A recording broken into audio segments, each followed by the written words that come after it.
One fine day, Yuhuameng Junfeng Peak was covered with sparse clouds and surrounded by beautiful nature. A spark of life lit up in the eagle's eyes. His majestic gaze swept the space around him. Suddenly, someone breathing heavily was trying to climb the peak without even using any special equipment. He was wearing the strange clothes of a monk. The man grasped another ledge with his hands, completely fogged up and still breathing hard. He looked only upward, trying to climb higher and higher. The eagle began to fly around the cluster of people. It turned out that the man wasn't the only one with a strange monk form, and it was most likely a cultivation era. The crowd began to gather and stare at the man. Someone in the crowd said who this person was and why he was climbing Cloud Peak. After looking closely, another said that it was Qing Shu, the son of God. What other man said? Did Qing Shu really climb the peak with his bare hands, and why couldn't he just fly up? His buddy closed his eyes and began to mockingly say, would he climb, if he could fly? Suddenly the man brought his hand up to his chin and smiled evilly. He said he remembered something. It turns out that man's name was the protagonist, and he is the famous, all-powerful 18th son of God. Someone else decided to ask the protagonist if he deserved his title of son of God if he couldn't even fly. The narrator said that his father, Qin Fatan, was to blame. Apparently this man was clearly an important person in this world. However, his friends were still discussing why he was going to Cloud Peak and why he was going to Cloud Peak. But the narrator had nothing to say, for he himself could not understand the reasons. Did she remember that very soon there would be a meeting of the 18 sons, and that he had heard that an unworthy son of God would be stripped of his divine rank? At the same time, the same peaceful atmosphere prevailed on the Cloud Age. Birds around the mountain and even managed to form a flock. At the same time, the eagle found a place where he could easily sit down. This place turned out to be the head of the main character, which he was clearly unhappy about, because he was already having a hard time climbing. So eagle makes his life more difficult. The man chased the eagle off his head with shouts and swearing. Clenching his teeth, Qing Shu told himself that he only had to fight and pay no attention to anything. Grabbing another ledge, he said he would be at the top in no time at all. Inserting another stone, Qing Shu reminded himself that as long as the paper wasn't torn, it would definitely fly into the sky. Meanwhile, at the very top of the Cloud Peak, things were extremely peaceful. 2 squirrels were eating nuts and enjoying the beauty around them. Suddenly, one squirrel heard a sound not far from them. She turned to the source of the sound. However, as soon as she did so, Qing Shu reached his hand to the very top of the mountain out of a loud scream, scaring the 2 unfortunate squirrels. Immediately after that scream, the squirrels scattered, forgetting even their food, while Qing Shu barely made it to the top of the mountain almost without breaking something. After struggling to get up, Qing Shu realized that this was finally over after all. Sprawled out on the grass and shivering with fatigue, Qing Shu only breathed heavily. He asked himself that since we have it, he now only needed to successfully go out. I even had a sound uncharacteristic of this world. A panel popped up right in front of the protagonist. It congratulated the protagonist on entering the world system, Absolute Cloud Peak. Immediately after that message, the next one came up. It showed a picture of some strange device and said that it was his reward, a surge of Dantian. Qing Shu was dumbfounded by such news, for he had not expected such a generous reward. Instantly rising up, Qing Shu realized that he had pulled off a huge score. He only thought of the rumors about this item, for it provided eternal Dantian movement, which already in turn provided spiritual energy that would never run out. He realized that cultivating the eternal Dantian movement was the biggest secret in this world. The man only thought that the endless spiritual energy that this item provided was so pricey that even the ancient emperor was envious, but had never been able to obtain it. The main character's eyes instantly lit up and he let out a cheer. Suddenly, that legendary item was right in front of the protagonist. It was releasing a powerful spiritual energy. Even Qing Shu thought that it was definitely an eternally moving Dantian. At the same time, a mysterious energy spread throughout the forest around the mountain. It spread even further, overtaking many majestic tree trunks. Nevertheless, all this energy accumulated exactly around the protagonist, who was sitting in the lotus pose. Suddenly, someone felt that very spreading energy and was very much surprised. The man looked toward Cloud Peak and asked what was wrong, because something strange was happening on top of Cloud Peak. He also thought that the 18th son of God had just climbed up there, and very soon, spiritual energy came out from there. He also wondered what he could be doing there. The people began to gather around Cloud Peak again and speculate. One of them suggested that there were some divine treasures that they might not know about. Another person speculated that you are similar, or else the 18th son wouldn't just go to Cloud Peak. At the same time, the energy that was gathering around the protagonist was becoming more and more unbridled. The clouds began to gather around Cloud Peak, forming something like a thunderstorm. Suddenly, Shu realized that he had succeeded and opened his mouth. All the mysterious energy gathered in the form of a ball around the protagonist while he sat in the lotus posture. The man was still meditating and thinking about how to know this energy. Unexpectedly, Shu opened his eyes. Something within him was clearly giving off a huge change in his body. The man smiled happily and said that the rumors were not false, for the spiritual energy in his body was indeed infinite. Shu pondered, looking at the vastness around him, that his name was Shu, and he had only entered this world about a month ago and had acquired the world entry system. The man covered his face with his hand to keep the sun's rays out of his eyes. He thought that today's breeze was really nice. The man realized that the first place he needed to get to was a high mountain in Yuhua, Cloud Peak. The man realized that for ordinary students, it was easy to get there, because there were more than 10,000 ways to blast up it. At the same time, the eagle once again sat on the protagonist's head, making him very angry. The man thought that for him, the 18th sun to explode was when it was extremely difficult. Shu thought that usually the protagonist was usually useless while crossing other worlds, and he was no exception to this rule. The man thought that the first owner of this body was an 18th god's son with remarkable and powerful relatives. His father's strength and power could be known throughout the world, inspiring fear and respect. The man thought that this child's body must be at least a holy divine body, or at least a magnificent one. However, he was born with an ordinary body and an ordinary life. Shu thought that even if mortal powers had a mortal life with diligent training, one could reach good heights. However, the original owner of the body was self-destructively self-denying or simply unwilling to evolve. Time passed, and he became more and more empty until he suddenly died. And then Shu took a place in his body, which was a surprise to himself. Fortunately, Shu was a successful rock climber in his past life. The man thought that even though Cloud Peak was very dangerous, after a month of trying, he was still able to climb to the top. Chasing away the eagle that flew away from the protagonist with anger, the man laughed joyfully. Suddenly, the protagonist received another message accompanied by a distinctive ringing sound. It was an alert from an Absolute Cloud Peak. Absolute Cloud Peak would issue a task to open up locations for entry. It also said that the more unique the location, the better the reward. The message said that some locations can only be entered once, while others can be entered multiple times. At the same time, the rewards for repeated entrances would be greatly reduced. The man put his hand to his chin and realized that he could enter Cloud Peak multiple times. The man immediately realized that he would only be able to come here once a day, and in the future he would come here every day to receive rewards. The man put his hand to his stomach where he felt a strange sensation. Shu thought that since he had obtained the endlessly moving Dantian, he should learn to fly because then he would spend much less energy traveling. Shu suddenly remembered something important and looked into the distance. He was confused because it would be much easier to get up here than to get back down, and wondered how he could get down. At the same time, someone was standing on a huge ball and splitting the heavenly expanse. The woman held another sword in her hand and sighed heavily. She thought about the fact that Saint Yaoqi's status was equal to that of a divine son of the Yuhua sect. However, a saint can only be one person, and anyone who receives her blessing can receive serious support, and that is why the saint was always the target of the struggle of God's sons. Next to the woman was another girl with a pleasant appearance with an innocent look. The girl said that when she heard that the assembly of the sons of God was about to take place, the teacher ordered her to observe it. At the same time, Shu said that he understood everything and then he would come a little closer. The girl, still sitting on the ball, asked what happened to the main character. Shu touched the sword and began to examine it. It was a beautiful sword with a greenish color. Suddenly, without warning from the girl herself, he jumped on that sword. The woman, apparently the saint's maid, stared at him dumbfounded. Sitting in the lotus position on the ball, the protagonist smiled brightly and asked to be let down. The girl only blushed and was unable to say anything from such a frank request. At the same time, a maid watched this conversation and became angry with the behavior of the protagonist. She called him too bold. At the same time as the woman's veins swelled on her forehead, she pointed at the protagonist and said that a noble saint couldn't fly with someone like him, and what outsiders might think of it. At the same time, said that God's son had a problem with the practice, she could only let him down and asked him not to swear.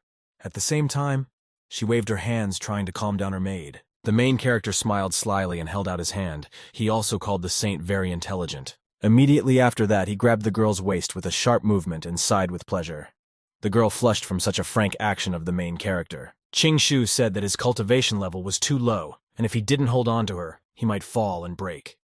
He questioned whether the saint understood him, while the girl herself turned away from the protagonist and only blushed more. At the same time, the maid with rage and a malicious aura pulled her blade from its sheath and told the protagonist to take his hands off her again. He insulted the saint and must die. At the same time, the saint, still redder, said that she understood everything. The maid opened her eyes at the fact that the saint had actually accepted such an impudent man and opened her eyes in surprise. To my strength to go against her mistress, she put her sword back into its scabbard. The woman looked at the protagonist with anger and thought that the rumors about the protagonist were a problem, because even having the status of God's son, he was just trash. Quite soon, our company found itself in the open air. The main character marveled at the wonderful expanse and incredible Mother Nature. Most importantly, decided to look around him and consider where he was now. Suddenly, he heard a distinctive ringing sound.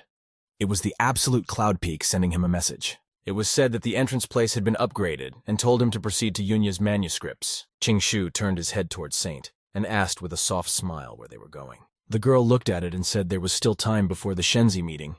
She wanted to see the Yunya rock manuscripts. The girl recalled the image and said that these manuscripts are in Yuan men and that they have a mysterious origin. She wants to study them. Qingshu noticed that these were the manuscripts that the message in the system had told him about. His eyes lit up at this coincidence. Putting his arm around the girl's waist, he said that it was an incredible coincidence that he too wanted to go look at those manuscripts.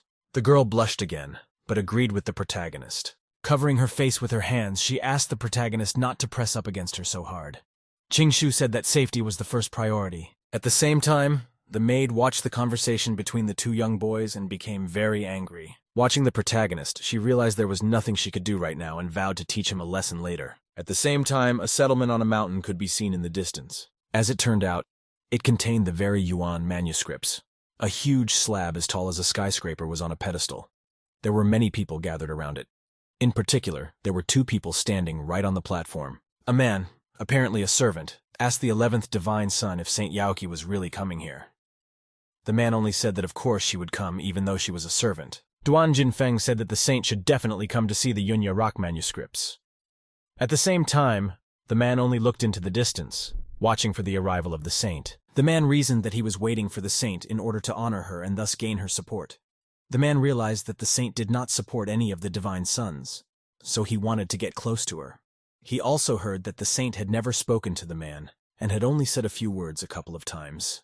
At the same time, the crowd marveled at the amazing plan of the 11th divine son. The man put his hand to his chin and only said that the crowd flattered him because the Holy Innocent had very rarely seen men.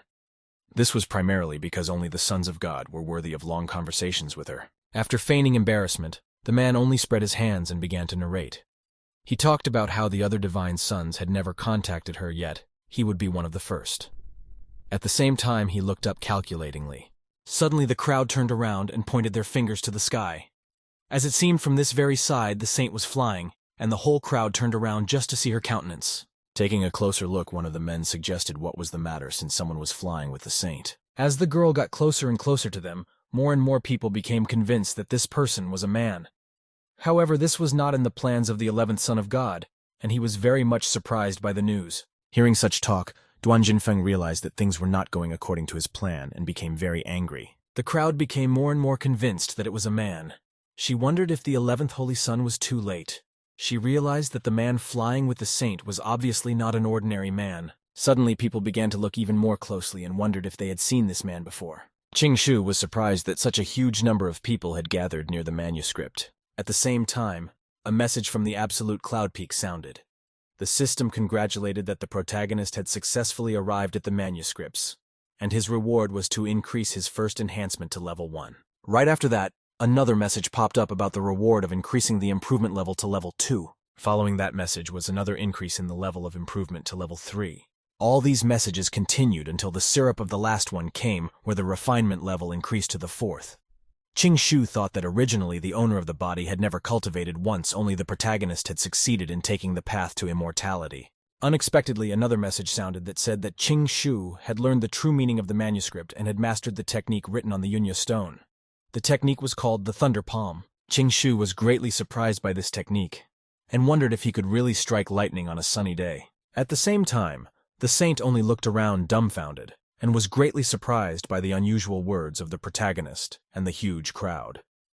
Qingshu smiled slyly and said that it was not bad that he had learned the thunder technique and laughed. At the same time, Qingshu together with the saint was about to arrive. The girl elegantly stepped off her sword and stood on her shoes with heels. The huge sword was soon reduced to the size of a light dagger.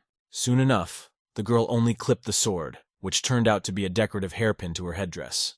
At the same time, Shu only rubbed his heel since it was not from the long flight. Suddenly, someone summoned the main character and called his name. As it turned out, it was Duan Jinfeng who was looking at the protagonist with rage.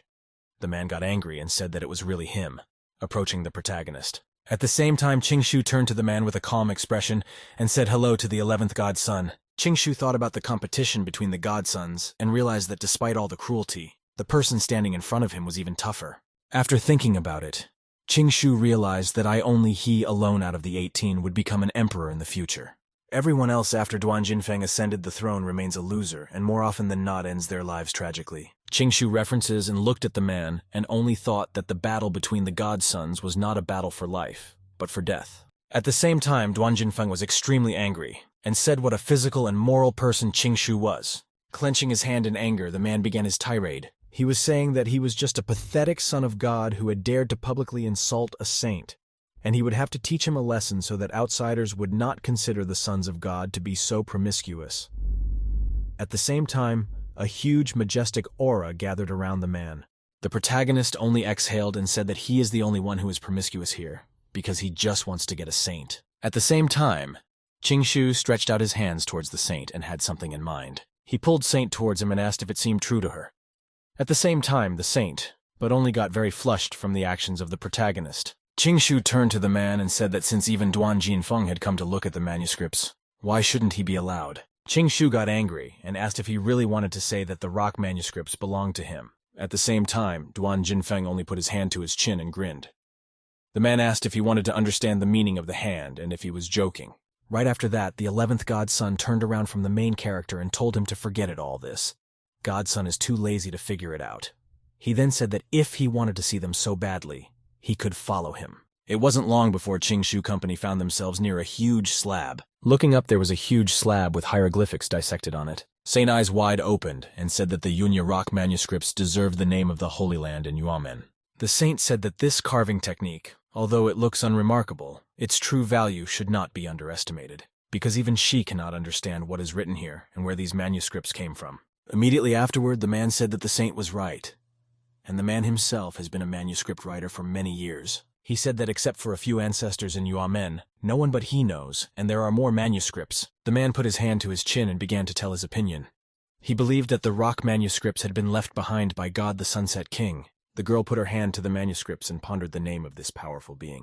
The man said that he had once heard his master say that this age was the best precisely because of his rule.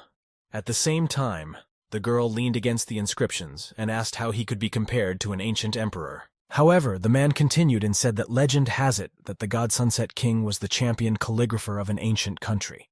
The man said that he had perfect calligraphic handwriting, which is why the rock manuscripts are so clear. Right after that, he said again that the rock art manuscripts really must have been left by the Sunset King God. Same time, the protagonist with a goofy face turned the chapter and asked what it said, perfect writing. Shu began to mock the 11th godson, and almost in a voice of laughter asked if he really believed it. The man turned around the protagonist and said that they were just now talking, and no one asked the manuscripts or the protagonist about them. At the same time, Shu only scratched the back of his head and said whether he really thought he wanted to chat with him. Shu tzked and closed his eyes. He said that he was afraid that he was talking nonsense and misleading the saint. The man only seemed to laugh and became very angry. He asked how not to deny his arguments when he himself was so inexperienced. The man looked down at the protagonist and said that it was only in his opinion that he was talking nonsense. Immediately afterward, he said that the 18th son of God had arguments about this and wanted to share them with him and the saint. Shu abruptly took a step forward and said lightly. Immediately thereafter, with a sharp movement, he pushed back the pedestal of the 11th son of God and told the holy to listen to him specifically. Shu said that these manuscripts are related to them, the Yaoqi saints. Shu said that you made one Yaoqi saint thousands of years ago. However, the girl doubted the main character's arguments and questioned whether it was really true that Shu was wrong. At the same time, the maid who had been with the saint all this time said that this was nonsense, because nothing about it had been written in the saint's notes for the last 1,000 years. Duan Jinfeng said that the main character's words were extremely unreliable, so they shouldn't be taken seriously. and also said that they better not waste time or he won't have time to tell everything to the manuscripts. Immediately after that, Qingshu looked at the man and stuck out his tongue as. After that and the mockery, Qingshu turned to the saint and with a soft expression asked if he knew the amazing Bixi who lived 1,000 years ago. Qingshu went on to say that when this fairy took away one of Yaoqi's 5 books, the Zhongyang book, the girl put a finger to her lips and said that she always regretted that she never got to read the 5th of the books, Qingshu said. Agreeing story master Yuan and fairy Bixi were in love with each other. A bright love burned between them, and it was even mutual at first. However, after a while, Master Yuan distanced himself from fairy Bixi because of his thirst for power. In the end, the master was unable to advance in cultivation and went on to harm himself.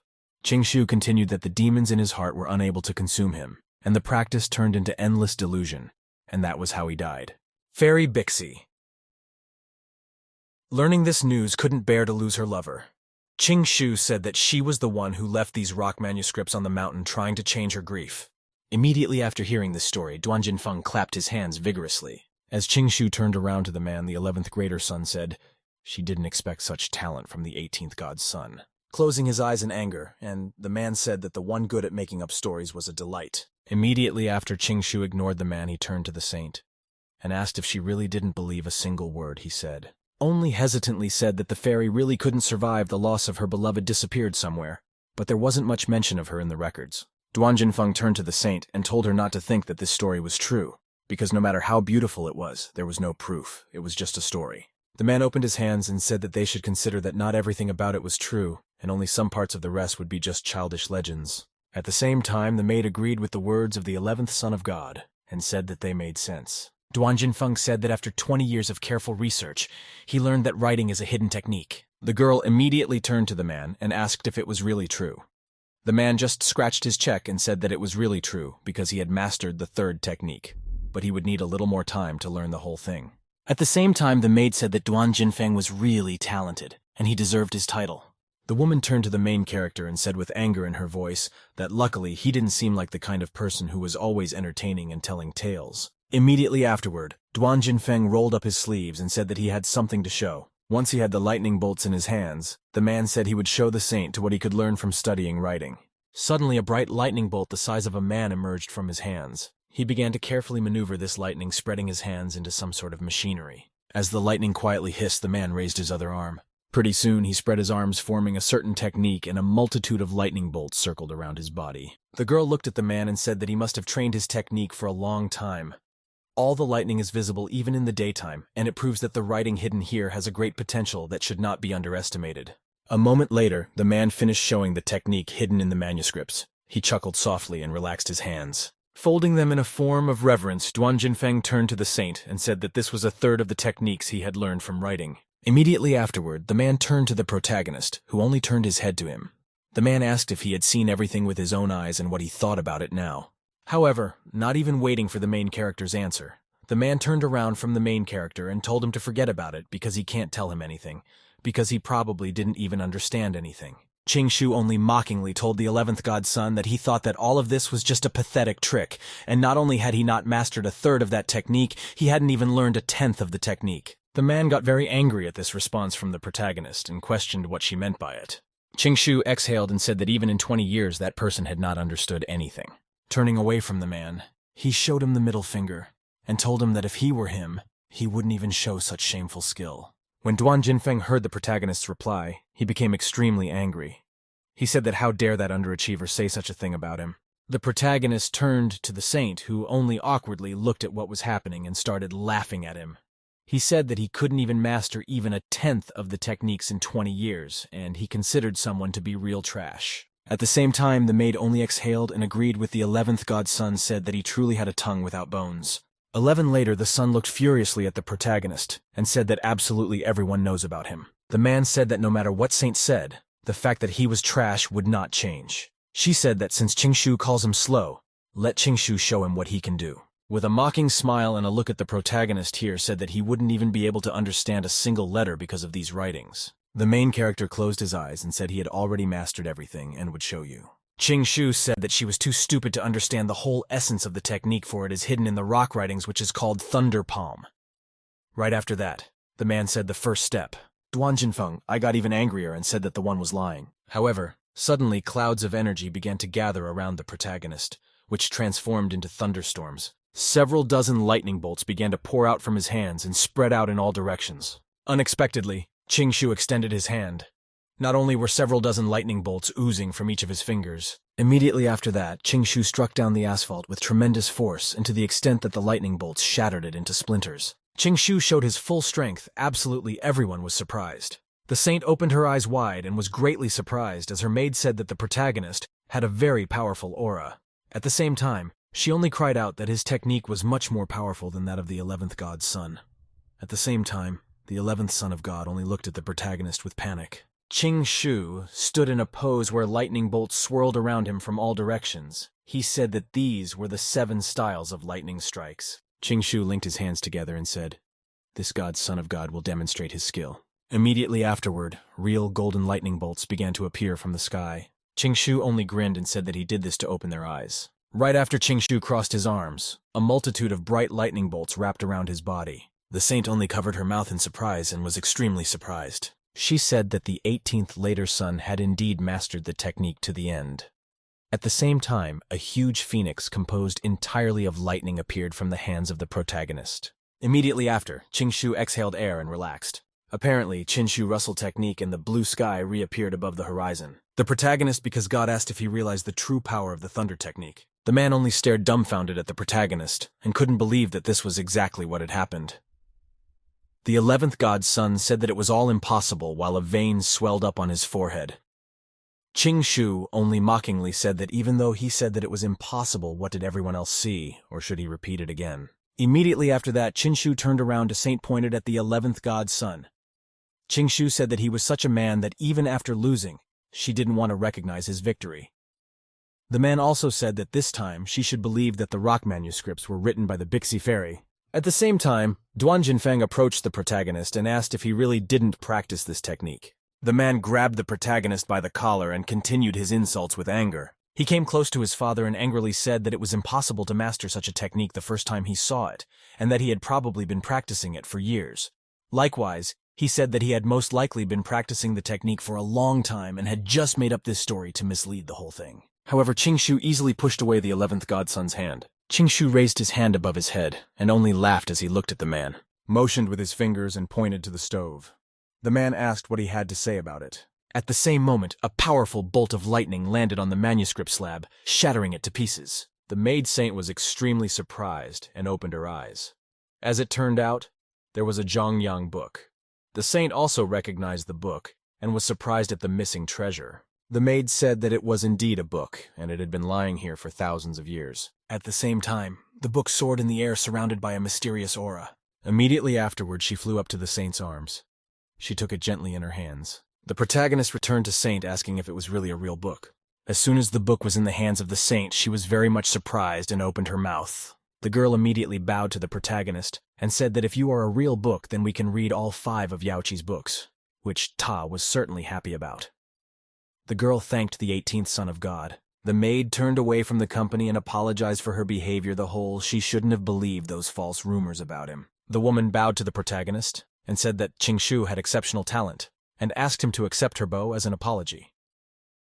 At the same time, Qingshu did not pay attention to the woman and only went towards the saint, saying that her name was Kinner. Qingshu grabbed the girl's shoulders. With a happy face, the man said that he would call her Sister Siner from now on and asked her to stand up.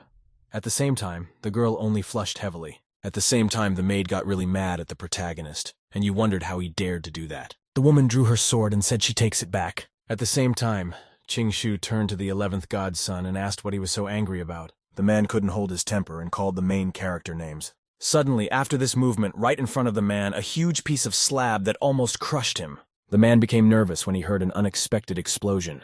Immediately after, Duan Jinfeng turned towards the source of the sound and opened his eyes greatly. It turns out that the slab with the manuscripts began to fall from the huge force of the protagonist, and its pieces began to fall down. Immediately after the man turned in that direction, the entire slab completely collapsed on top of him. At the same time, Saint only coughed up clouds of dust as Qingshu laughed and said how hopeless Duan Jinfeng was since he had buried himself under a pile of stones. Suddenly the rocks began to move once more. Immediately afterward, a huge pillar of energy was seen and someone flew out from the pile of rocks. The 11th godson hovered over the protagonist and the remains of the stove. He called the protagonist's name angrily in his thoughts.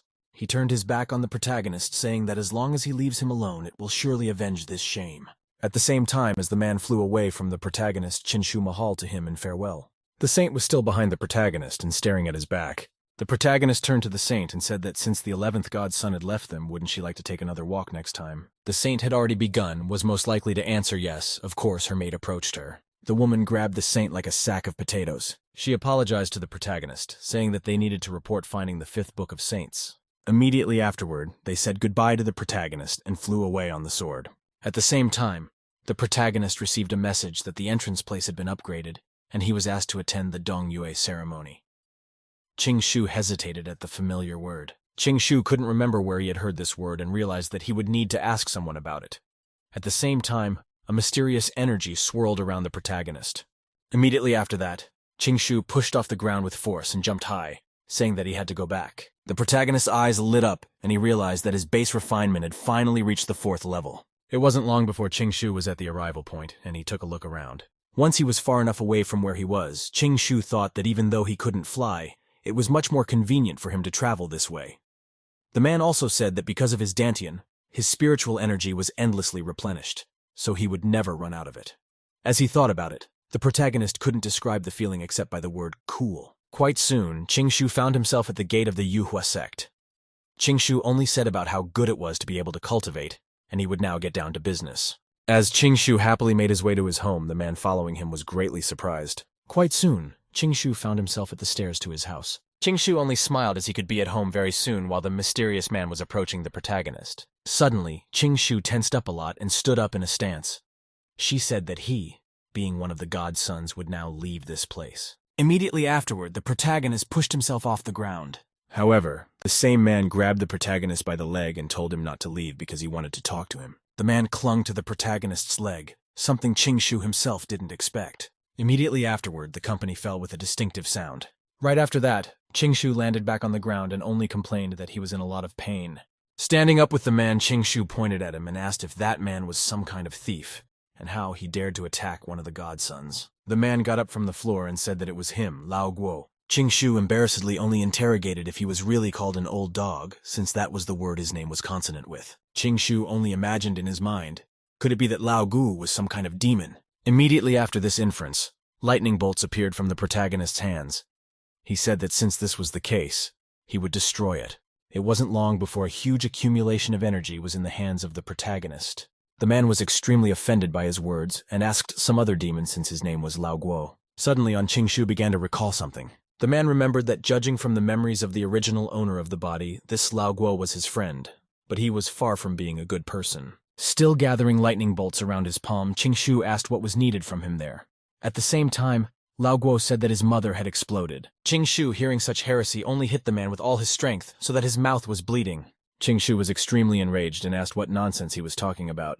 He was about to slaughter his entire family. The man only said that he meant for the Divine Mother statue to be blown up, and because of this explosion, several princes are in the hospital, and it's a big deal. Chingshu interrogated what kind of Divine Mother statue. Even the time Lao Gu said that these princes are big scoundrels after all. They want to accuse the protagonist of all sins. The man said that they were seduced by the treasure of the sect and entered there. The man also expressed regret that they did not get in. Another said that because of their penetration, the Divine Mother statue was damaged, which is a valuable thing, because it was covered with the sacred light of the mother. Suddenly, a memory like a statue of a mother flashed before the man. Darling began to tell that when they touched him, they were unable to control. All the energy of the statue exploded, after which they blamed everything on the protagonist. The man continued that there were many large and strong sects in their world. The merchant said that there were also many dynasties of ancient countries with a history of more than 10,000 years, and these principles belonged to them. But the protagonist thought you them, despite the fact that they are only princesses, the rank of God's son is higher. But on this authority, they are not at all inferior to him. Chingshu remembered that the original owner of the body had a lot of cultivation resources. However, he spent them on girls or sit. He liked girls like that and couldn't say no to them. Qing Shu pondered after all, these principles specifically took such people with them and seduced the original body master, thus they obtained precious resources. Qing Shu thought that the original owner of the body had been cheated for many years, taking away all the most valuable things. And it was this Lao Gu who was the middleman, and the two sides profited from the interest of the transactions between them. Trade began to say that the seventh sign of the dynasty was a criminal wheel wants to get he protagonist 3 sacred artifacts. Started to address the main characters and said that absolutely everyone wants to steal from him. And isn't he angry? Qing Shu said that of course it pisses him off. However, right after that, the main character came back from the merchant and went in his own direction. Asked the protagonist something he was going to do, with the look of excitement on the man's face, so not going to solve this problem. The man also said that the Moonwheel God dynasty was very strong, and if they didn't agree, they wouldn't let them go so easily. The man continued that Qing Shu was different from other godsons, and his cultivation level was not that high, and if he got caught in the hot hand, he would get a good beating. Suddenly, a multitude of lightning bolts spread out from the main character's hands. Qing Shu made a sharp movement with his hand, and lightning bolts spread out in a radius around the protagonist. At the same time, Lao Gu only balances a punch that didn't even come completely at him. Immediately after that, Lao Gu seemed to roll down the stairs as if he was a balloon. Qing Shu, with a mocking face, told him to shut his mouth, and did he really think that the spiritual strength of the protagonist was not enough? The man was extremely surprised at the strength of the protagonist, and asked how Qing Shu had managed to change so much. The man also asked if he had abandoned cultivation, or if he had taken the path of evil. Immediately after, Qing Shu heard a distinctive sound and turned around. The man stood abruptly and asked the protagonist to wait for him. The man began to climb the stairs again. She said that since the man was able to slap him pretty hard, his level of preservation had increased significantly. The man started to ask, how did he do it all that time he had been away for only a couple of days? Quite soon, Qing Shu walked up to the archway of the entrance of the house. Qin Shu turned to the merchant and asked him where the seventh prince got the foxes from. Lao Gu told him that they were found in the 10,000 Demons of Sorrow region, but he didn't know the details. With a vulgar smile, and Lao Guo said that the main character has good taste, and he likes those too. At the same time, Qing Shu thought about that very demoness. I thought that if he found out about it, he would not feel bad. Qin Shu said that it looked like he was a son of God who couldn't handle one demoness and asked the merchant to help him. Lao Gu turned to the protagonist and asked who he was talking about. The man said that most likely if he spoke to her in a polite, affectionate manner, she would not touch him. However, Qing Shu with a wank face said that she has a bad temper, and that man didn't think that he, God's son, would be able to do it. Lao Gu only smiled and said that he was good at it. Walking up to the door, he said he could talk about it more in detail. The man said that if the protagonist had the desire, he would be able to subdue any woman. And the man himself has experience in this. Qin Shu smiled and pointed to the door, saying that Lao Gu would be first. Lao Gu bowed to the protagonist and said that Qin Shu was very kind. Immediately afterward, the man opened the door. Suddenly, however, there was a bucket on the door. Right after the man opened the door, and the entire contents of the bucket poured out on him. The man only looked around and wondered what was going on. Suddenly, the woman told the man to drop to the ground. Immediately after that, a chair flew at Lao Gu with such force that he vomited blood. However, it didn't end there. Immediately afterwards, everything near the woman flew at him, including vases and ceramic plates. Quite soon, Lao Gu was left lying on the earth with bumps and unconsciousness. Qing Shu only scratched his cheek at the sight of this. It wasn't long before that same woman emerged from her abode. Qing Shu immediately stepped back on the other side of the door, watching the girl. A girl of incredible beauty was carrying a huge hammer. Yi only said that Lao Gu was a pervert. Immediately afterwards, she raised her huge hammer and complained that it wasn't bringing her home. Immediately afterwards, raising a huge heap, the girl started hitting the man with the hammer. Standing up to the man, the girl with a furious expression asked to be brought home. Qing Shu, watching this whole scene, only sorrowfully exhaled. He raised his hand and said that was enough, but the girl didn't expect to see the main character there. Immediately afterward, the girl lowered the youngster from her arms in a daze. The girl was visibly agitated and stammered and pointed at the protagonist with a mute question, how did he end up there? At the same time, Qing Shu only said that she had attacked the wrong person, spreading her hands. Qing Shu thought that this demoness was called Bai Zhuozhou, and she was the most arrogant demoness sent by the godsons. Qing Shu recalled how last month, after moving to this world, the person who had no cultivation was brutally bullied by her after moving to this world, and shuddered at this memory. Pretty soon, the girl calmed down, and Qing Shu decided to talk to her. They sat down and made tea. The girl stood on one side of the table with Qing Shu and Lao Guo on the other. Bai Zhuozhou only furiously turned away from the protagonist. Qin Shu turned to Lao Guo and asked if he still wanted to fix it, or if the protagonist should give it to him. Lao Guo shook his head and said that he wouldn't dare, because as Qin Shu said, Bai Juo was the real fox, and it was really better to let her go. Qing Shu turned to the girl and said that he was giving her back her freedom, and she could leave. Bai Jojo only looked at the protagonist in surprise and asked if he really didn't want her body anymore. The man bristled and said he was completely honest about his actions, and he wasn't that kind of person, so she should leave and not get caught by others again. Immediately afterward, the girl approached the protagonist and told him to send her home soon. Qing Shu raised her hand to her chin and asked where her home was. The girl touched her lips in embarrassment and hesitated. Bai Jujo, with a mercenary face, raised her hand up and said that she didn't know. Qing Shu was confused and spread his hands. He asked how he could send her home then. However, the girl grabbed the main character and started saying that she was kidnapped so they should send her home and started repeating it furiously. After the girl let go of the protagonist, there were strangulation marks on his neck. Right after Qing Shu was released, he coughed and tried to recover. The protagonist, with an expression of bewilderment, told her to forget it and live here first, and he would send her home as soon as he found it. The next day, Qing Shu went to Mount Jueyun again. While at the foot of the mountain, he looked up to the top and saw where he was going to climb.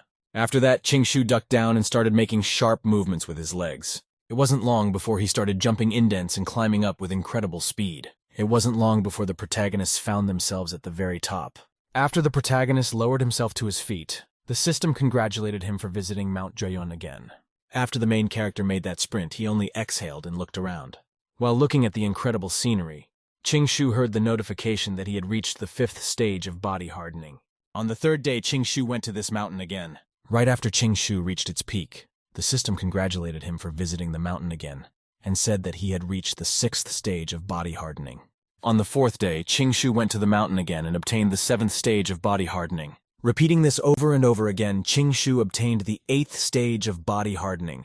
The system also congratulated him for continuously visiting the mountain for 5 days and gave him an extra reward, a dog eat the moon, and asked once Qing Shu to learn it. It wasn't long before the main character had that very mystery book in his hands. While the squirrel sat on the protagonist's shoulder and wished for his nut, Qing Shu thought that this must be a good technique. At the same time, however, something interesting was happening in one inn. The 7th son of God was sitting on a luxurious couch, and in front of him was a man who asked why he had been called. The 7th son of God told the man that his careful preparation had finally borne fruit. He also said that since he had been in the house of the 11th son of God for a long time, it was not time to make a move. Zhang Quan was extremely surprised and asked again if the man was really telling him to get rid of the 11th god's son. The 7th god self said that the cultivation level of the 11th god's son was very high and far above him. The man said that he was only at the 7th stage of body hardening and his master was no match for him. Zhang Quan interjected what the 7th god's son meant. Immediately afterward, a sly smile formed on the 7th son's face, and the man said to find the 18th son of God and shoot him down. The man asked if he was really required to beat up the 18th god's son, Qing Shu. However, without waiting for an answer, he said he understood and smiled. The man remembered how a few days ago, the main character in it had made the 11th son of God in front of Fairy Yaoqi. Zhang Quan thought about what would happen if he crippled the main character. Having arrived at this point of reflection, the 7th son of God said that the others would think that it was God's 11th son who had done this. The man continued that when the time comes, the protagonist's father will definitely not spare him. Zhang Quan bowed respectfully and said that the 7th son of God was wise to get rid of the spirits of his opponents without any effort. The 7th son of God has said that since he understood he should do it, holding out the mysterious bottle, threw the bottle to Zhang Quan and said that this potion was his reward, and he should use it because then it would increase his strength by 2 levels. The man caught the bottle and marveled that something so valuable had fallen into his hands. Immediately afterward, the man clutched the bottle in his hands and began to praise the 7th son of God. Afterward, the man bowed down to the 7th son of God and thanked him for it. It wasn't long before a man came out of the residence of the Son of God, and the man himself was approached by his servant. As it turns out, he was standing behind the column the whole time, and no one noticed him. Walking up to the man and bowed lightly, he said, "The 7th son is a great plan, but Chen Lao is too frivolous." The man closed his eyes and said that even though the 11th god's son was the culprit, Chen Dao himself would inevitably be exposed later, and when questioned, he would most likely give up the 7th god's son. However, the man opened his hands and said that Chen Dao was going to harm God my son in the battlefield to do so undetected is basically impossible, and that is the reason why he gave him the potion. The servant opened his eyes sharply and realized what the man's own intent was. Immediately afterward, he bowed down in reverence to the 7th god's son and began to praise him. At the same time, the man only squinted his eyes and repeated the names of the main character.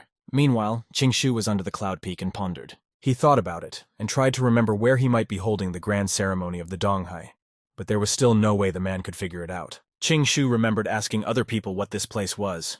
However, no one has any idea about it, and is it a system error? While Qing Shu was in contemplation, he climbed the stairs upwards. Suddenly, the protagonist was blocked by a man.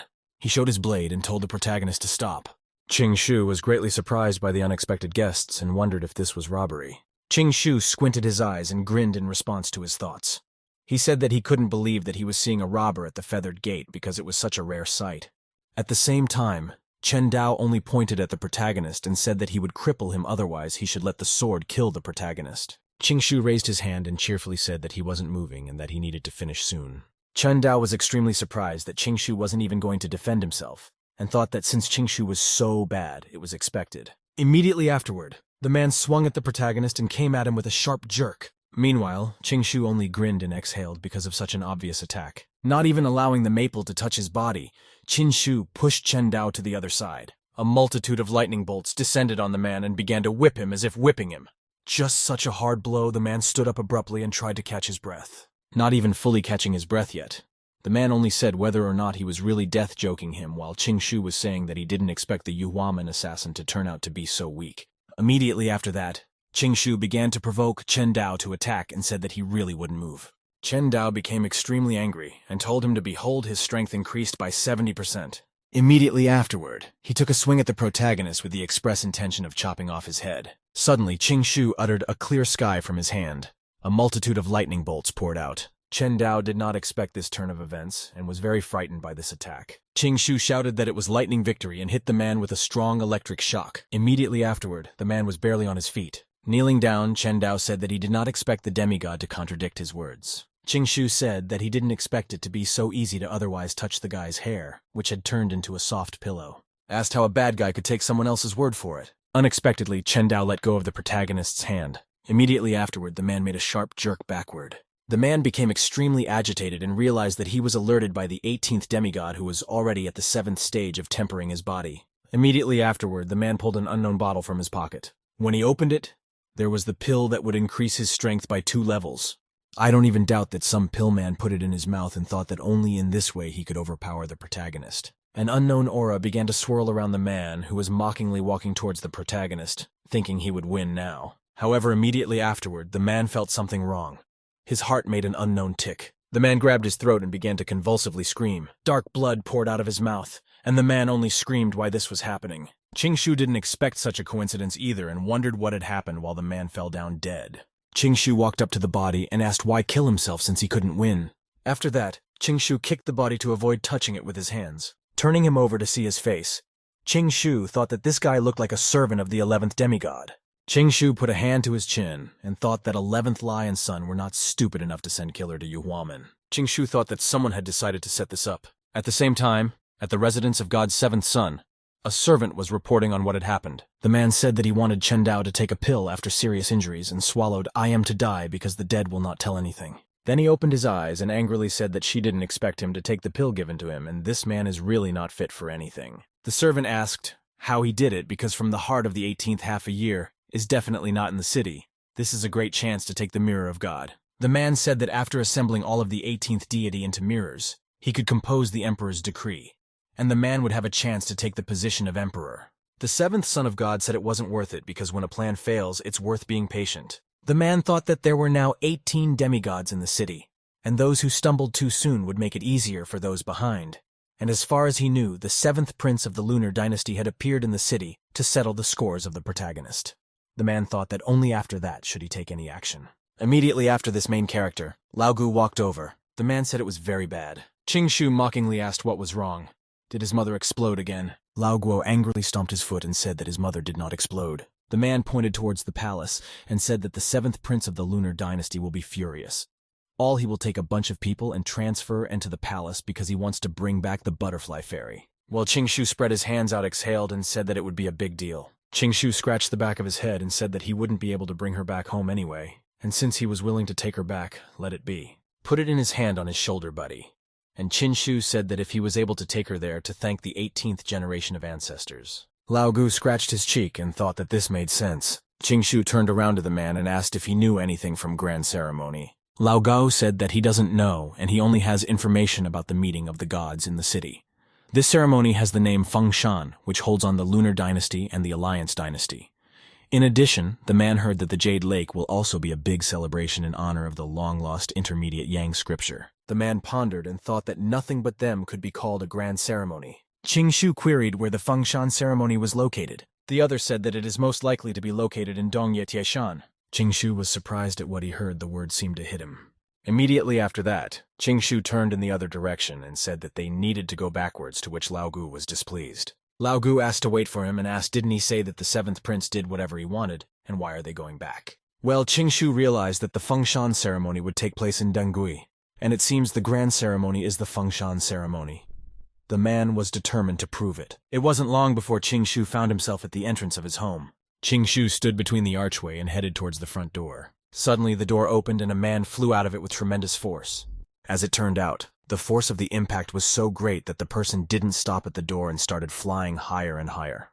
Qin Shu Lao Guo was forever observing the situation. As soon as they realized what had happened, the company looked toward the door and became very frightened. In the main character's residence, there were many people lying on the floor who had been beaten to one degree or another by Jujo fuels on the ground. Even though the girl stood extremely confident, the guy in front of her was far from at his best. The man could hardly stand on his feet, all beaten up, and said, "How could he be beaten by a small butterfly demon after all? It is impossible." Border approached the man, sharply angered by his words. Immediately afterward, the girl swung her leg at the man, hitting her solar plexus, reinforcing the blow with her aura. The girl said to call her the butterfly fairy. Qin Shu and Lao Gu only looked dejectedly at the situation and discussed it. Qin Shu asked his interlocutor whether this fairy butterfly is cruel only to him or to all subscribers, and how they are her hearts. At the same time, Lao Gu said to reveal the truth to him, because this issue had been overdue for quite some time. Qing Shu walked over to the seventh prince, who was lying on the floor unable to get up.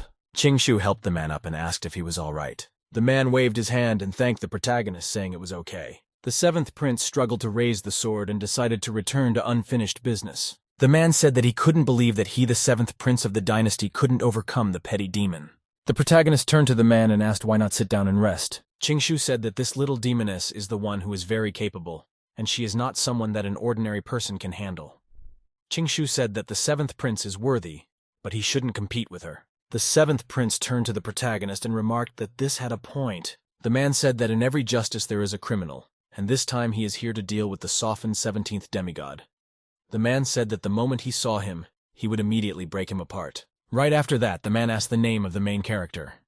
Qing Shu scratched his cheek and began to speak. The man bowed to the man and said he was worthless according to him. The man was extremely surprised that it was the main character standing in front of him and became nervous. Immediately afterward, the man took a sharp jerk from the protagonist. Raising his sword, the man said unknowingly, Qing Shu was going to deliberately attack him. Unfortunately for him, however, he was only 3 meters away from the demoness, something he definitely wasn't expecting. The girl abruptly pulled out a hammer from unknown space and swung it. Immediately after that, the girl hit the already beaten man with all her might. Immediately afterward, the man found himself unconscious on the floor. Bai Jujo asked how, with an intellect like his, one should sneak up on her. It wasn't long before the company was at the same table drinking tea. The teapot was made of ancient jade and looked like an incredibly expensive item. The whole company gathered around the table for discussion. After a while, the seventh moon prince woke up still battered. Qing Shu, as soon as she noticed that the man was awake, asked if everything was all right and offered him a cup of tea. However, the man angrily pounded on the table as he had a complaint. The man abruptly got up from the table and said, "How dare Qing Shu do this since they need to fight?" However, Qing Shu patted the man on the shoulder and said that violence wouldn't solve anything and suggested sitting down and talking.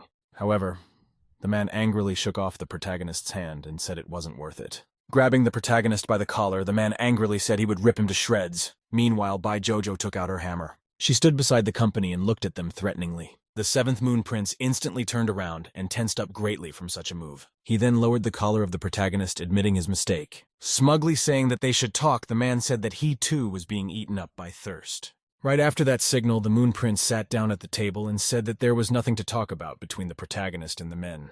The man said the main character's actions caused 3 princes and 2 princesses to be injured. The man said he has the least amount of injuries, so here he is to compensate for their loss. Even after that, Qing Shu said that he was thinking of a plan to solve this matter and poured him a cup of tea. Right after that, Qing Shu said I shouldn't. He had something more important to talk about and asked if he knew about the Dongyue Grand Ceremony. The man said that of course he knew about the ceremony. However, the man then said that Qingshu was well aware that the ceremony was going to be called a grand ceremony, and that the scale of the ceremony would be huge. Immediately afterward, the man said that this had been taken only recently, and he had learned this information from his mother. To do so, Qingshu abruptly placed his cup on the table. Getting up from the table, Qingshu said, "This absolutely explains everything." The main character's eyes lit up, and he told himself that it looked like he was right. However, the 7th lunar prince didn't understand what Qingshu was talking about, and asked what the explanation was while Qingshu abruptly left the table. Noticing that Qingshu had left their company, the 7th moon prince told him to stop at the same hour. The man said that he did not say what significance this information had.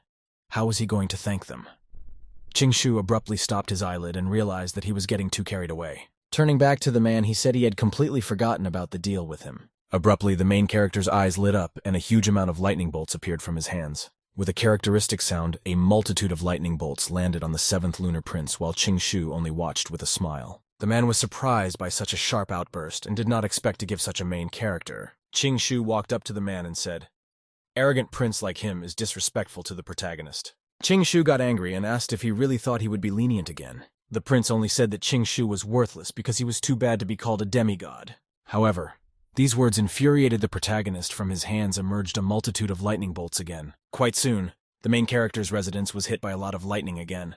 At the same time, people passing by were wondering why there were so many lightning bolts outside. Qingshu said that the man cheated him for the sake of selling the yuan treasure, and this is his first sin. Taking a swing at the man, he said disrespecting the protagonist was the second sin. Starting to beat up the man, the main character said that after that he dared to approach him and cause trouble, and this is his third sin. Forming a huge amount of energy around him, Qingshu said that he would not forgive him for this, while the man only asked for his mercy. A burst of lightning occurred once more. Said the demigod of the lunar dynasty was too important. While the moon dynasty prince was passed out, Lao Gu asked not to kill him.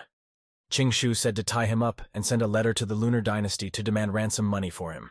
With an evil smile, Qingshu said that they would pay tenfold for this. At the same time, there was a pleasant calmness in the 7th prince's abode. At the same time, the 7th godson asked what happened to the 18th demigod. The servant bowed respectfully before the prince again and said that another unforeseen incident had occurred. The man asked what kind of contingency we were talking about, and whether the 7th principal had problems with the protagonist, or whether Qingshu had been hurt by the prince. The servant said that was not true at all, because the 7th prince was now being held hostage by the 18th demigod. What? But this was information the 7th son of God had not expected at all. He rose abruptly from his chair and asked with a bewildered look on his face how this had happened. However, the servant raised his hand. I said that this was not all because the 18th demigod had sent a ransom money letter for the 7th prince, because of his 10 deeds from the past. The prince stroked his chin and asked how his servant thought he had not changed since then, since he had not only insulted the 11th demigod, but had also restrained the 7th prince. The man got up from his seat and wondered if Qingshu from the past would have done these deeds. The man frowned and said that he had thought that Qingshu was the best way to obtain the demigod mirror. However, that was not the case at all now. The servant turned to the master and asked if they could now make their move, since they could use the grudge between the 18th was God and the lunar dynasty that would benefit in the form of a mirror of the demigods. However, the man only said that it was not worth it if he kept it neutral and continued to watch the game. The man squinted his eyes and said that he wondered what move the 18th demigod would make. At the same time, the protagonist and company found themselves at the foot of the islands. Lao Gu began to tell that these all-floating islands are the real cores of Yuan. The man said that none of the 18 demigods were worthy to set foot on these islands. Lao Gu continued that the demigod, all the floating islands located in the city, and all the patriarchs had participated in their creation. The man also said that if Qingshu wanted to enter these lands, it was impossible because he needed to get the approval of one of the patriarchs. Lao Gu said that as far as he knew, the first, second, and third demigods bowed before the patriarch. The man pointed at the protagonist and said, "It is likely that on these islands everyone lives separately and is quite secluded."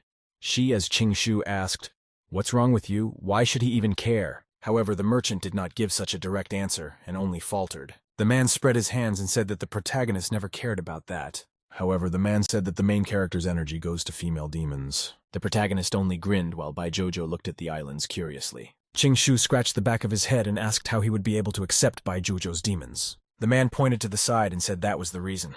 She said they could be in the servants' quarters of his mansion, and most likely the girl had spent a lot of money and would be coming home soon.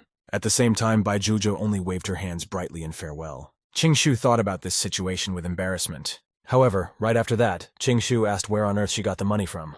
Lao Guo pondered and said that Qin Shu had buried his family's possession over the years, and the owner of this house has been quite poor for a long time. Immediately after that, Qin Shu asked the demoness where she got the money from. The girl opened her hands and asked if she could borrow them. Qin Shu scratched his cheek and asked who exactly she was borrowing money from.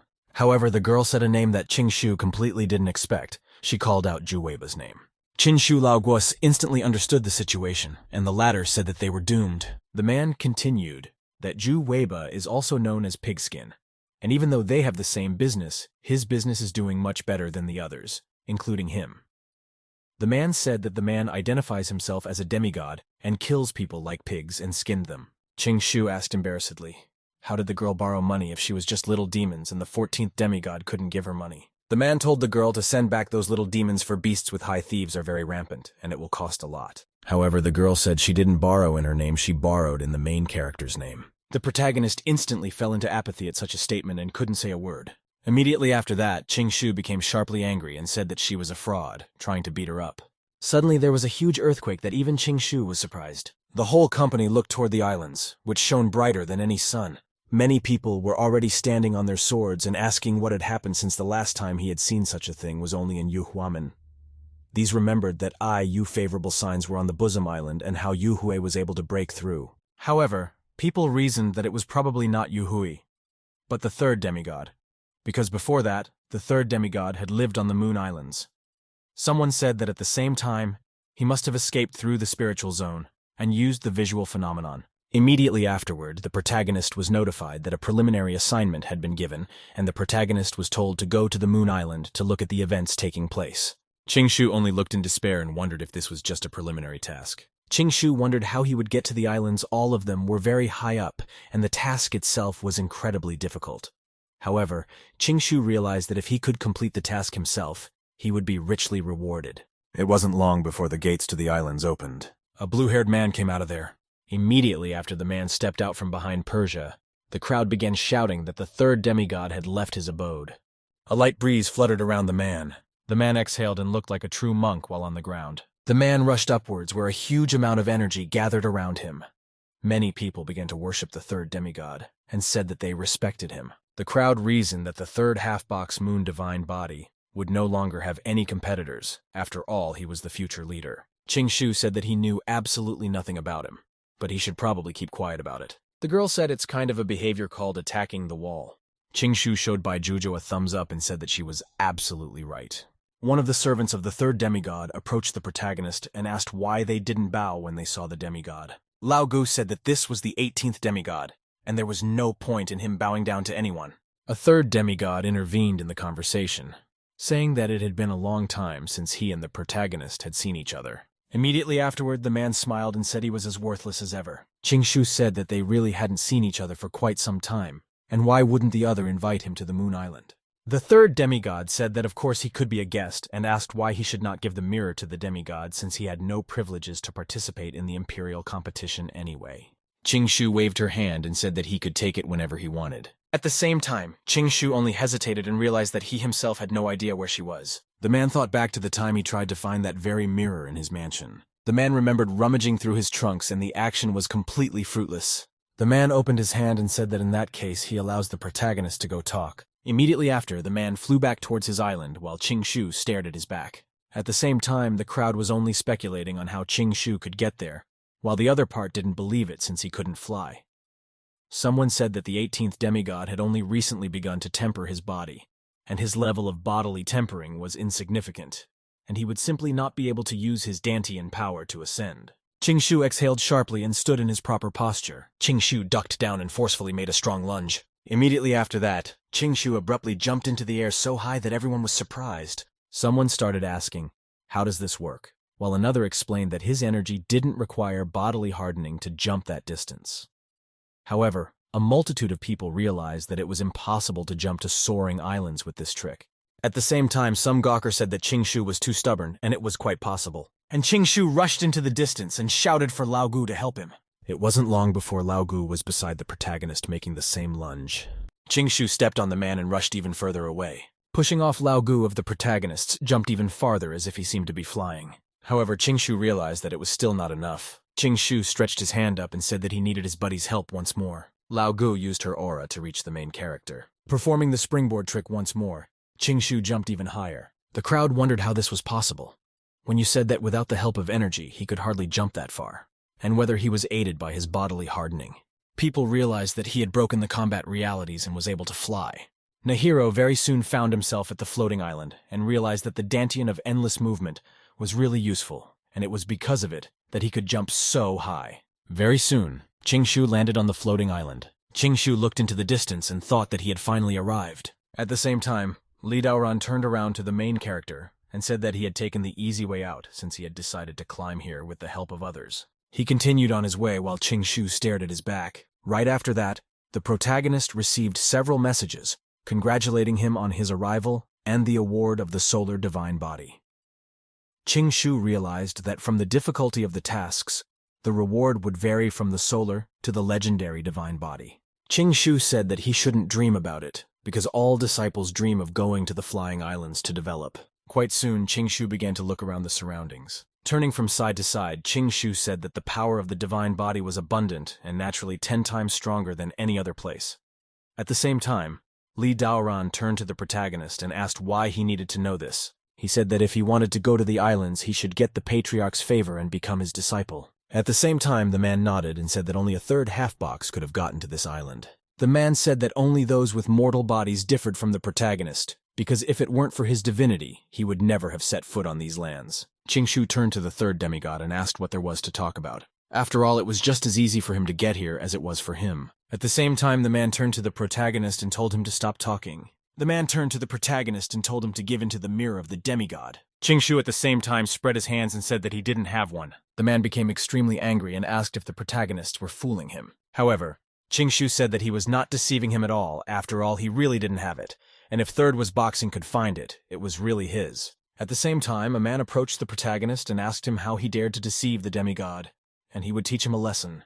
The man immediately took a swing at the protagonist, but the latter dodged unhindered. Immediately after that, Qingxu concentrated the energy in his on-hand. Slapped hard by the man, Qingxu said that the man was too noisy. From the force hit, the man found himself lying on the floor because the main heroes toppled him.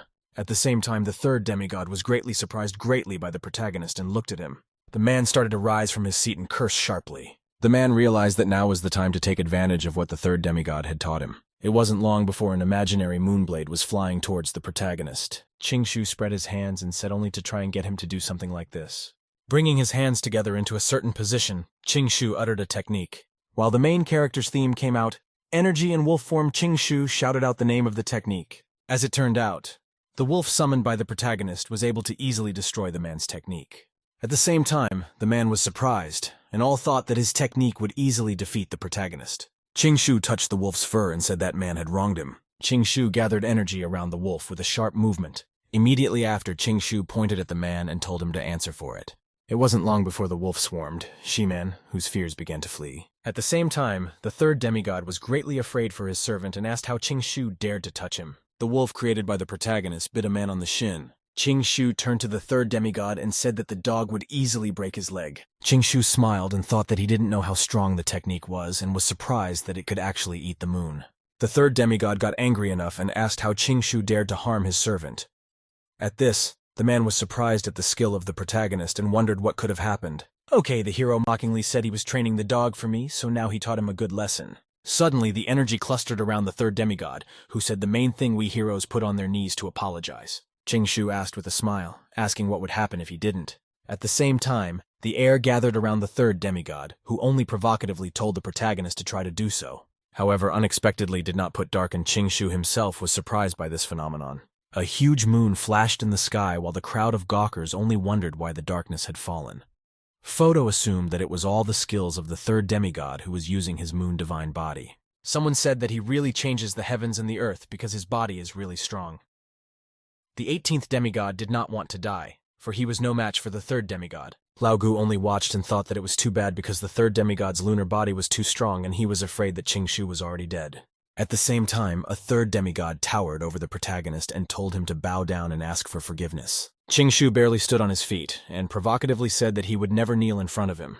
At the same time, Qingxu abruptly shouted out the activation of the divine solar body. Suddenly, a huge solar pillar appeared around above the protagonist. This pillar would be so bright that it overlapped the influence from the moon divine body. A golden-colored halo appeared behind the protagonist, and Qingshu grinned. Pretty soon, so much energy gathered over the protagonist that it formed a small sun. The third was God was greatly surprised at this development or denied the possibility of what was happening. It wasn't long before the light from the sun dispelled the darkness of the night, as if it were all just a dream. The night shattered like glass and the shards dissolved in the light. It soon became so bright that there was no doubt that it was daytime again. At the same time, the people who were only watching the confrontation between the protagonist and the third demigod closed their eyes, because the sun was so bright that it was blinding their eyes. Lao Guo also covered his face with his hands and talked about the protagonist.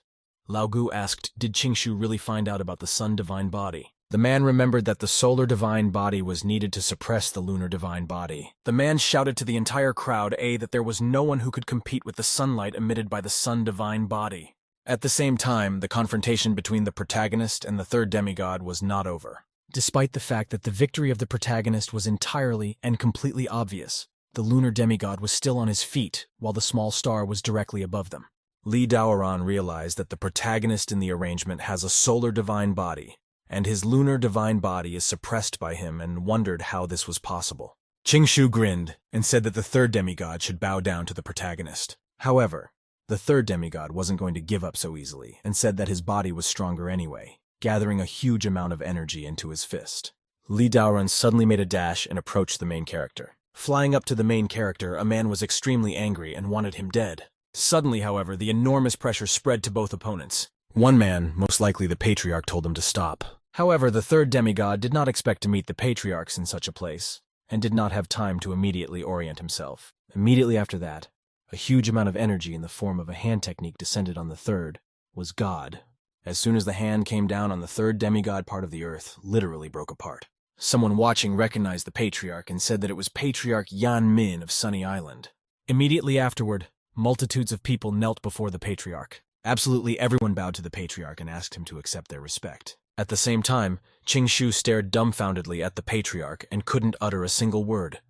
The man thought that this was just one of the 7 floating islands, and it was the one he had met the Patriarch of the Sunny Island. Qingshu opened his mouth wide and shouted that this Patriarch was incredibly strong. The Patriarch turned to the protagonist and said that after the awakening of the 18th was God, he received a solar divine body, and told him to bow before the palace on Sunny Island. At the same time, the people who were kneeling envious of the protagonist said that this had not happened for hundreds of years. Another man said that the Patriarch Yan Min was considered the chief among the patriarchs, and after such a proposal, the protagonist's life would change significantly. The man said that jealousies are useless because he got a solar divine body. This is such a graphic moment, and it is one of the oldest divine powers. The Patriarch extended his hand to the main characters and invited the protagonist to come with him. Immediately after that, Qingshu began to slowly float in the air. Qingshu waved his hand in forgiveness and said goodbye to the third demigod. Watching Qingshu fly towards Sunny Island, Li Daoran only lay there unable to do anything. The man was extremely angry with the protagonist and vowed to remember this humiliation. It wasn't long before the protagonist found himself on Sunny Island. Qingshu folded his lessons in reverence and said that he was paying his respects to the Patriarch. Said that Yuhuaman hadn't seen the solar divine body for thousands of years, and especially it wasn't expected with someone from the Huachin kingdom, since no one had seen anything more rare and ancient. The Patriarch held some sort of orb in his hand and said that from today, Sunny Island was coming completely under his control. The protagonist was greatly surprised by this fact, but did not say anything. After that, a sphere of mysterious energy floated into the hands of the protagonist. As it seemed, there was a golden tablet with a character on it. She, as Qingshu, was very surprised that the Patriarch literally gave him the entire abode right away. The man was greatly surprised that the Patriarch would immediately give control of Sunny Island, and thought that the Patriarch was extremely kind. The Patriarch said that he had been weak for so many years, but one day rushed into the sky and received a hidden divine body. The man said that as soon as he gained strength, his sword would rise into the sky and blow away everything in its path. Opening his eyes, the Patriarch said that it was with this that he would confirm his father's reputation. Immediately after that, Qingshu squeezed the tablet. The man folded his arms in deference, saying he understood. At the same time, there was a calm atmosphere in the 7th Prince's residence. The man was very pleased with himself because Qingshu was able to pull out a map from his sleeve. The man recalled the events of the day and grinned. He didn't expect that the third colobus would be exposed, and the heavens and earth would shake. He also didn't expect Qingshu to be chosen as the Patriarch. His servant said that it didn't matter how he achieved it in the end, he couldn't hide it, and that it was no match at all for a man after all he had trumps up his sleeve. Smogla turned to the man and said that since the 18th demigod had pulled his trump card out of his sleeve, perhaps they should get into action. The 7th demigod said to just keep an eye on him, because although Qing was recognized as a Patriarch's disciple, Patriarchs never interfered in disputes with demigods. The man said that there was absolutely nothing good about him getting this island because it didn't make people excited and the next matters would be more beautiful. At the same time, something strange was happening in the 11th demigod's residence. As it seemed, there was a monster in the inn itself. In front of him was the 11th demigod, and behind him was a servant girl. The man held out his sword and challenged the monster to a duel. Immediately afterward, the monster made a desperate leap at the man. However, Duan Jinfeng was too fast because even in the middle of a spurt, he was able to injure him. Big 11 clenched his teeth and said that there was nothing good with the protagonist and his divine body. The man got angry and said that the fact that he got the island didn't sound very believable. The maid said that Qinshu killed his servant Qian Huang 5 days ago, and most likely these rumors are true. The man got very angry and thought it was probably a provocation. Looking at his hand, the man said that the solar divine body was the best and ancient body, and if he got it, his chance of becoming an emperor would increase many times over. At the same time, Moon Dynasty had a pleasant atmosphere. Someone was moving with incredible speed through the protective plants of the city. Some girl high jumped right in front of the monster. The girl focused her gaze solely on her prey and became one with her sword. Immediately after that, Grandpa chopped the eagle with a few not-so-simple blows. People were only saying that the 9th princess was improving and becoming more and more worthy of being the pride of the Lunar Dynasty. Immediately after the quick kill, the girl hid behind the protective wall of the city. At the same time, people continued to talk about how after the leader of the younger generation became her, the 9th princess had improved her reputation. Someone talked about how the ice chalcedony body on the 9th princess looked unrivaled and boundless. The girl exhaled after a prolonged battle and a man approached her. He held out a box and said that this pill was with his kingdoms and offered it to the 9th princess. Lin Yu, the prince of Longqian Kingdom, said that this pill would replenish her vitality. The 9th princess said that she was without excessive gratitude to his kingdom for handing over this pill.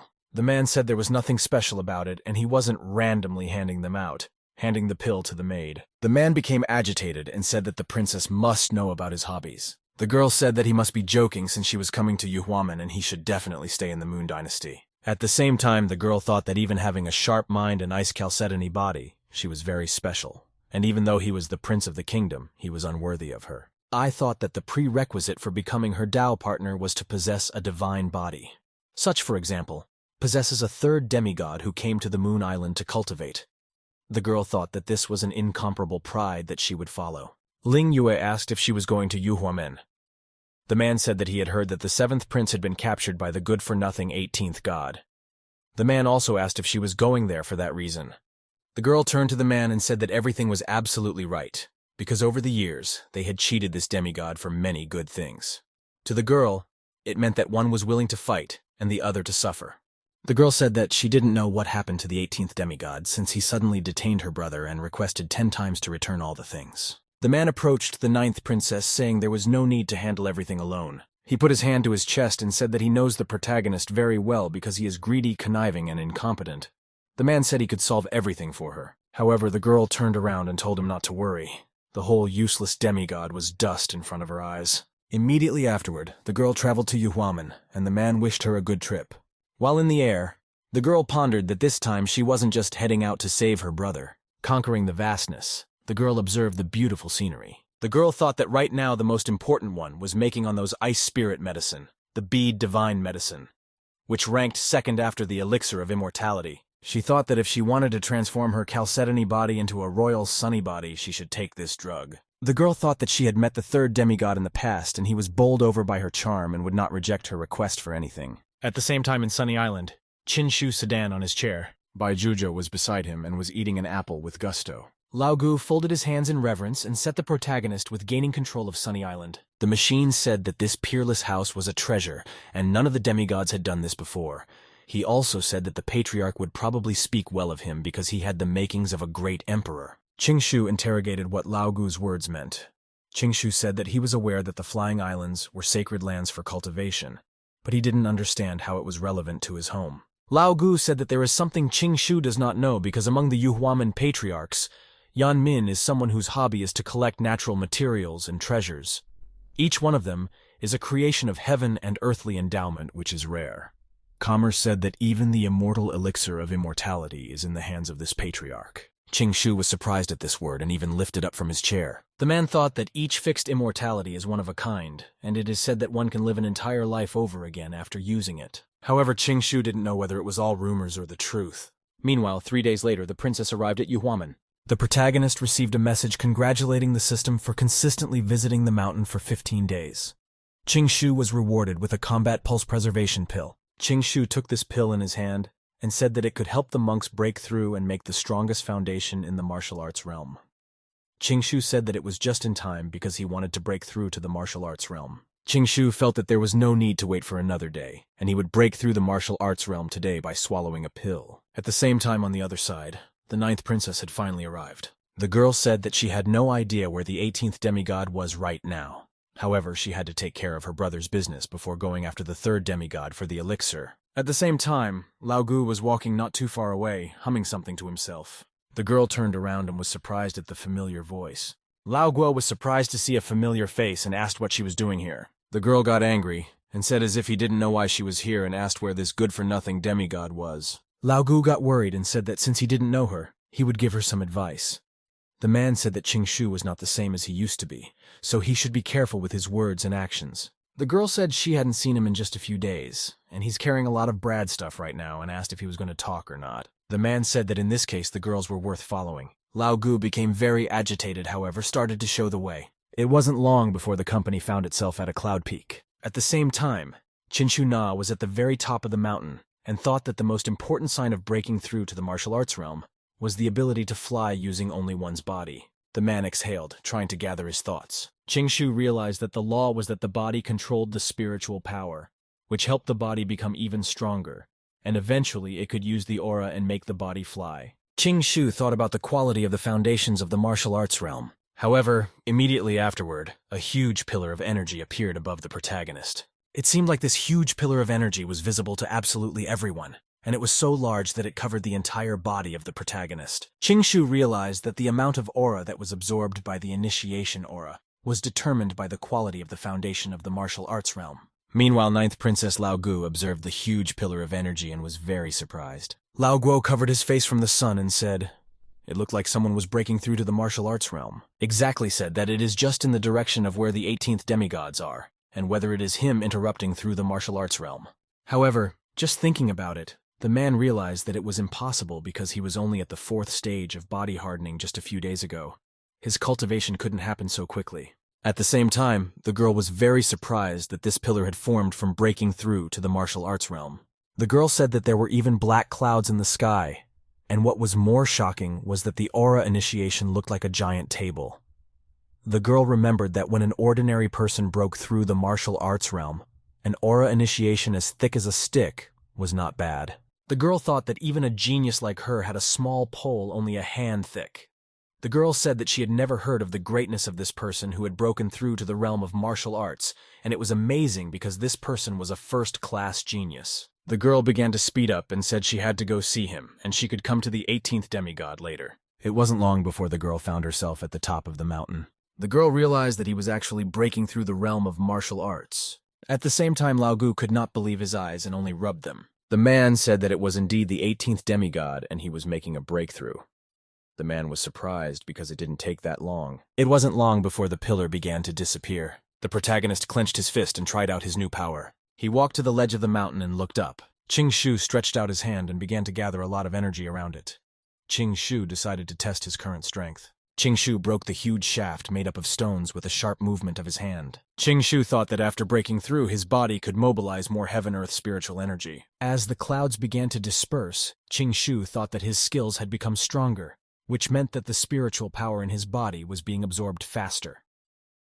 The man also realized that he had an eternal Dantian skill, so he didn't need to worry about exhaustion. At the same time, the 9th princess who was observing the main character thought that he had a very strong spiritual energy that seemed endless. The girl and Lao Guo began to approach the protagonist. Shu turned around and asked what Lao Guo was doing there. At the same time, the girl decided to introduce herself and said that Shi Xiaomingyo was the 9th ruler of the Moon God dynasty. The girl said that she had just seen him break and how he had laid the foundation of the martial realm. Shu grinned and said, "Did she really come to save the 7th prince?" The girl said that everything was absolutely true, and even though she had no idea how the man knew about it, however, she was here to teach the 18th god's son a lesson. Qingshu grinned and interrogated what exactly she was going to teach him. The girl said that Qingshu, with the body and life of a mortal, was a fool, and it was obvious that he should be beaten up to beg for mercy and never commit crimes again. At the same time, Lao Gu tried to stop the princess, but it was in vain. The girl turned to the merchant and said that she didn't know what kind of drug Qingshu had given him. The girl asked how he could be so afraid of him since he's an entrepreneur of the Holy Empire of the Ancient Kingdom. Qingshu asked the girl whether she had so much faith in herself all despite being Xiao Mingyu. But Qingshu was still a demigod of the sect and she was not his equal. The girl asked is the one joking Qingshu is only a godson, and she knows that no one has ever taken him seriously. At the same time, Qingshu queried too, according to the girl, is the main character. The girl waved her hand and said that he is an outstanding and gifted gentleman, because just by standing here, he reveals an irresistible aura. The girl said she thought he was also one of God's sons of the sect and wondered which one. The man raised his hand and said that she guessed correctly because he was the 18th demigod. The girl instantly bowed to the protagonist and said that naturally such a handsome man must be a demigod. Suddenly, however, the girl opened her eyes and realized her mistake. The girl instantly moved away from the protagonist and asked again if he was really the 18th demigod.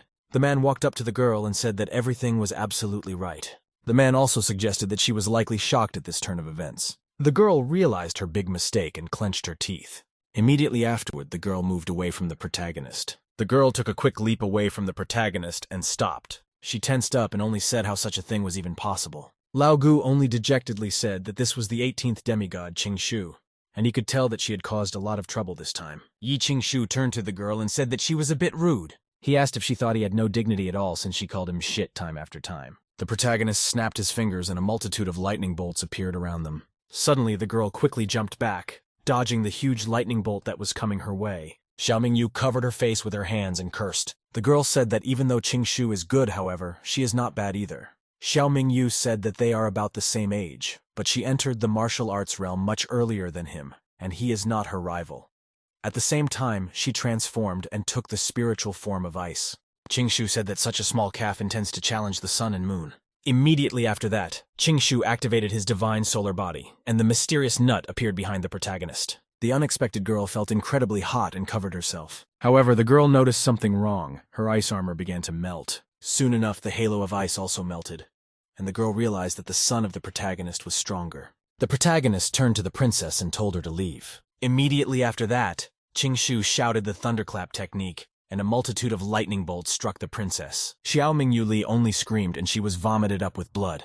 The girl started to fall to the ground after such an extravaganza fiasco. It wasn't long before the girl was on the ground and trying to soften her blow. The girl covered her face with her hands and realized that the 18th demigod had awakened a special body. The girl realized that she was specifically designed to surpass her ice body. The girl realized she needed to escape and vomited blood once more. Making a desperate leap, the girl ran away from the protagonist. Lao Gu turned to the protagonist and asked if he would let her go.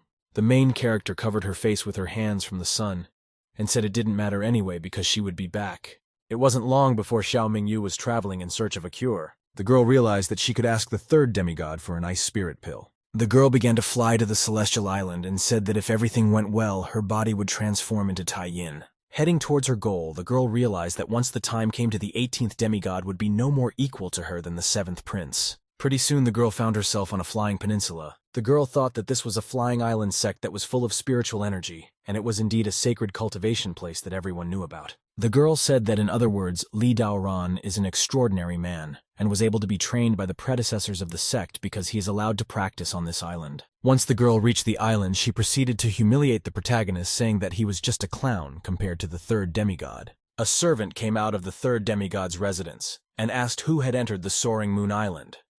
Xiao Mingye said that it was Xiao Mingye, the 7th ruler of the Lunar Dynasty, and an old acquaintance of the third demigod, and asked him to report her. The man turned around and asked to wait a bit. The girl stood near the entrance and waited, thinking that the third half-box of his divine moon spirit body and his cultivation was coming right here, and it was definitely not a ponce. The girl sat on the stone and realized that she Xiao Mingyo was special among them, and when the third demigod met, he would answer her requests. The girl got angry and remembered that with the help of the third demigod, Qingshu wouldn't even be worthy of even a mention. Suddenly someone called out to the princess, and she turned back to the source of the sound. It was the servant who came out of the manor and said that he was sorry, however. Li Daoran is in an asylum and doesn't want to see anyone. The girl was very surprised at this response from the servant and rose from her seat. The girl went to the servant and told him that he had probably heard her, because there was no way the prince didn't want to see her. The girl spread her hands and said she was his friend. The servant looked at the girl and said that he had not heard the prince say that. The girl said it was more likely that he had heard wrong and he should go back and report her again. At the girl's indignation, the servant only asked what she meant. The girl said that she was the 9th ruler of the Moon Dynasty, and the 3rd demigod couldn't ignore her. The servant said that no matter who she was, no noise was allowed here. The man turned back and said it was not good to interrupt his prince's practice. The unexpected girl screamed and turned to the 3rd demigod, saying that she was the 9th amazing one come to see him. The servant was very much surprised, and turned to the girl saying that it was a very impertinent act on her part. Suddenly the door of the prince's residence opened. Someone said to let the princess in. The servant bowed to his master and said that he would certainly say so. After the door was opened, the servant took the girl inside, who only grinned derisively. The girl thought that with her talent and status as the 3rd prince, there was no way they would refuse to see her. Quite soon the girl was already in the residence of the 3rd demigod and stood before him. The girl served her hands in reverence and said something that she was glad to see the 3rd demigod. Li Daoran only said that Xiao Mingyu couldn't be so polite and asked what she came for. The girl got angry and said that in truth she had come here to deal with the 18th demigod. The girl said she was in a bit of a jam and wanted to ask the 3rd prince for help. The man asked grimly, so what was it you wanted him to do for her? The girl had not expected such a cold voice from the 3rd demigod and was greatly surprised. The girl said that if he had a moon divine spirit body, it would be great if he could help her surpass the body of the 18th demigod. The man only stared at the girl in silence. The girl continued that even though this demigod had awakened a salty body, she was still useless against the 3rd demigod's body. The girl was about to continue that if Li Daoran made a single action, then the 18th demigod would be begging on his knees and begging for mercy. However, the man stopped the princess. Looking with rage at the girl, he asked if she was mocking him. The girl didn't understand the man's claim and asked what to do. In fact, she talks about how the main character's body is trash compared to the body of the 3rd demigod. The man got even more angry and said what kind of garbage she was talking about. The man said that the main character's awakened body is the body of the god yuan, which is especially limiting. The man also asked if she really didn't know or was just pretending. The girl was extremely surprised by such information and could not say a word. The girl immediately folded her hand respectfully and asked for her forgiveness. The man waved his hand and told her this whole thing since she is Xiao Mingyu, then she can just leave. However, the girl pleaded with the 3rd demigod and said that she had another request, and asked him to give her the ice spirit pill. The man was surprised at the name and turned back to the girl. Li Daoran asked if she even knew her true value, which is the 2nd after the immortality period. And even so on the island, not even a few. The girl said she knew how precious it was since the prince, and only the prince or competent enough to practice on the floating island can possess this pill. The girl only sweetly said that's why she was asking for it. The man asked again if the girl was trying to insult him. Xiao Mingyu didn't understand the reason for this sudden change of mood in the 3rd demigod. The man said that even though the demigods are practicing on the floating island, but they only have the right to practice, and only if you have control over the entire island do they have the right to possess all the treasures and resources. The man said that the 18th demigod is not only the master of the Soaring Sun Island, but also has complete control over it. The man said that now everything on the island is under the full control of the protagonist. The man angrily said that again she deliberately humiliated him because she was too bold. The girl started waving her hands and said that she had absolutely no intention of insulting him because she didn't even think that Qingshu could surpass him. The man shouted with rage at whoever was there to outdo whom. The man was extremely angry and said that in a way, he had just been given more opportunities than him, and asked if she really despised him. The girl was already trying to justify herself, but the prince stopped her. Li Daoran concentrated the power in his hand and told her to get out. Having received an incredibly powerful blow, the girl was forcibly kicked off the island. From the force of the impact, it not only flew across not only an entire island, but ended up in the open sky. It was only possible to slow down the force of the blow, and the girl was able to use her own strength. The girl began to float in the air, and wondered what she should do now, because she not only did not save her brother the 7th prince, but even pissed off the 3rd demigod. The girl blurted out that it was all the main character's fault. Turning to the other island, she said he had better release her brother as well before making any plans. Having decided on a new goal, the girl concentrated and decided to fly to the main character's island. Meanwhile, there was a beautiful atmosphere on Soaring Yan Island. Qingshu asked when Bai Zhuzhou had time to learn how to play shogi and who she played with. The man took the black chip in his hand and said that as far as he knew they were demons, they rarely played shogi. Immediately after, Qingshu placed a black chip one of the empty seats. The girl said she was different from other demons aside from her daily practices. The girl said she was made to learn all kinds of piano, shogi, calligraphy, and drawing while she was still very young. After Bai Jujo made her move, Qingshu made his, and said that even though she was a demon, but she was attending so many fun classes. The girl put a white chip and said that Qingshu had lost again. Bai Jojo turned to the protagonist and offered him a bet on the immortality pill this time. The protagonist agreed, however said he would replace her with a precious pill that is not yet ripe, so he must wait a bit. Suddenly, Laogu entered the residence and addressed the protagonist. The man said the 9th ruler was here and wanted to see him. Qingshu slammed the board the entire event he had been waiting for a long time. The man instantly rose from behind his seat and told there to get in. The girl entered the main character's residence and began to look around. Qingshu sat on his chair and watched the princess' actions. As the girl approached the main character, Bai Jojo was beside her and eating some kind of berry. The girl went through the different fruits and tasted them one by one. Xiao Mingyo turned to the protagonist and said that she could promise him something. Qingshu asked what she wanted to promise. The girl said that the promise she could make was that he would release her brother on the condition that the ransom would be 10 times as much. The girl held out a small pouch and said that these spirit stones would be enough to compensate him for everything. Qingshu said that Xiao Mingyu had made a mistake. With a gloomy expression, Qingshu said that the ransom was 10 times more earlier, now he needed 100 times more. The girl was very much surprised at such insolence of the protagonist, and opened her eyes wide. Xiao Mingyo turned to the protagonist and said that he was uncontrollable in such matters. Qingshu got up from his chair and said, "What is the law?" Qingshu looked at the girl and said that in Soaring Yan Island, the demigod's words are law. The girl got very angry and looked at the main character. Suddenly, Bai Jojo intervened and said that this fruit was very unpalatable. Xiao Mingyu originally didn't notice the girl in the main character's residence and turned around to the direction of the sound. Bai Jojo threw the very fruit she was tasting onto the floor, and it ended up right at the princess's feet. The girl was very surprised at the thrown fruit and didn't know what to say. The girl instantly recognized the pill because it is a precious Juhang pill that can reveal golden feet, and it is priceless. Bai Jujo decided to try the next fruit. Took a bite, the girl said this fruit was also unpalatable. Throwing the fruit in the same direction, Bai Jojo discarded it. Xiao Mingyu instantly recognized that it was the yellow dragon holy fruit and could transform the dragon's soul. At the same time, Bai Jojo threw away the fruit time after time after time after tasting just a piece. Xiao Mingyu learned that among these fruits, there was a precious sandflower pill and a precious fruit pill along with magical herbs. Xiao Mingyu said that they were all precious medicines, each one of them as rare as the essence of heaven and earth.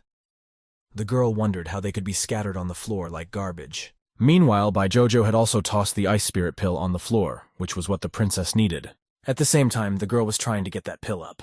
Bai Jojo complained to the main character that all these things are unpalatable. She turned to the main character and said she wanted to try the immortality pill and asked what it tasted like. Xiao Mingyu was very surprised at such a waste. She stood in a stupor and only asked how such a valuable pill that allows you to be reborn in 1,000,000 years managed to devalue. The girl turned to the demoness and asked if she knew that the price of such a pill in the outside world was equal to the price of an immortal dynasty, and it was the greatest chaos treasure that even emperors wanted. The girl looked at the pill, the ice spirit that would allow her to break her body down to Tai Yin's body. I thought it was so close, and she just had to have it. The girl said that she could promise the 18th demigod a 100-fold ransom with a condition. The protagonist turned to the girl and asked if she really had the right to dictate her terms. The girl held out a pill to the protagonist and said she wanted that pill. Qingshu agreed to this condition, but he also put his own condition. Pointing a finger down, Qingshu told her to bow down and beg. The girl was extremely angry because he can't hurt people that much. Qingshu rubbed his chin and said that he was just too fond of giving on people. Xiao Mingyo said that she was the ruler of the Moon Dynasty and the 9 masters at the pinnacle, and was revered by thousands of people. The girl said she had never been treated like that either. Qingshu held out his hand and said that it was all because she had never met a son of God since. Qingshu released his aura and told her to bow down. Suddenly the girl's knees buckled, something even she herself had not expected. It wasn't long before the girl was on her knees looking at the main character. The girl realized it was the pressure of Tao's rhythm that she could not resist. The girl asked, "How can he use this rhythm, because it is obvious that in the system he is lower than her? So why can he use the Tao rhythm which is available only to the Supreme God?" The girl said yes, even if Qingshu was a Supreme, it still takes an entire century to train the rays. The girl was very surprised because there are countless of these rays. Qingshu said that in this Yan Island, everything is in the hands of the Son of God, and Tao's rhythm is mysterious to her, because a demigod does not care what kind of air to breathe. The girl was extremely surprised by the explanation from the protagonist and could not utter a word. The protagonist told her to slowly bow down, and when she had thought hard about her actions, to rise again. At the same time, Qingshu turned around and noticed something unusual. As it seemed straight into the hands of the protagonist flew something. After grabbing it, Qingshu realized that it was some kind of scroll. Qingshu examined it and realized that he had no idea what it was. Lao Gu intervened in the conversation and said that this was a holy letter delivered by the Yuhua Temple. Its contents represent the supreme will of the sect, which must not be violated. The protagonist opened the scroll and decided to read it. After the opening, hieroglyphics appeared in front of the protagonist, saying that the 10 sons should quickly gather at the Temple of the Gods. Qingshu. After reading the message, he realized that it was an important event. It wasn't long before the protagonists found themselves in Yuhua Temple. Landing at his destination, Qingshu began to look around. Qingshu took some fruit with him apparently as an appetizer. The protagonist thought he was in this temple, and the temple itself is magnificent. Immediately afterward, the protagonist took a bite from the fruit he held in his hands. Qingshu looked around and thought that the concentration of spiritual energy here was even greater than the soaring island. The guards quickly bowed to the 18th demigod, saying that they were glad to see him. Immediately afterward, the guard asked if Qingshu was heading here specifically. Qingshu was surprised because he was already approaching the guards. Walking up to them closely, Qingshu asked, "Isn't it possible for him to walk in like this?" The man said that he had forgotten that an 18th demigod had limited cultivation so he could hide his divine abilities. The guard held out his hand to the protagonist and told him to enter. Qingshu handed the guard this and told him to throw it away instead. Immediately afterward, the protagonist went to the door, leaving 2 guards behind them. Thought from the guards that this demigod is so disrespectful that he makes them throw out trash. However, the man realized that it was the aura of the yuan sacred fruit and was greatly surprised. The guard thought that the 18th demigod was too proud since he threw away such a value after just 1 bite. The other guard looked at the raft in his colleague's hand and realized that he had never smelled something like this before, asked to let him try it. The man gave to his coworker a taste, and the latter took his bite. Said to have practiced for many years, and never seen such a magnanimous god, and will have business with those who slander the 18th year for selling sacred religions in the future. At the same time, Qingshu walked into the hall. Qingshu was surprised since he didn't see a single person in the hall. To be more precise, Qingshu only saw many valuables that seemed to be on the canvas. Qingshu asked what was the matter since he didn't understand anything. Suddenly, one of the shadows who was in charge of one of the demigods said that this 18th demigod who was the laughingstock of their sect had finally arrived. Qingshu said, the one hiding and daring to look down on him. One of the men said that the battle of the sons of God is a battle for life, and that's how important it is. The man said that naturally they should be careful to hide their breath, and how Qingshu couldn't understand such a simple thing. Someone said that an 18th demigod with his low cultivation level couldn't even hide from the sky, but there was no reason for him to do so since he wasn't fit to participate in the battle of demigods anyway. Nado asked why the protagonist should not give Shenzijiano to you, then he can continue to live peacefully. Otherwise, his body and soul will be destroyed. Qingshu grinned at the same time. The protagonist asked who they are because when they show their real body, he will teach them a lesson on behalf of the Son of God. Qingshu turned to his brothers, however. None of them said anything. Qingshu provocatively said that if he didn't dare to take it even if he put it in his hands. Qingshu showed his tongue and asked how such a Bazdoon could even mock him. The man Qingshu addressed was seething with rage, however. He could not say anything. Suddenly a harsh voice sounded, telling all the sons of God to be quiet and take their seats. Qingshu looked at the source of the sound and saw an empty throne there. Nevertheless, there was some kind of bird near the empty throne. She welcomed everyone and said there were things she had to report. Qingshu greatly wondered how some parrot could hold such a meeting. The bird asked the 18th demigod why he was stunned since the meeting was being held just for him. Qingshu agreed and decided to stand in his place. Bird said that recently the 18th demigod helped the saint find the long-lost Rongyan Sutra. And now that again the scriptures are gathered together, his powers are again at their peak, so they will hold a festival of saints. One of the men said that as far as he knew, the Festival of Saints was a great event for immortals, and had not been held in at least 500 years. Someone else said that they say that even the emperor attended the last festival. At the same time, another said that he would not appear today.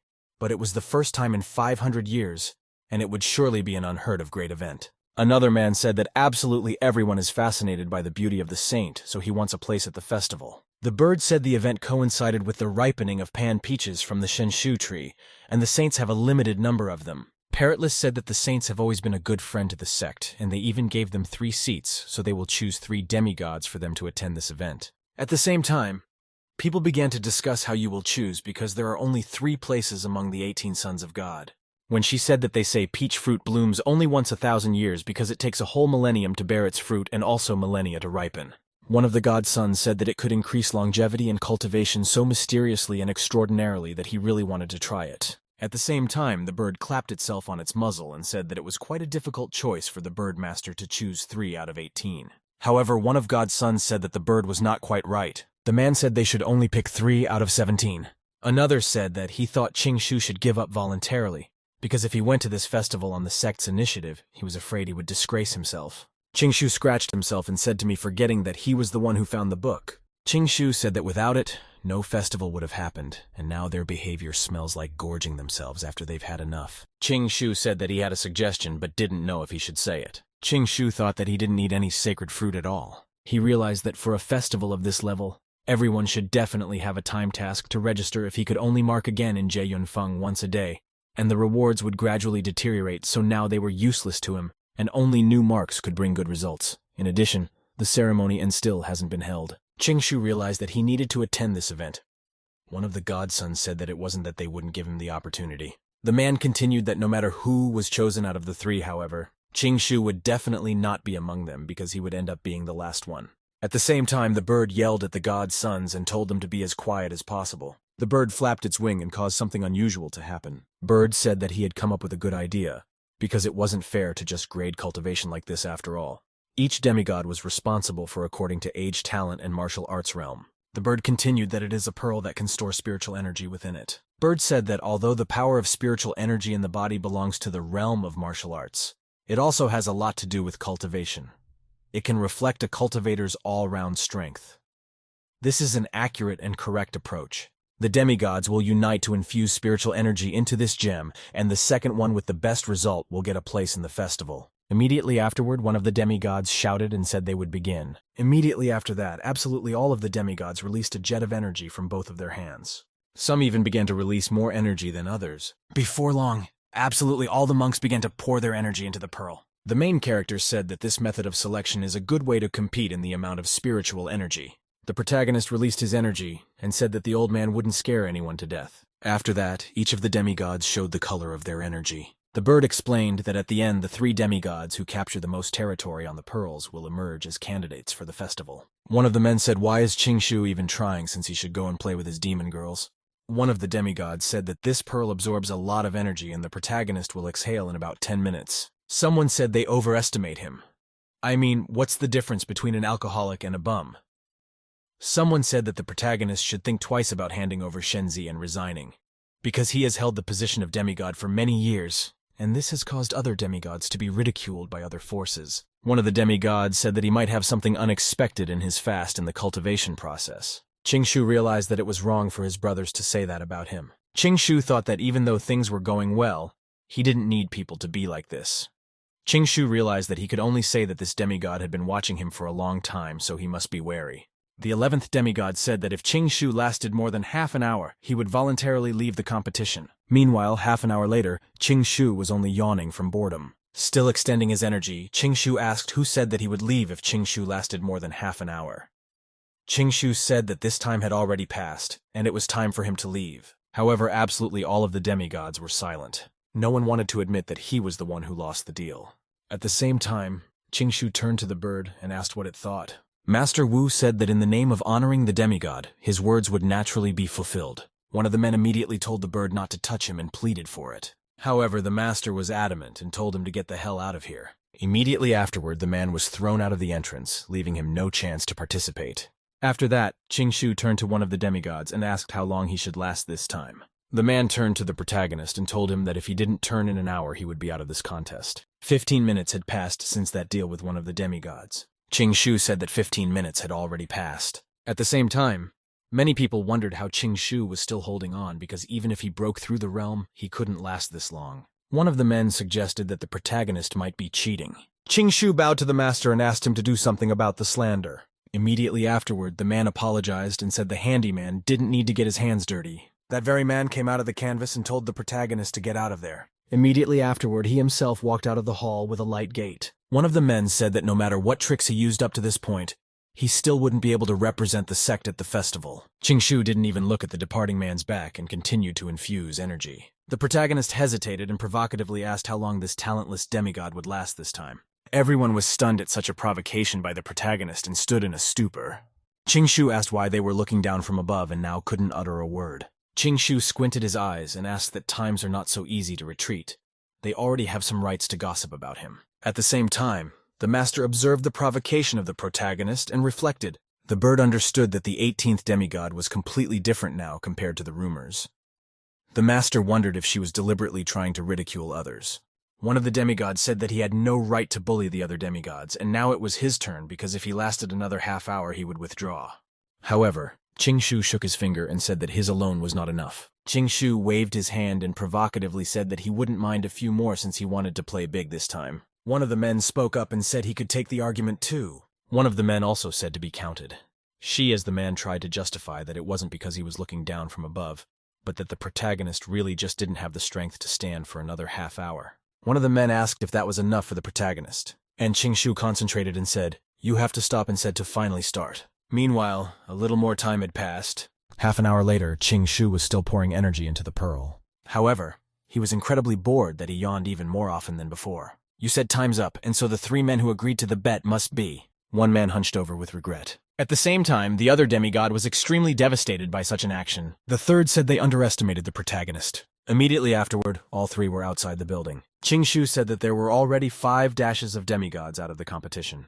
And the protagonist turned to the other demigods and asked them if they would place their bets. However, absolutely all of the demigods only remained silent and concentrated on infusing energy. Shu dipped his finger and said that they are all so proud and don't say anything at critical moments because it is a bad habit. Shu said that he wished he could play even tougher. Immediately afterward, he put Shen Zijiang on the line and asked if anyone was going to challenge. Absolutely everyone was shocked at what Shu proposed and only looked at him perplexedly. Paul of the Gods once said that the longer this goes on, the more rapidly the pearl absorbs power, and it's hard for a demigod to last another hour. The other man said that since he had put such a valuable thing on the line, he would bet him another half hour. The other man said to be counted too, because the main character has the guts to bet on something so valuable. It wasn't long before 3 more demigods joined the argument. Honestly said that she would witness this argument, and it involves all the demigods, and suggested that we start.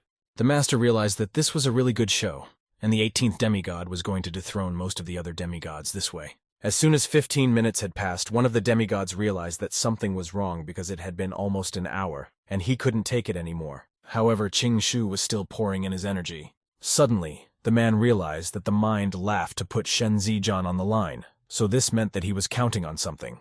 And despite that, Shu was still trash, and there was no way he could win it. Half an hour later, Shu was only calmly pouring energy into the pearl. The protagonist turned to the 7 sons of God and said that time was up and he had won. Shu said that I was the predecessor, said that there was no need to hide, and he should fly and dominate.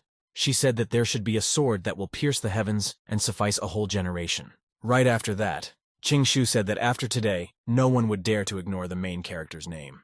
At the same time, people still continued to pour energy into the pearl. Someone wondered how come Shu lasted for an hour while another said that the rumors were not true, and the main character is quite dangerous. At the same time, the master said to all the gods who had just lost to leave this place immediately. The master said he was going to enjoy another show.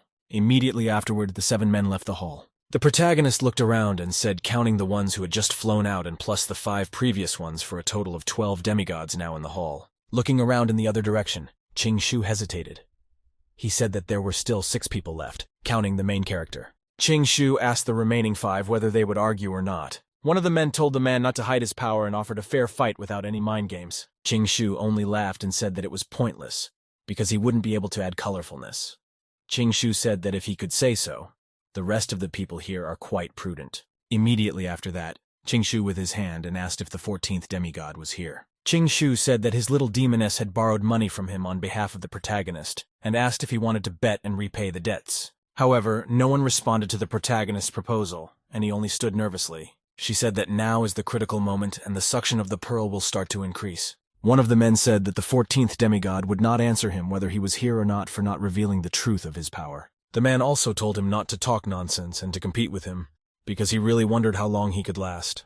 At the same time, the elevator master grinned and thought of something. Bird said since they don't want to make an argument, then he will give some extra rewards. The bird's eyes lit up, and she told the pearl to increase the energy absorption tenfold. One of the demigods was extremely surprised by this news, yet he was not the only one. One of the demigods said that once Pearl increased his suction, then his spiritual power would run out in an instant. Immediately afterward, Pearl increased her suction tenfold without asking anyone's opinion. Many people immediately afterward screamed and fell to the floor exhausted. One of the men could not even calculate the fall because he hit his head straight down. All the remaining participants only tensed up as they realized that the real test had begun. People began to forcefully calculate their spiritual energy and give it away. Qing Shu asked why don't the other 4 ask the master to increase the suction another 10 times. Qing Shu asked if it was not weak for them to do so. However, absolutely everyone only concentrated and said nothing. Many of them were very worried that they would not be able to get a place at the festival and gave their last effort. Meanwhile, the faces of many of them were covered with sweat.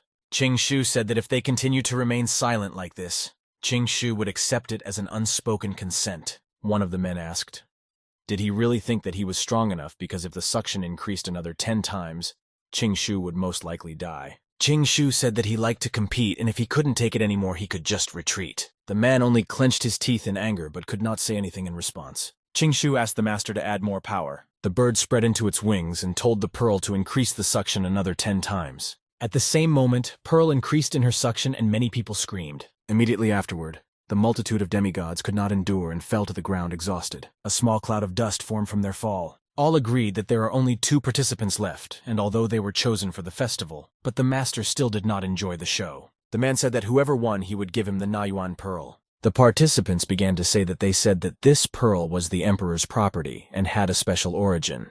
Another said that it was true because it also had infinite uses and many effects. Immediately after that, Qing Shu rose to the top. Qing Shu turned to the 2 remaining contestants and said that he really didn't know how strong they were.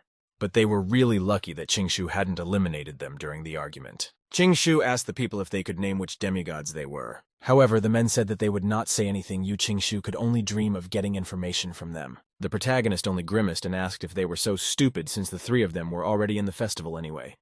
Qing Shu said that even if they didn't tell him the names now, he would still find out who they were during the festival. And the 2 men were only stunned by this statement from the protagonist. However, they decided to focus on their task because it was the Emperor's pearl and could contain his aura. One of the participants said he would definitely take her for himself. At the time, the other said he really wanted it and said to fight for her. One of the participants said that Qing Shu should surrender voluntarily, because even though he had lasted until now, but he was still trash compared to the other demigods, and this pearl was not something that could be given to someone like him. The protagonist only laughed at such an assertion. Qing Shu said that in this case, they should really find out who was truly trash. Qing Shu shouted out the name of the technique and began to pour in even more energy. Pretty soon, the pillar of energy that rose from the protagonist's side was incredibly huge. It wasn't long before the main character's energy began to significantly dominate everyone else. One participant asked how his spiritual power could be so much more powerful than theirs. Another member told him to use his full power if he didn't want the pearl to go to the main character. However, the spiritual power of the main character dominated the spiritual energies of the others beyond any doubt. Qing Shu only laughed. The man said that even the light of a grain of rice wants to defy the sun and moon. The main character said that today, as the 18th demigod, he would show them. Immediately after that, Qing Shu began to infuse such an enormous amount of energy that the energy of the other 2 came out to sleep. One of the participants denied the possibility of what was happening. At that time, another participant wondered what was going on here and what Qing Shu was doing. However, immediately afterward, both participants only shouted, indicating that they were defeated. Immediately afterward, a powerful blow scattered both men in different directions. A small amount of dust appeared at the site of their manifestation. One of the participants even coughed up blood. The man started to rise and said that even though Qing Shu had defeated them, however, he was too curious about what he had done after all. The other said that he agreed with his colleague's curiosity, and said that he was indeed a martial arts master, since even thousands like the protagonist would not have achieved such skill. Immediately afterward, the participants asked what kind of method did Qing Shu use. Qing Shu asked why these people were asking him, since these 2 had hidden their identities and changed their appearances to prevent others from investigating this case. The man started coughing all no matter what. The protagonist's victory only hurt them. Some couldn't even get up straight and just kept their balance. The main character said another demigod would be happy to tell you everything, so why don't they ask him? Right after that, Qing Shu showed his middle finger and said that they called the main character a scum, but it turns out the only scum is them. The 2 men immediately became enraged at this provocation. However, they couldn't say anything. One of the participants told the protagonist to stop being so smug because after this event, many other demigods would pay attention to him. Right after the man left the hall, another told him to be proud of himself. Qing Shu was only watching the backs of the exiting people when he was approached by another participant. He told him to give him the pearls because if some other half-box would oppose him, the man could promise to live it up in disaster with the protagonist. The protagonist asked, how does a defeated servant have any right to demand? A participant asked, does Shu think that all demigods are the same? The man said that each of the demigods has their own trump, and so is each of them good at certain things. And even among those who lost to the protagonist, there are those who are much stronger than this particular man. As he left the hall, the participant said he would say 2 words to the protagonist last. Immediately afterward, the man stormed out of the auditorium and told the protagonist to take care of himself. At the same time, Pearl was approaching the protagonist. Taking it in his hands, Shu said that it was a good thing, turned to the main character and said that when a bird wants to cry, it tolerates it. But as soon as it does, everyone gets scared. The protagonist respectfully folded his hands and thanked the master and said that he was the most majestic and the best in the world. Shu thought that the parrot had a rather mysterious origin, and he was of a high rank in the sex and often acted on behalf of her top. If he managed to establish a good relationship with him, there would definitely be benefits from it. Honestly said that all the other demigods are very calm, but Shu is the one who is the only one who acts at ease. But the master's view is battle for the emperor's son should focus specifically on the protagonist. The protagonist said that he was counting on the master. At the same time, the bird said that Shu is smart and it likes that. Tisa said that there was a great hidden ability inside the pearl that was sealed. If Shu just picked it up, it would be useless. However, right now the master had opened this opportunity for him and brought everything back to normal. Immediately afterward, the pearl in the hands of the protagonist began to glow even brighter. The main character was very surprised to see the light with this pearl, and foreshadowed something unusual. It wasn't long before the protagonist walked out of the meeting hall. Heading to his home, Shu thought that the pearl had endless magical uses. However, how should he handle it? After twirling the pearl in his hands, Shu realized that the only thing he knew for sure was that it contained a huge amount of spiritual energy, and Shu wondered how to release it. Touching the pearl, the protagonist tried it. Immediately afterward, the pearl glowed even brighter and absorbed all the light around it.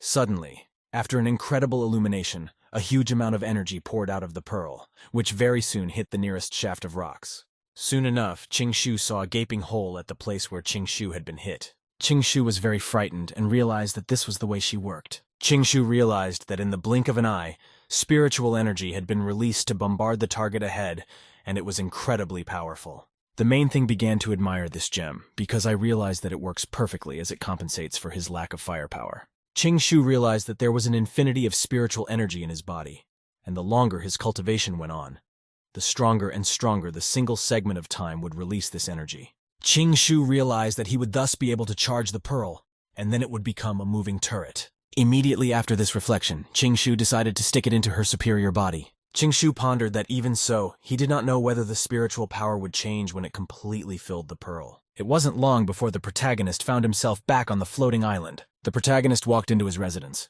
Even though the residence itself was generally quite dark, a lot of people were still there. Bai Zhuozhou chewed another fruit with ease. At the same time, Xiao Mingyu still was on her knees, waiting for the arrival of the protagonist. Lao Gu approached the protagonist and asked what the demigods were doing when they all gathered, and if they had dishonored the protagonist. The protagonist said that there were not 3 places in the festival, and so everyone wanted to go. However, there was a test to choose 3 demigods. Bai Zhuozhou was extremely surprised at this condition, and asked if this was such a cruel competition. Immediately afterward, Bai Zhuozhou asked what the result was since she had wanted to shower Yao Qi for a long time. At the same time, Xiao Mingyu Lishu was thinking that even if Shu had started cultivating now, however, he could not be on par with the other demigods at all, and most likely, he was definitely not chosen and remained at the bottom. Shu only closed his eyes and sat down on his chair. Shu said that he had won the first place. Shu said that the other 17 were unworthy of becoming his and his rivals. The man also said that the master had endowed him with an excellent imperial item, the yuan pearl. Bai Zhuozhi was extremely surprised by this news, since she had heard that it was the emperor's personal item. Immediately afterward, Bai Zhuozhou said to get it out and show it off as soon as possible. However, Xiao Mingwei Li only clenched her teeth and thought that this was just bragging, and did he really think that all the other demigods were on par with the main character, and they were all trash? Xiao Mingyu thought that even though the protagonist was given an imperial item, he still couldn't behave with dignity. The girl was angry because the emperor's divinity is incomparable, and the protagonist just doesn't realize its true value. At the same time, an unfamiliar man proceeded to the threshold of the protagonist's residence. He turned to the protagonist. Lao Gu turned around and was very surprised. He said that it was Zhu Weiba, who was the 14th god's son. Looked at the arrival and wondered. The man said that the protagonist should not be nervous, The man said he was here to congratulate the protagonist on his victory and the pearls. The princesses were very surprised by this news, because she didn't expect that Qingshu had actually won the first place. The man also noticed the kneeling girl, but said nothing. The man turned to the main character and said that he knew about Qingshu liking to play with women, but now he's really good at it. Zhu Weiba said that Xiao Mingyu is sitting on his knees and really doesn't know how to feel sorry for Jade. The girl turned around very quickly out of embarrassment. Qingshu looked at the creditor and asked what he was doing here. The man scratched his chin and said that this place is known for demigods not coming here without a reason. Zhu Weiba showed a characteristic gesture and said he was to collect his debts. Qingshu closed his eyes and told Lao Guo to bring the money from the princess compensation some time ago. The man opened the pouch. Lao Gu then handed the pouch to the creditor and said that Bai Zhuzhou had borrowed a total of 50 spirit stones, and according to the interesting rate of 20% for the year, here is only 60. However, the man waved his hand and said it wasn't enough. Lao Gu merely interjected what Zhu Weiba was referring to. The man smiled and said that his calculation was wrong because the figures of 20 were true, but it was not an annual percentage. Lao Guo spread his hands and said that even if it wasn't an annual percentage, even a monthly percentage was enough. The man said he totally underestimates the business of doing business with him. Lao Guo hesitated and said that is it really a daily percentage and is it not too big? The creditors only laughed and told him to listen carefully. The man said his percentages are hourly, and so far the rate has been cyclical. Lao Gu was very much surprised by the revelation from the creditor's side. Zhu Weiba said that the 18th demigod never knew the truth of running a business. The protagonist responded by saying that this means the lenders never took a beating. Zhu Weiba asked what Qingshu meant. At the same time, Bai Jojo prepared her hammer and said that she would kill him if he tried to trick her by swinging it at a man. Suddenly, however, the hammer blow did absolutely no harm to the man. The broken hammer ended up on the floor. The girl wondered why this man's head was so stiff. At the same time, Zhu Weiba became extremely angry and asked how she dared to hit him.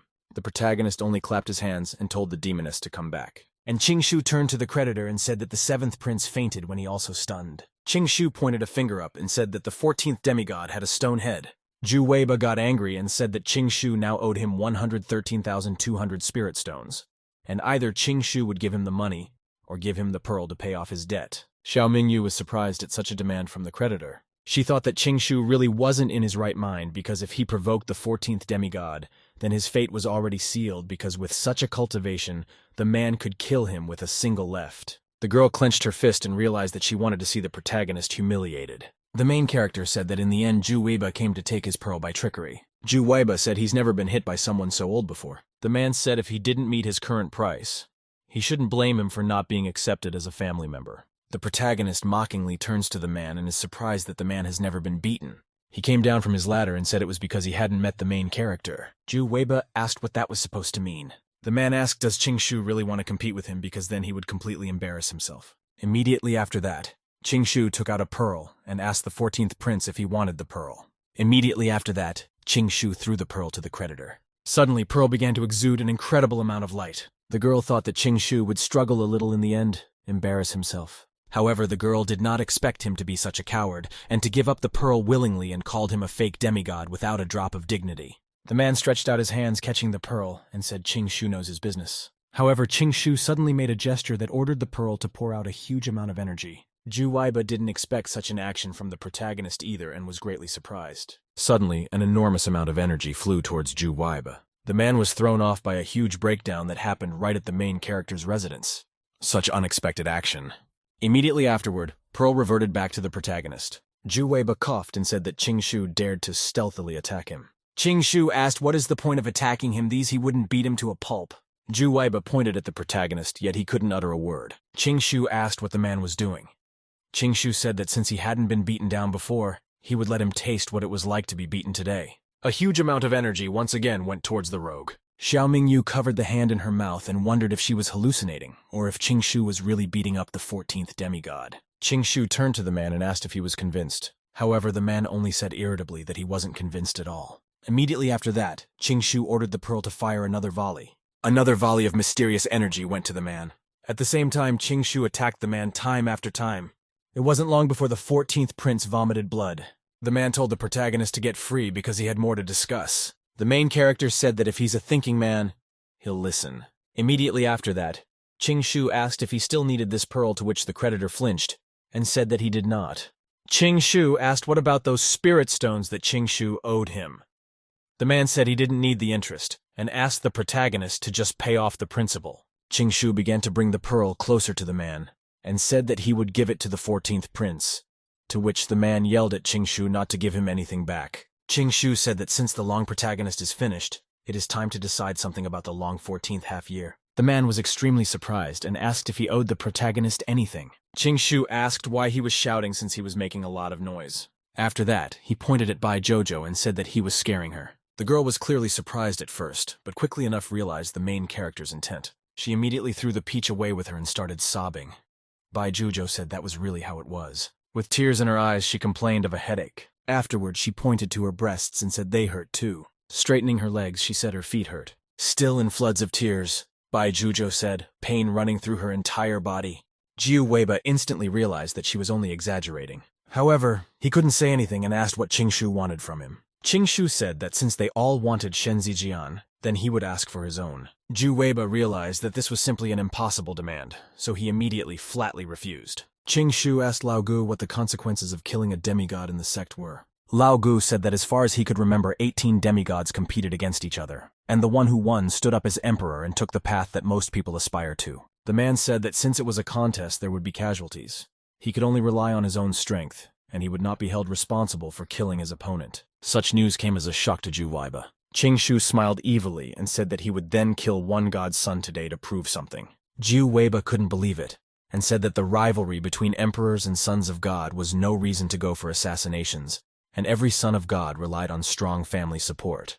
Jiu Weiba said that when he kills someone, he is immediately in the eyes of others, and power is on his side. Shu only smiled and asked if he had any strength. However, the protagonist did not have any. Shu said that the strongest person is behind his back and asked who can fight the Patriarch. Shu stretched out his hand and said that the time had come. A huge amount of energy poured out from his hand, and the so-called death ray headed towards his opponent. He immediately covered his face with his hands because he knew it was bad. The force was so great that it punched through the walls of the building. Literally the whole way from the protagonist to the enemy lit up. As a result, Jiu Weiba was forced to lie on the floor and spit out blood. He still didn't believe that Shu would dare to kill him. However, even as he spoke these words, he found himself getting worse and worse. Shu said that if the latter didn't give him what he wanted in 3 installments, he would wipe him off the face of the earth. Shu began his report. With each step he came closer and closer, and the number inexorably approached 0. Only when the guy was already very close to Jiu Weiba, who was unable to do anything, did he rethink his decision. Right in the face of death, the luggage told the protagonist to stop and said that he would give Shenzijian. Xiao Mingyu couldn't believe that Jiu Weiba was so easily defeated. In the end, the man was forced to give up Shenzijian, which literally meant stopping the fight for the emperor's seat. She couldn't believe that Shu was really capable of this. The girl closed her eyes and wondered if it was really her fault. She realized that she should have taken him seriously from the beginning because he was much stronger than the other sons of God. Xiao Mingyu realized that he had done something that the other sons of God could not do, and Shu was not what everyone else saw him as. As a result, Jiu Weiba sat down in the lotus crawl intending to do something. Suddenly, a certain pearl appeared from his forehead. You could see from the guy that he was clearly being deprived of something precious, and his entire body was enveloped by a golden energy that sought that very thing. In the end, Shenzijian ended up in the main character's hand. After this procedure, Jiu Weiba could not breathe normally and was on the floor in a state of severe shortness of breath. The protagonist took the jewel in his hands and realized that it was so heavy it seems to me that the sweat of the great Tao flows in it. What is a striking thing? The guy realized that it was also flowing out of his body and wondered if he had something similar.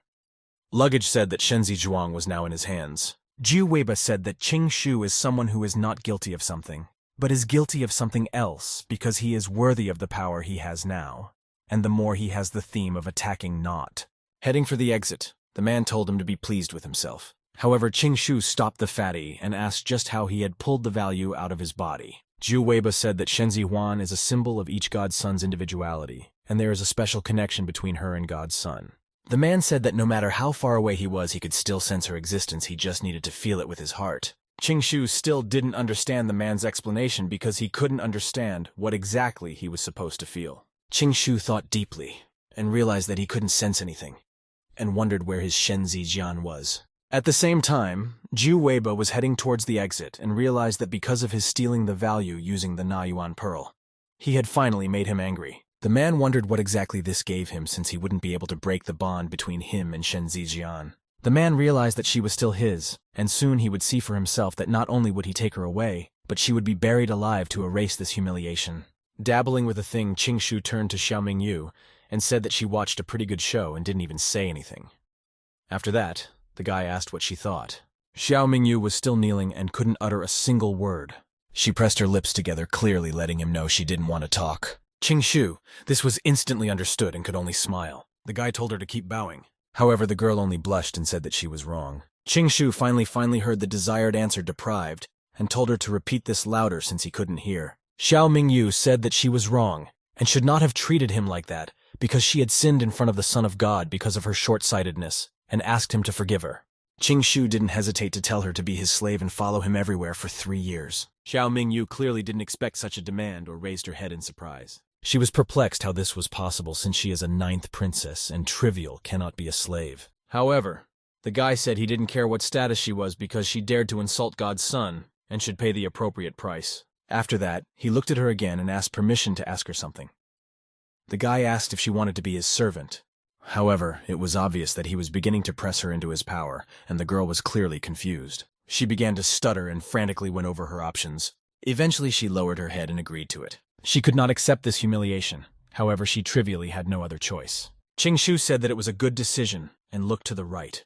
He told Lao Gu to bring the 7th prince here and give the ice spirit pill to Xiao Mingyu. The man instantly agreed and folded his arms in deference. Eventually, the corresponding box was delivered to Xiao Mingyu. As soon as she took it in her hands, she realized that the jewel she had only dreamed of was now in her hands, and she couldn't believe that she had gotten it not from the 3rd demigod, but from the main character. She smiled happily and realized that now she could finally let her body animate into Tai Yin's body on the street, and following the protagonist was indeed the right decision. At the same time, the 7th prince headed to the main character's residence. When he saw a familiar face, he waved hello and said he knew the girl was coming to save him. The man, as if he had gotten a second life, said that since he had dared to imprison him, but now he was in big trouble. The lad said his gifted sister had seen many sons of God and asked a question, frightened by that one. With a smile on his face, he told him to kneel down and bow. However, he didn't expect that the embittered girl was already behind his back. Immediately afterward, she gave a savory slap to the 7th prince, who clearly didn't expect it. The blow was so hard that the man ended up on the floor. The guy didn't understand what his sister was doing, and asked why she was doing it. Xiao Mingyu, with irritation on her face, said to apologize to the master right now. The man didn't understand why his sister was calling the protagonist master. The guy stood up abruptly and couldn't believe what was happening. The 7th principal asked, is Xiao Mingyu crazy in calling the protagonist a master? At the same time, the guy was personally watching this scene as if he were watching a play. Immediately afterward, however, another punch landed on the man's face. Immediately afterward, the man was thrown to the other end of the hall again. Xiao Mingyu asked really, and the latter thinks he is brave enough to insult the protagonist. The 7th prince couldn't believe what he saw. He said he hadn't seen her for only a few days, but he already had no idea what drugs she had taken for that guy. Turning away from his sister, the 7th prince asked if for the sake of God's 18th son she was even willing to beat her brother. He extended his hand and asked if it was still his arrogant and incomparable sister. Xiao Mingyu said that she is arrogant, but she is willing to bow down in front of the protagonist. The girl said she would recommend that he admit his mistakes to the Lord. Looking at him with an evil look, she said that if he didn't do it, she would break his legs today. 7 and the prince couldn't believe what he was hearing. Lao Gu said that Qingshu is great because now Xiao Mingyu is completely under his control. The 7th prince clenched his teeth and said, admitting his mistakes. The girl looked at the main character and asked if he could see what he was doing, pro bilo. Qingshu waved his hand and said that considering that he was also a godson, he would not bother with him and sent him away. After that, the guy turned around and despite the protagonist headed for the exit. However, his thoughts were far from calm, because he believed that Qingshu had deceived his sister and made the most outstanding genius of the dynasty his slave, and this is a great shame, to which he cannot allow to happen. As soon as the 7th prince walked out of the main character hall, silence reigned. Without thinking long, Qingshu clapped his hands and told everyone to get ready. Lao Guo asked where Qingshu was going. Qingshu said that he was going to the Yaoqi festival. Very soon, the 7th prince arrived at his destination. All those passing by immediately congratulated the 7th prince on his triumphant return. Those passing by realized that the guy was most likely suffering because if someone dared to imprison them, they should punish this son of God. However, suddenly someone asked the prince, where is Xiao Mingyu located? This man was a prince and from a neighboring state who was previously worried about the girl. He asked why she had not returned with him. The 7th prince immediately grabbed his head and said that he got angry when he mentioned her. As soon as he heard that answer, he couldn't help but wonder what had happened after all. The 7th prince said that Xiao Mingyu recognized the 18th god's son as his master and willingly became his slave, and this was not a forgivable humiliation for the dynasty. No one could believe what was happening and questioned whether it was really true. The seventh principal approached Prince Lin and told him that he knew he liked his sister. The man said that he now has no clue about what Qingshu did along with her to have sister, as if she took a strange pill and wants to break his legs. Prince Lin instantly became angry and couldn't believe that Xiao Mingyu, who was so arrogant and innocent, could become someone's slave. The guy wrote off that most likely Qingshu had used some kind of dark spell on the princess. He was already seeing this incredible picture in his eyes, and he was getting angrier and angrier with each passing second. The seventh prince said he felt the same way, so they must find a way to save his sister. The seventh prince said he would take care of the protagonist, and that he would learn the consequences of bonding with his sister. Prince Lin asked the seventh prince what he wanted to do since he represents the ancient elephant dragon kingdom, and can handle this garbage with him. The man began to speak his plan. He said that when he was leaving the sect, he heard that the 18th god's son was on his way to the holy festival, and as far as he knew, gods had a place in the festival. The seventh principal realized that the festival would be filled from all sides if they could trample the protagonist. Then his sister would be free from his control. Prince Lin instantly supported this idea. It wasn't long before Qingshu and company reached their destination. However, Bai Jujo couldn't calm down and complained that it wasn't a festival. It was just a big lake that wasn't even as good as the pond in her backyard.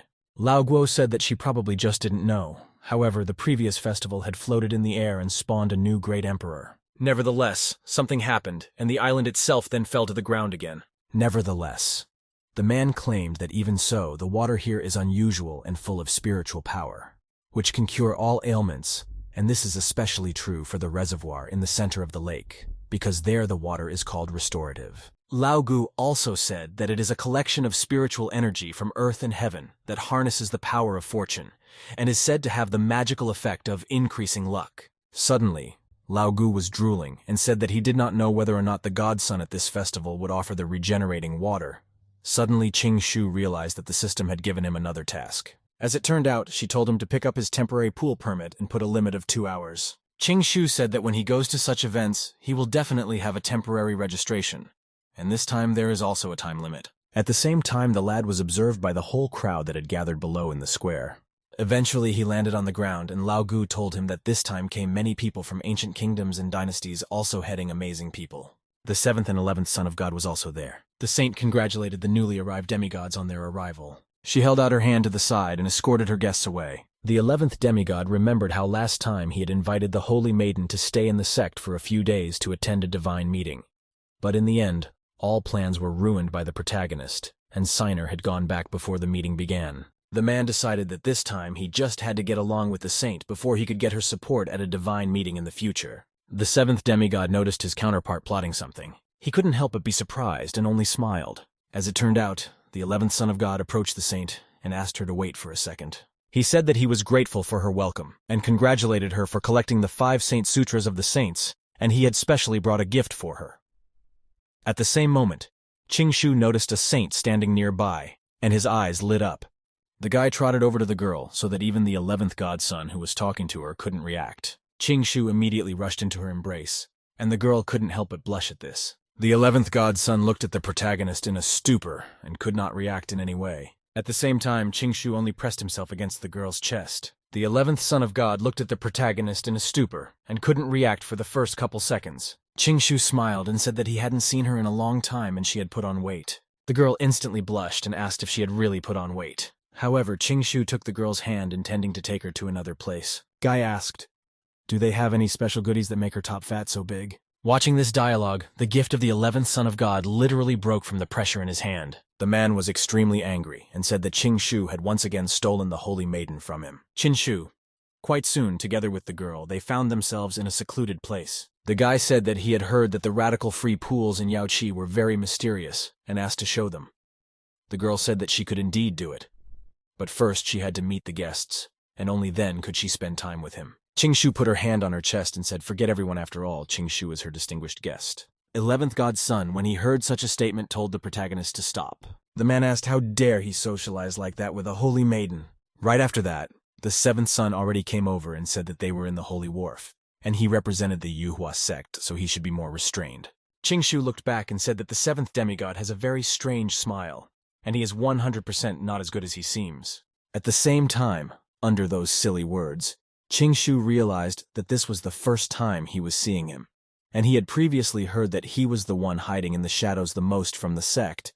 The guy clearly didn't expect to see him at this festival. When the seventh son of God heard such a statement in his direction, he couldn't help but tense up. However, at the same time, strange phenomena began to be observed in the square. Someone noticed the holy demigod Keelan approaching. The strange ball in the sky literally exploded and it seemed to fade from its surroundings. Strange puffs of smoke spread throughout the area. However, it didn't end there. The strange orb slowly lowered down and began to reveal its shape. From behind that ball, a certain man came out. The crowd obviously didn't expect to see him here, because the demigod Saint Keelan was at the top, and he was definitely not weaker than any of the strongmen. The crowd talked about how he is the best among the younger generation, and he is just not known by many people. And this time, among all the talented people who are taking part in the festival, the man is clearly going to be in the top 3. Quite soon, the mysterious ball dissolved into thin air. Immediately afterward, Keelan Protoss was right in front of Sinair and said hello to him. Shu only pouted since this guy even calls the Holy Maiden sister. She bowed respectfully to the guy who came in and clearly recognized him. The holy thing said that when everyone was assembled, she should introduce them to each other. The girl pointed her hand at the main character's company and said that these 3 were from the Yuhua sect. However, Keelan Protoss merely said that there was no need to introduce them. The man said he would go in first and wait for the holy cause inside. When the 11th demigod saw the attitude, he could not help but get angry and show him a middle finger, at which Shu kept silent. But the 7th demigod only told him to calm down. The 7th godson said that the descendants of gods have always looked down on human cultivators, and even though they are godsons and are not inferior to him, yet they do not consider them.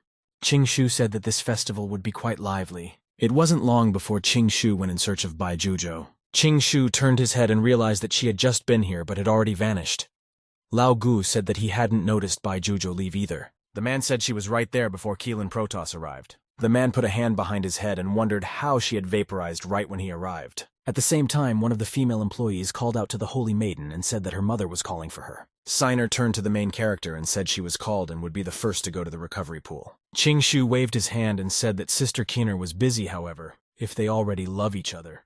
No matter how long it takes, they would still see each other later. As soon as the girl heard those embarrassing words, she couldn't help but blush. At the same time, she dashed and into the center of the lake, and Shu waved goodbye to her. Shu said that he would go over to the recovery pool, and Lao Gu should look for Bai Jujo since she is a girl and stable and can easily get into trouble. At the same time, the 11th prince, watching all of this, couldn't help but wonder if this was the best time to attack while Shu was walking towards the recovering pool. The man didn't turn around to ask the girl behind him if she was ready. The girl handed him a strange box and told him that the 7-star anger was in front of him. The girl said that she would be able to catch the body of the main Po hero and then apply a secret technique. And when Shu loses the divine body, she will move on to the 11th demigod. The girl said that when that happens, then the man will be one step closer to becoming an emperor. The 11th demigod, who was still watching the protagonist, said to follow him. Everything with him, soon Shu found himself at the stairs to the recovering pool. The boy looked up and realized that he had finally arrived. Shu cast a glance at everything going on around him and couldn't help but admire the view.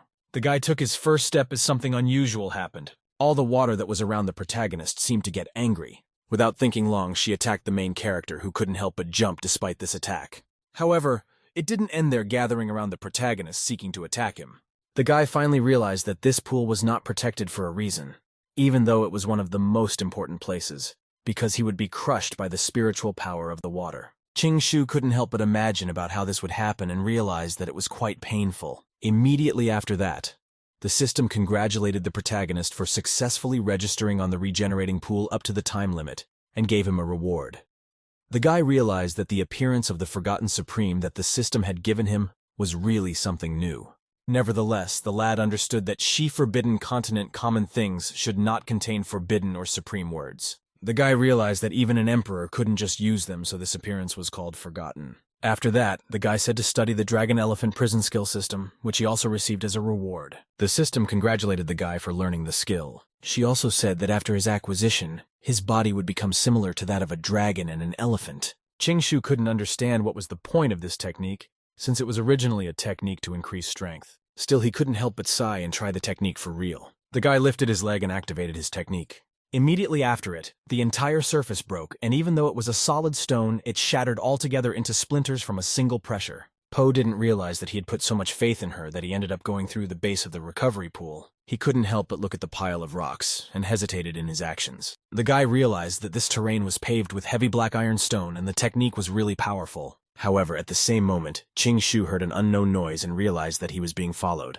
Immediately after that, he felt an unknown force and quickly a ray of bright energy passed through his body. Immediately afterward, the main character's body was in the wall. The guy reached down and couldn't help but kick up puffs of dust. The 11th Son of God walked up to the main character and said that trash is still trash, and they did it in one hit then. Laughed. It wasn't long before the girl who was filing the weapon approached the protagonist, with a smile on her face, and she said they put him down in one punch without any nervousness. The girl decided to pull the divine body out of the 18th demigod and realized that after that, the matter would be finished. Suddenly, however, her hand was grabbed. The girl clearly did not expect this turn of events and let out an exclamation. The guy pulled the girl close to him, and the girl instantly lost her balance. Immediately after that, Qing Shu kicked her in the stomach with his foot. From such a strong blow, the girl found herself on the other side of the square. It wasn't long before she was curled up right next to the 11th prince, who couldn't keep up with her movements.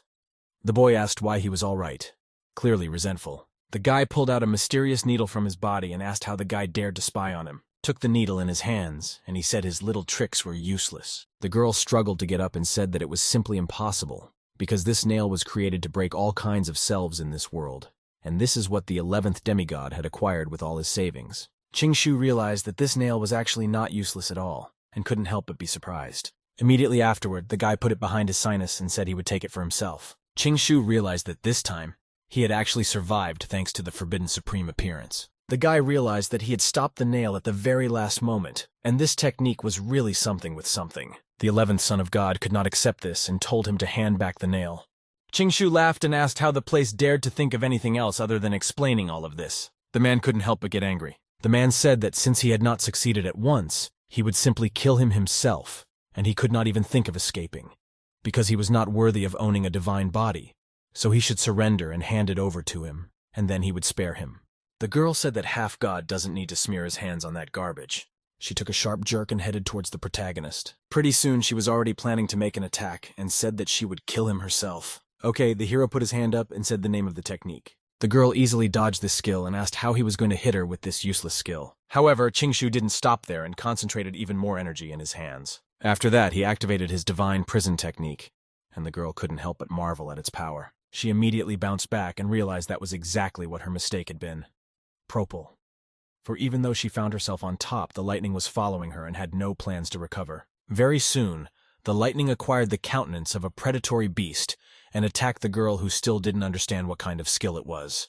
The wolf's jaws slammed shut, and the girl was clearly inside it. And it was really true because it was like being imprisoned in the stomach of this wolf. The girl said it was pretty slick, but still very weak. The girl snapped at the wolf and jumped out of the machinery. The girl looked at what was happening and laughed. She said that he was still so obedient and wanted to imprison her. However, immediately afterward, she opened her eyes wide because she didn't expect to see it. Qing Shu was above her and activated the dragon elephant prison. She couldn't help but be surprised by this. It was as if the protagonist's leg was wrapped in energy. The girl belatedly realized that there was no way for her to get out of this situation and began begging the 11th demigod to save her. However, that didn't save her from a powerful uppercut, and she ended up on Earth. Such a powerful blow couldn't help but raise clouds of dust into the air. Qing Shu stood over the girl and looked at her. The 11th prince still couldn't recover from his stupor, and asked if she was dead. The girl opened her mouth and didn't move. The man immediately got angry. First he killed his subordinate, and now he killed his daughter, and today he will definitely die. Qing Shu said that he didn't kill his subordinate because he drank the poison and died. At the same time, the guy was only wiping the drops of blood from his face. The man said it was useless to argue and was already preparing for another attack. Suddenly, a sword appeared in his hand, and he asked the protagonist if he knew what it meant.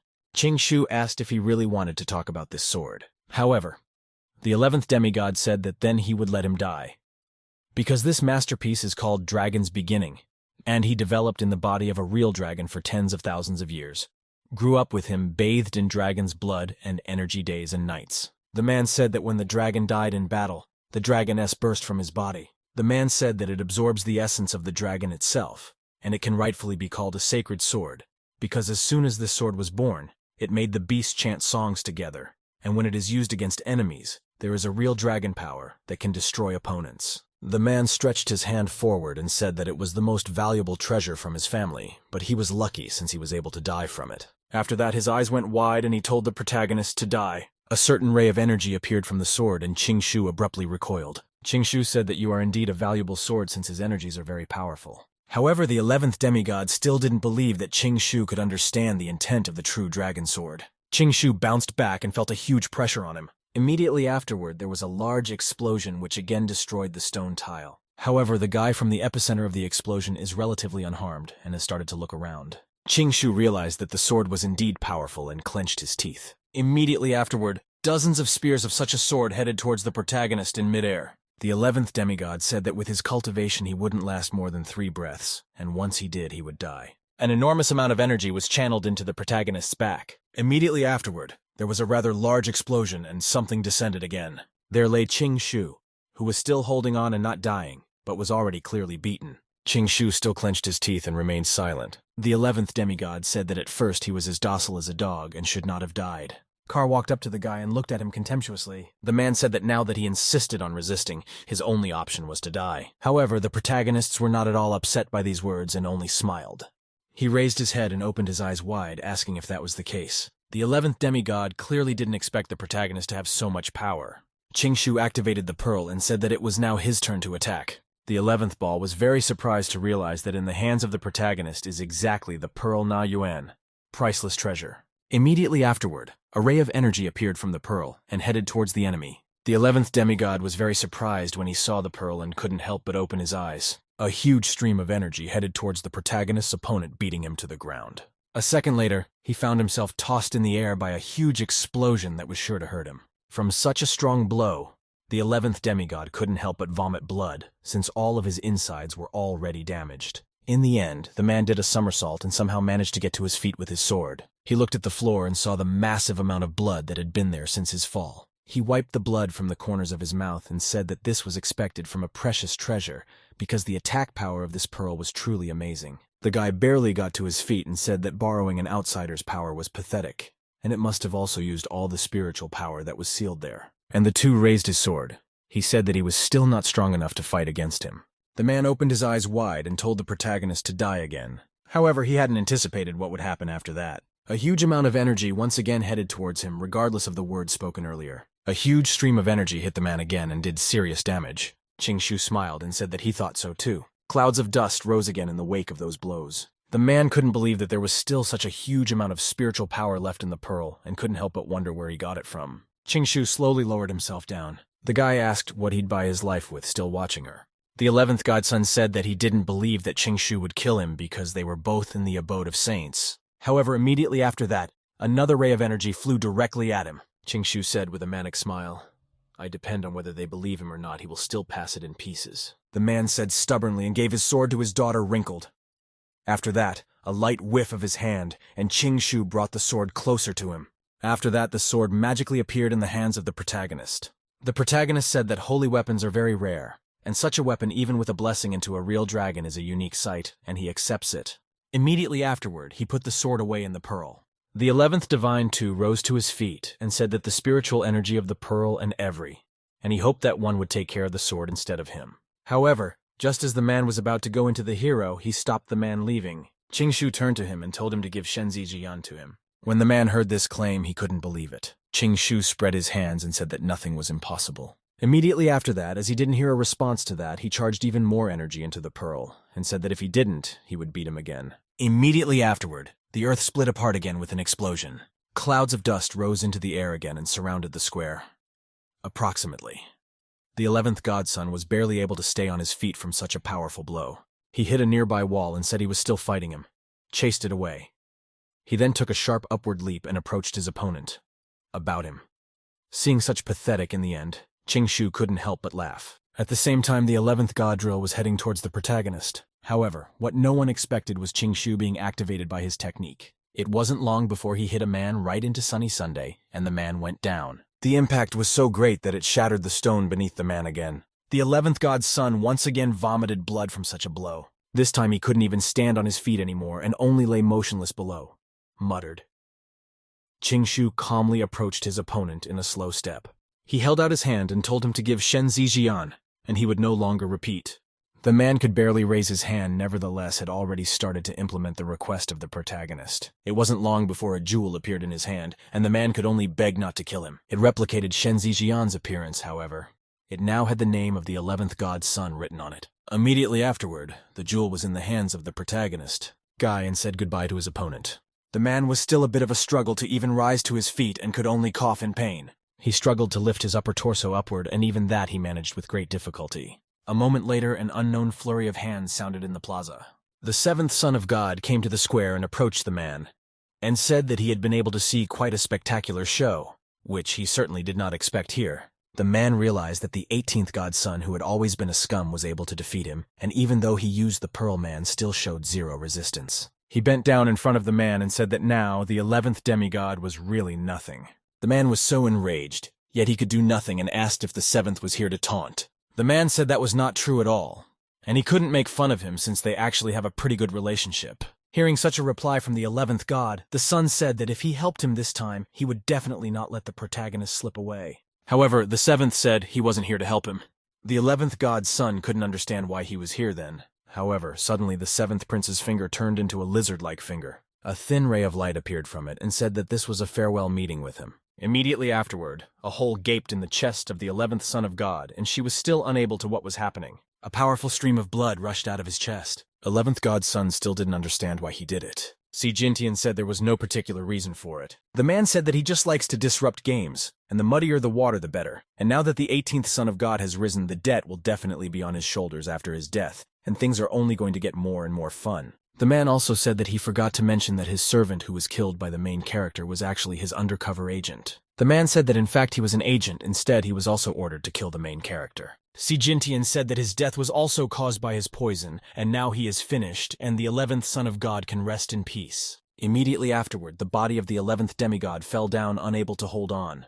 Dantian looked at the lying body and thought deeply. He then turned around and said that it had been a very long time since one of the demigods had died, and things were going too slowly now. At the same time, Pearl, who was nearby the square, recorded everything that was happening. After the recording ended, she began to fly through the air rapidly. Pretty soon, she was already near the protagonist. The boy turned back and noticed his treasure there. Qingshu understood that this pearl was an extraordinary treasure, and its psyche control hid all the breath, and generally no one would be able to find it. Qingshu brought the pearl closer to him and said that he knew someone was behind it. However, he didn't expect it to be Dantian, who was always reserved and unnatural. At the same time, there was silence in the sect's temple. There were 18 pearls in the middle, one of them sharply cracked. It was the pearl of the 11th demigod. A bright light began to burst out through the cracks of this pearl. After a while, the light became so bright that it caught the attention of absolutely everyone. Suddenly, the sect leader's pet opened his eyes wide as he noticed something wrong. The parrot rose abruptly from his seat and flew toward the pearl. By the time he got there, the 11th demigod's pearl was already black, which meant that he was dead. The bird clearly hadn't expected this to happen. Her eyes lit up and the parrot realized that the real battle was about to begin. It wasn't long before Lao Gu along with Bai Zhuozhou came up as the protagonist. The guy turned around and decided to look at the baloney. Lao Gu waved his hand and said that Bai Zhuozhou had found something. Qingshu looked carefully and noticed that the girl was wearing a hijab on her face, and asked why she was wearing it. Bai Zhuozhou replied that it was just fun while Qingshu was barraging her with questions. The girl, averting her eyes, said that she had only left to find a hijab, yet it was obvious that she was lying. She spun around afterward and asked if Qingshu thought that with this hijab, she was given a special charm. The guy looked at the girl with a stony expression and turned back. He said the girl was a real weirdo. It wasn't long before Qingshu found himself in the abode of the saints. Lao Guo said that he had gotten news that in addition to the legendary Yao Qi's tryout, there would also be a Lucky who would win the festival, and there would also be Lucky who would be able to bathe in the regenerating pool with Killin Protoss Maiden. Qingshu properly opened his eyes and asked again if he would really be able to take a bath with Kinner. Lao Gu told the protagonist that this bathing was not at all what he thought of, while the protagonist's imagination had already played out. Lao Gu said that it is actually such a tradition, because when a Kinner reaches adulthood, she can choose a young talent with whom they will be baptized together in the revitalizing pool. He also said that the elements of the holy water in this pool are not very mysterious.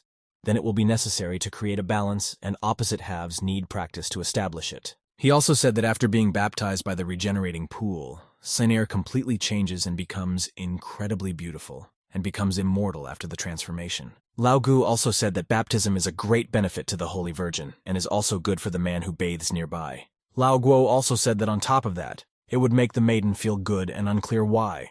He also said that Saint was once trapped in a love trap because she took a bath with a cult master. It was this event that caused the festival to be interrupted for hundreds of years. Qingshu finally realized what was going on. The guy realized that Sister Siner had feelings for him, so he wouldn't let anyone take the prize. At some point, people began to approach the square and wondered if Lao Gu was in the square. Lao Gu turned around while Qingshu looked at it in bewilderment. Standing at the threshold were Jintian Prince and Prince Lin. Lao Gu said that if they are here, then something has clearly happened not. After all, Qingshu knows the 7th prince and he has suffered a great loss. Lao Guo also said that the one standing next to him is Prince Lin, who has always loved the 9th princess. And now she is the servant of the protagonist. Jintian Principal stepped forward and asked if Lao Guo had finally become the main character's dog. Lao Gu asked why Jintian Prince was mocking him so much. The man said he wanted to break his legs right now. Lao Gu began to tremble with fear and said that the prince must be joking. Prince Lin said that Lao Gu was an imperial merchant and performed his duties honestly, and Jintian Principal treated him like a faithful dog who knew a lot of things. The man was visibly angry and said that when he had now changed his shoes, they shouldn't blame him for being violent. Afterward, the prince told his subordinates to break his legs first. The man said that if the man dared to resist, he would execute him 9 families. After that, the subordinates started running towards Lao Gu. With angry faces and smiles on them, they were already anticipating violence. At the same time, the 7th prince laughed and said that he would show him today what happens to dogs that don't follow their masters. However, Qingshu stepped forward and asked if he really thought that he would stand by. However, the prince asked if the dog was worthy of his help. Qingshu said that despite his name, he was still not a dog. Qingshu said that as an 18th godson, he had always treated him as a brother. Lao Gu looked at the protagonist with tears in his eyes and was clearly moved. At the same time, Qingshu looked at Lao Gu with disdain. The prince said that only Qingshu could treat a servant as a brother like that and wondered, how could he have the tongue to say something like that? The 7th prince told Qingshu not to forget that the sect's treasures were bought by them, but he stole them from Lao Gu. The 7th prince said he was protecting him so much now, but he should be more careful because he could stab him in the back. Lao Gu was about to make an excuse. However, Qingshu stopped him. The guy said he didn't need to explain himself. The guy said that he was not interested in what he was like before, because now he was faithful and reliable, and he had seen it with his own eyes. Lao Gu was clearly touched by the protagonist's words about the squirrel. The prince only laughed at this and asked if he really considered him faithfully reliable. He turned to Lao Guo and told him not to forget that his family was still among the niche families in the kingdom. He said he was giving him another chance to leave the protagonist from the house to become a dog for the prince. The man said that otherwise, as long as his family was still in his kingdom, then he would never be able to change his status as a pathetic dog. Lao Gu said to apologize for saying it because it's too wrong, and the family had nothing to do with it at all. The prince said that if he said so, then so be it, and as soon as he arrives, he will send Lao Gu's family to the floor of the Hell Cave about the matter. After that, she blanched and said that he himself knew what he would do to the women. Lao Gu was worried sick and begged him to leave him out of the family in exchange for money. However, the prince only smiled evilly and said to bow and beg him like never before, lick his shoes clean, and only then would he consider letting them go. The 7th principal laughed. I told her he wanted to live peacefully but not with anyone human. The 7th principal came back again and said that a pathetic demigod like Qingshu was powerless in this situation. If he followed him then, he would remain in the lowest grade. However, at this moment, Lao Gu was already angry and said that he could insult himself however he wanted. However, he was angry and said they couldn't call the main character names. The 7th prince opened his eyes wide and said that he was indeed a doggy and knew how to protect his master. However, he did not expect a familiar silhouette to appear behind him. While the 7th prince was still smiling and talking about how he was no longer worried about his family, Bai Jojo swung at the poor victim. Immediately thereafter, the careless one in principle was struck and fell to the ground. Bai Jojo immediately recoiled from the man's attack. The hasty guards began to approach the 7th prince and ask if he was all right or not. Done. Even then, the 7th principal, who clearly didn't expect the woman to attack him again, became angry. Bai Jojo said that she has this pot and the people she hits will become dumbasses, so he better be more polite to her. The 7th prince pushed the guard and asked who she was trying to scare. After that, he pointed at the girl and told her to catch the little demon. Qingshu deliberately started coughing to draw attention to himself. The guy asked if that wasn't enough for him since they were all just trying to humiliate him. However, the prince also stepped forward and asked what was in it for him. The man opened his eyes and said, no matter what he did and how he made Princess Xiao Mingyu stand him up with another. However, today he will show that Qingshu. This is just a worthless goddess son. However, immediately after saying those words, Qingshu punched the guy in the face. The slap was so good it left a mark on the guy's cheek. He abruptly grabbed his wound and asked did Qingshu dare to hit him. Immediately after that, Qingshu hit him once more and said that he was just a little prince of the ancient realm with a worthless level of motivation and asked him how he dared to yell at him. After that, the prince staggered and took a step back. He pointed at the main Po hero and told the servants to kill him. Beat this prince wants to become a dog that will lie at his feet. One of the minions stepped forward and said that he would teach the protagonist a lesson. The prince said that his warrior was at the pinnacle of martial arts and he was just a beginner. He would be interested to see how he would fight back. However, Qingshu immediately took out a pearl and made a discharge. Immediately afterward, there was a powerful explosion that threw the enemy backwards.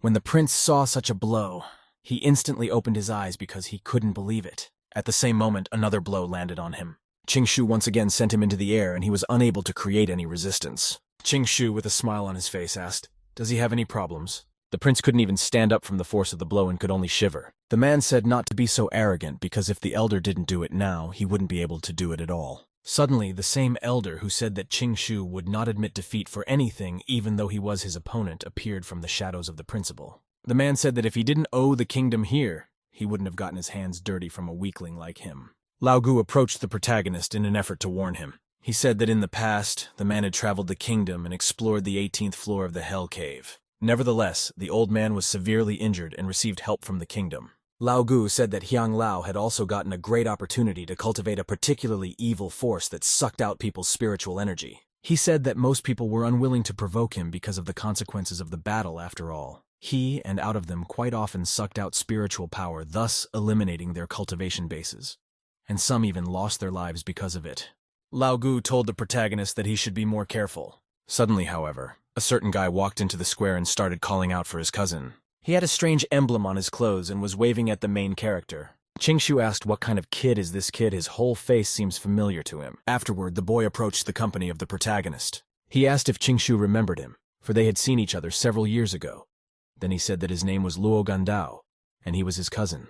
The guy said that Qingshu must have already forgotten that he had brought his Golden Lotus collection and Wushan history before. However, as soon as Qingshu heard the name of these books, his face immediately turned purple. The guy was about to continue his tirade, however, Qingshu instantly closed his mouth. With excitement on his face, he said he remembered the guy. The boy understood that Luo Gandao was from his mother's sister's owner. He also remembered that his family is immortal and it is one of the ancient aristocratic families. The guy remembered that Luo Gandao was an innate Taoist, and that was the reason why he had such a name. Qingshu realizes that he is also a restless master, and has learned many bad things from an even more restless senior master. For example, this master gave him a lot of pornographic books to read. Luo Gandao turned to the protagonist and asked in bewilderment what he was doing here. Suddenly, however, the guy's sister came out. She told her brother to stay away from the main character and asked the already main character to stay away from him. The guy was talking about how Qingshu is also her Kuzia, and they just can't be estranged.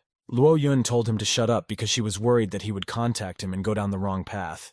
After that, she ordered him to come over to her. Qingshu instantly realized that this girl was Luo Yun, while Luo Gandao could only sigh. Qingshu closed his eyes and realized that in the past few years, under the influence of the protagonist Luo Gandao, he had almost become a little demon king. The guy realized that a lot of bad things had been done by him. What's even worse is that Luo Gandao suffered because of the protagonist, because he stole the family treasure and tried to sell it, but his family found out about it. Since then, the protagonist was forbidden to have contact with Luo Gandao, while the sister began to greatly despise the cousin who did nothing. After that, the seventh prince turned to Luo Yun and bowed respectfully. The girl asked who they were. Both princes introduced themselves and folded their hands in reverence. She asked if they had any problems with the main character. The enraged seventh prince said that they weren't small either. The man said that for the good of Luo Yun and the goodwill between her family and the Lunar dynasty, then they could let him go this time. Prince Lin was enraged at such an offer an ally would refuse. The seventh prince told his buddy that they need to show good behavior in front of Luo Yun.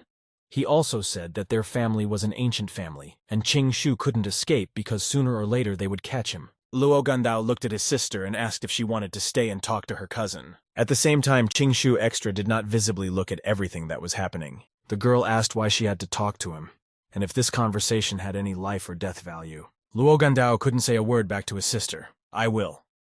He looked at the protagonist and asked if he wanted to beg his sister because she could put in a good word for him. However, Qingshu refused and said that there was no need because he would decide everything himself. Luo Gandao said that the main character does not know, but Hyang Lao is very famous and very good because even though he is poor, but after so many years of accumulation, His cultivation foundation is unattainable. When the old man heard these words, he could not say anything in response and only coughed. Luo Yun said that he should stop now. She said that even if he started begging her, she would not care, because having such relatives was in itself a disgrace to their family. Qing Shu asked if there was any point in holding such a strong grudge, despite the fact that he had actually negatively affected her brother. Luo Yun said that Luo Gandao is the future hope and jewel of their family, and to make the jewel dusty is a great sin. The perpetrator himself told his sister it wasn't that serious. Qing Shu said with a serious look that in his opinion, she was the one who was selfish. The guy said that 3 years ago she asked for his special pill that his mother had left behind, and instead of giving the pill to the girl, he used it himself, and that's when she started holding a grudge against him. Qing Shu understood that this period was indeed very important, and it had been left behind by his mother's headmaster, and the headmaster was ordered to take it away at the age of 16. Guy understood that at that time, Luo Yun was in a critical breakthrough period, and she had made plans for this pill. However, Qing Shu, or rather the original owner, was no fool and kept the pill for himself. The girl also said that this pill was so filled with spiritual energy that even a king-level alchemist wouldn't be able to make it if he gave it to her. She would be able to break through to the next stage. Luo Yun said that he took it for himself, but no matter what, his body still hadn't changed, and asked why he wasted such a precious item. She as Qing Shu squinted and asked the correction for this matter since he could do anything with his property. The guy asked why the guy's sister herself thought he was obligated to give the pill to her. The guy started talking about how she didn't have a pretty face at all. However, he did not stop there and began to criticize her breasts, which the girl herself was outraged. She said that the problems of the 18th half year no longer had anything to do with her family, and the princes could at least kill him today. The 7th prince's eyes lit up, and bowing to the girl, he said they understood. The other prince told his subordinate, Hyang Lao, to do this. The old man said that according to Luo Gandao, the difference between their abilities was really great. And the man said that in order to keep others from saying he was hurting him, he would make just one move, and if the man survived, the man would let him leave. Lao Gu said she was holding him and told the protagonist to leave. However, Qing Shu stopped his friend's spirit of self-sacrifice and told him not to worry. He stepped forward and took a step. He clenched his fists and said that the old beast couldn't hurt him anyway. Hyang Lao said that everyone is talking about how Qing Shu is weak and incompetent. However, he is happy to note that he does have balls after all. The man with concentrated the energy in his hand and said that he would kill him how many techniques so that he could die with honor. Bai Jojo said that this titan actually had the same strength as the main character, nevertheless Lao Gu still believed in him. An unknown meteorite appeared in the sky and was heading towards the protagonist with increased speed. Qing Shu activated the pearl and told her to suck up the energy for him. The useful instrument immediately did its master's bidding. However, Hyang Lao couldn't believe what he had just seen. He wondered what kind of magic weapon it was since it absorbed all of his skill. Nevertheless, the guys who watched the fight could not help but praise the strength of the protagonist. However, Luo Yun, who was watching everything that was happening, looked reproachfully at her brother and told him to shut up. The girl realized that this was the only artifact, and wondered if it was the same legendary pearl of the sect. She just usually discarded this idea. All understood that such a precious thing could not be in the hands of the protagonist. Qing Shu looked at the pearl at the same time. Hyang Lao soared into the sky and said in that case, he would use another skill. It was as if the sky had split open, and Hyang Lao himself looked like Zeus. However, Qing Shu successfully stopped the old man. He asked if he really wanted to cheat because he had said earlier that he had to use only one technique to defeat him. Hyang Lao let out a curse and only closed his eyes. He put the sword aside and said he had underestimated him anyway. Pretty soon the conflict was already over. Qing Shu once again looked at the companionship of the princes. He turned back and said he wasn't going to get involved. The prince of the kingdom had already tried to stop him, but no words worked on the guy. Realizing that his efforts would be fruitless, the guy began to seek help from the 7th prince. The 7th delusion said that if Qing Shu can, then they should compete again. Hearing this sentence, Qing Shu turned back and looked at him with a perplexed look. He asked why he would do that, and wondered if they thought he was stupid and could let them suffer their manipulations time after time. In the end, the 7th prince decided to take the protagonist at his weakness, and asked if he was afraid of them. I believe the victory in his pocket man told him to admit he was a loser. Qing Shu said that they wouldn't be able to take them lightly. Hyang Lao turned to the main character, who was in deep thought. The man said he had just punched him and asked if he would punch him back. The kingdom prince also asked if Qing Shu would just stand there and endure, pointing his finger at him. With disgust on his face, he said that it was no wonder everyone looked down on the main characters. However, Qing Shu decided to ignore it and only smiled. He looked at the elder and asked if he really wanted him to hit him. He looked at the company of people ahead of him in bewilderment. For everyone, Qing Shu waved his hand and said that he simply did not like getting his hands dirty. As soon as the two princes heard such a statement, they immediately fell into a stupor. Seven basically pointed at the protagonist again and said that the old man stood in front of him and let him strike, and asked if he was really a coward. The prince from the kingdom said that if he didn't beat them today, he wasn't leaving here. At the same time, Qingshu looked at the two of them with disgust. Immediately afterward, he laughed loudly and said that they really made him laugh and asked if they were really so pathetic for begging to drink it. Qingshu smiled and said to form a formation. He pointed to the company and said that once he accepted 100,000 spiritual stones from each, then he would agree to it. The seventh prince fell out of this information stupa.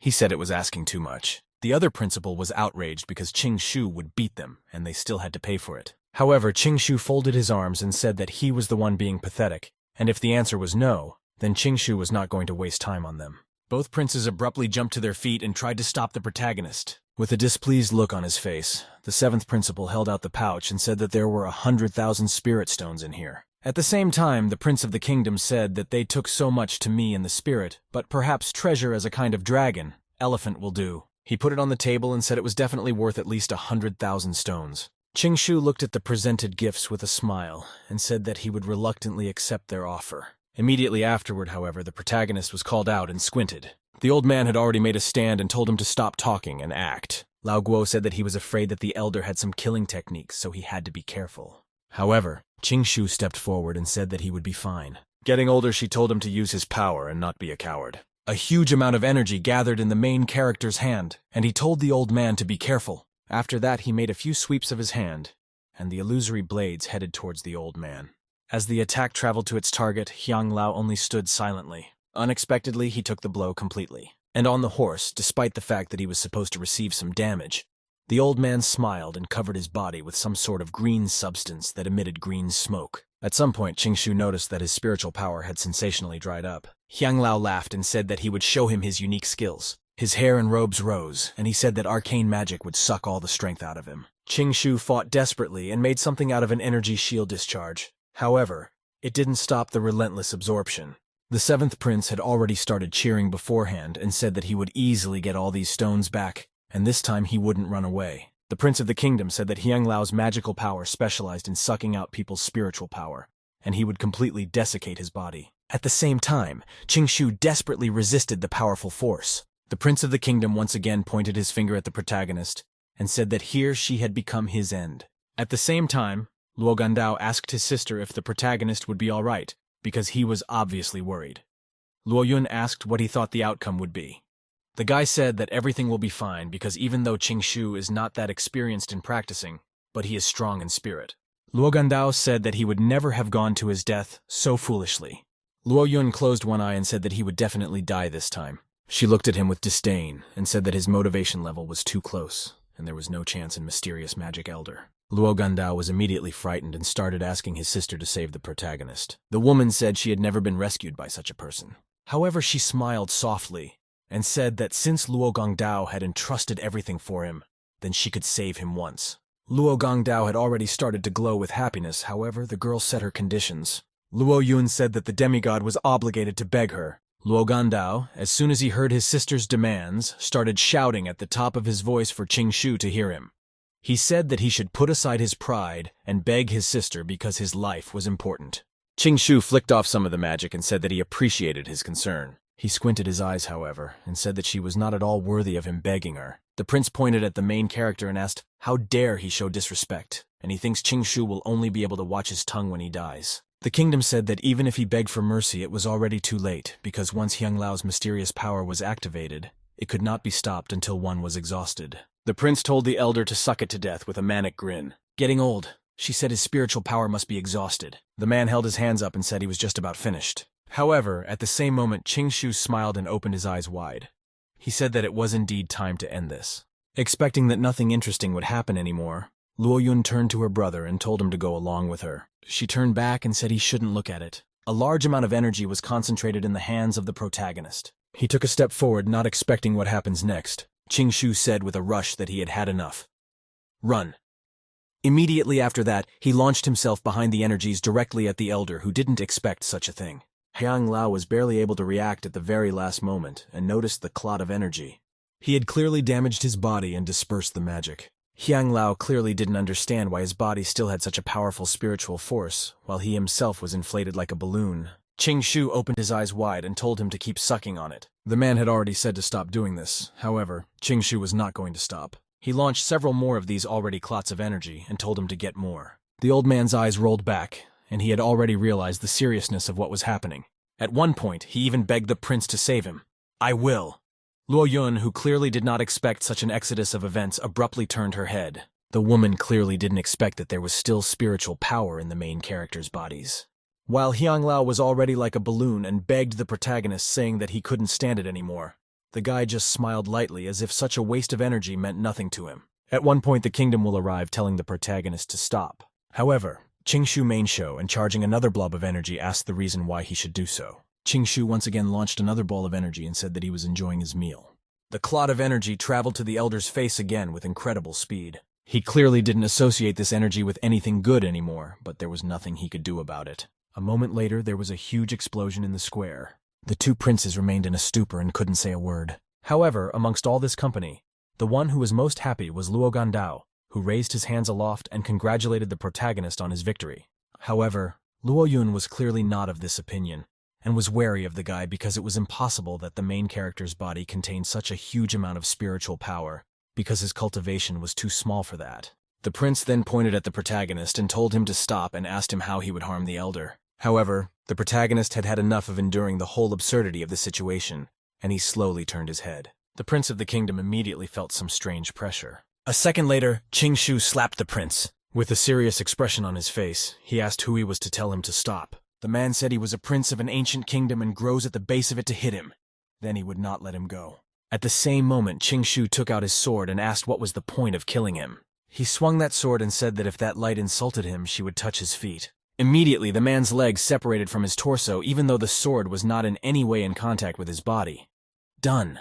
Thereupon, the area turned scarlet and a shrill scream was heard. The square was drenched in blood, and the prince himself stood, or rather lay without his lower limbs. From such severe pain, his eyes immediately rolled back and foam came out of his mouth. I did. Immediately afterward, the man passed out from the pain. After that, with a slow step, Qing Shu approached the seventh prince and said that it was now his turn. The prince was clearly horrified by what had happened, and could only 5 hours ago. Immediately afterward, he made a deep bow to the protagonist and begged to fix it. Qing Shu turned around in the direction of the exit. He said to him, "The lowlife dare not provoke him again." Immediately afterward, Luo Yun came up to the protagonist and asked him where he got his spiritual power from, and if he had any other treasures from her pearls. However, the guy writing smiled and said no such nosy. The woman was clearly not happy with that answer and asked if the guy was mocking her. Qing Shu asked what was so bad there that he didn't tell her every night. He picked it up. However, the woman told the protagonist to remember that he had no right to brag in front of her. After that, she stepped forward and told her brother to go and stick to the main character as far away as possible. Luo Gandao realized that Qing Shu had decided to provoke his sister, and before, she was the one Qing Shu feared the most. The guy noticed that there had been some drastic changes in the protagonist and asked how he felt now. She, as Qing Shu, ignored his buddy's question and placed a hand on his shoulder. After that, he said to memorize something. Qing Shu leaned over and said, "Where there is oppression, there will also be resistance." After this ambiguous phrase, Qing Shu was already heading towards the exit while Luo Gandao looked at his back. He realized that the main character's words were so true that he too wanted to resist oppression. It wasn't long before Qing Shu found himself at the peak of the mountain. Lao Gu told the protagonist to have the treasure of the saints in front of him. Siner, who was standing nearby, asked what was so interesting about those clouds. However, the man said that these are unusual clouds and they are formed by the evaporation of water from the land. Lao Gu said that they condensed and formed very slowly over thousands of years, little by little. The man said that the clouds here contain not only the spiritual power of the highest level, but also the highest truth. He also said that legend says that the emperor watches them and the clouds, and this helped him a lot on his journey. Lao Guo said that this time, the Saint clan is handing out peaches right here and pointed in a certain direction, pro bello. Qing Shu abruptly raised his eyes and noticed something strange. Many in the crowd were murmuring that the mighty Kilin Protoss and the beautiful saint were as if they were made for each other. Many believed that the only one worthy of taking a bath with Sineri this time was Kilin Protoss. However, people understood that there were also the 3 divine clans and the ancient dragon empire. At the same time, another man said that in this case, he simply didn't know how strong Kilin Protoss was. The man said that the sons of this generation of the divine clan are far superior to the previous generations, and they can be compared to the dragon ancestors because there are 3 divine sons in the clan. But the strongest among them is simply not there. The man realized that as far as the Son of God was concerned, it wasn't even worth mentioning. Shannel couldn't listen to such an insult to herself and others. Holy asked the girl what she thought of their comments. Shannel said she believes everything that has been said about the main character is fundamentally flawed. The man said he didn't care about the 18th Son of God and told him not to even catch his eye. He said he meant about the part where many people said they were the perfect couple and said he was the only one who had the right to bathe with her. However, the girl said not to take these jokes seriously and stepped back. However, the man was unstoppable, and he walked right up to her saying that he was here to make things just right for her. However, someone else shook off the hand of the 2 young men. This person turned out to be Shu, who instantly asked the saint what he would do to her. The man clearly wouldn't know the new hero and asked who he was. With a furious expression on his face, he looked at the protagonist as if so he wanted to kill him. Shu provocatively replied that this was the 18th god's son of the sect. Hearing his title, the man almost laughed and asked no, nothing is wrong. Shu said that he had said a second ago then that by main hero did not catch his eye. He said he was here anyway and drew the holy maiden. The crowd began to murmur as they realized that since Shu was directly hugging together with Kinner, it was a direct provocation. People frankly didn't understand who was Shu and whether his strength was comparable to a saint. The man only smiled and asked, is Shu provoking him? She as well as she is not in the square came to Our Lady. All the surrounding people instantly folded their hands in reverence. A mysterious woman in luxurious robes approached the center of the square. The woman said that Kilin Protoss and Shu seemed to really like Kinner, and said that only one person could take a bath with her. They should take the test today. The man turned and said that the saints could not be touched by some common rabble. However, Shu ignored him as much as possible and pulled the girl's cheeks. The displacement case repulsed the protagonist, but it was obvious that she was not serious. The girl told Our Lady that everyone had arrived and asked if the festival was starting or not in this case. Our Lady said that now begins the edition of the most important part of the festival, bathing with the Holy Virgin, and 2 benefices will be present, and the first thing to do is to taste the peaches. After that, one had to watch the clouds. Others realized that the land of the immortals is a blessed place, and now he was sure it was his turn to bathe. But he was glad to be given a peach. Our Lady said she wanted to watch the clouds, and maybe she could understand Putin, the age-old emperor. Shannel looked back at the protagonist and suggested he go to the peaches. As the company gathered around the table of peaches, Our Lady announced that, and all the fruits ripen thousands of years, and he could increase longevity and cultivation. The crowd that gathered near the table realized that this intense aroma, the aura that overwhelms the body, is really beautiful, and they all want to taste this peach. At the same time, others realized that there are very few life-extending elixirs in the world, and they just needed that peach. Our Lady said there are only 18 peaches here, each no weaker than the rarest of elixirs. She said the largest of them is the most valuable peach you have seen the saints for 10,000 years. It is called the sacred peach, equivalent to half of the elixir of immortality. The crowd immediately started whispering as they realized that the immortality liquor gave personal life, so his half should be powerful as well, and many were just sorry that they didn't have a chance at such artifacts. People have created that only Luo Yun, Luo Gandao, and Kilin Protoss has a chance at this fruit. At the same time, someone clenched their fist trying to contain their excitement. That someone was Bai Jujo, who was cheering because she had wanted to try the immortality elixir for a long time, and only now did she get the chance. She was already literally drooling over it and saying that he was obligated to be hers, while Shu couldn't say anything except that she was extremely ambitious. Our Lady said that this time everyone could participate, and the conditions were that they had to go to Guanyunya.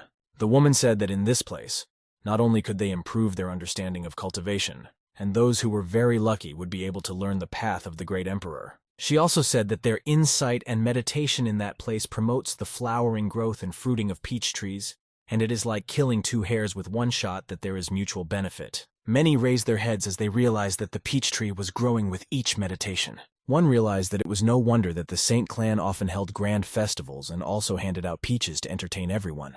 And Dad realized it was all benefiting everyone while others were already clamoring for the festival to start. Our Lady said that Guanyuanya obeyed the laws of heaven and earth, and the sacred peach would be given to the one who accepted those laws.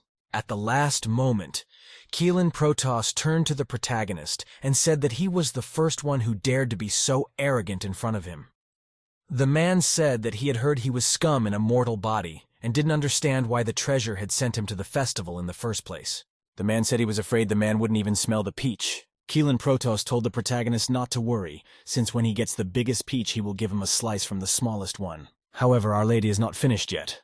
She said there was one more exception in the form of the protagonist. The woman said that regardless of the results, he would still get a peach. Qingshu was immediately overjoyed by this news and thanked her. Qingshu and looked at his rival pathetically and told him to watch him enjoy this peach. Immediately afterward, he took a bite and smiled broadly. Qingshu deliberately described each of his actions and said that this peach was very appetizing smelling clearly annoyed his opponent. Keelan Protoss said he was just lucky and turned away. It wasn't long before the festival was announced. Gathered at the foot of the island between the clouds and lined up in a line. Among them, only Baijujo, Qinshu, and Lao Gu stood side by side. At the same time, Qingshu was very surprised when he arrived at the competition venue. It turned out that the system had given him another temporary task and told him to enter the Guanyunya cloud. Qingshu was very much surprised when he heard this requirement. He wondered how he should achieve this, and how he should step on the clouds. The guy was in a complete stupor and didn't understand the point of this assignment. It wasn't long before the competition began and the Mother of God asked everyone involved to be careful. Signer said that clouds are the only wind that can seriously injure or even kill, so you can only look at the clouds and not touch them. She said that only when one realized the way of the great emperor would he be able to step into them. However, with an incomprehensible expression on her face, the girl said that such a situation was almost impossible. Qingshu, as soon as he heard this, realized that the task was very difficult, and his face turned blue. She cardboard the same moment thunder suddenly sounded, and lightning descended to the ground.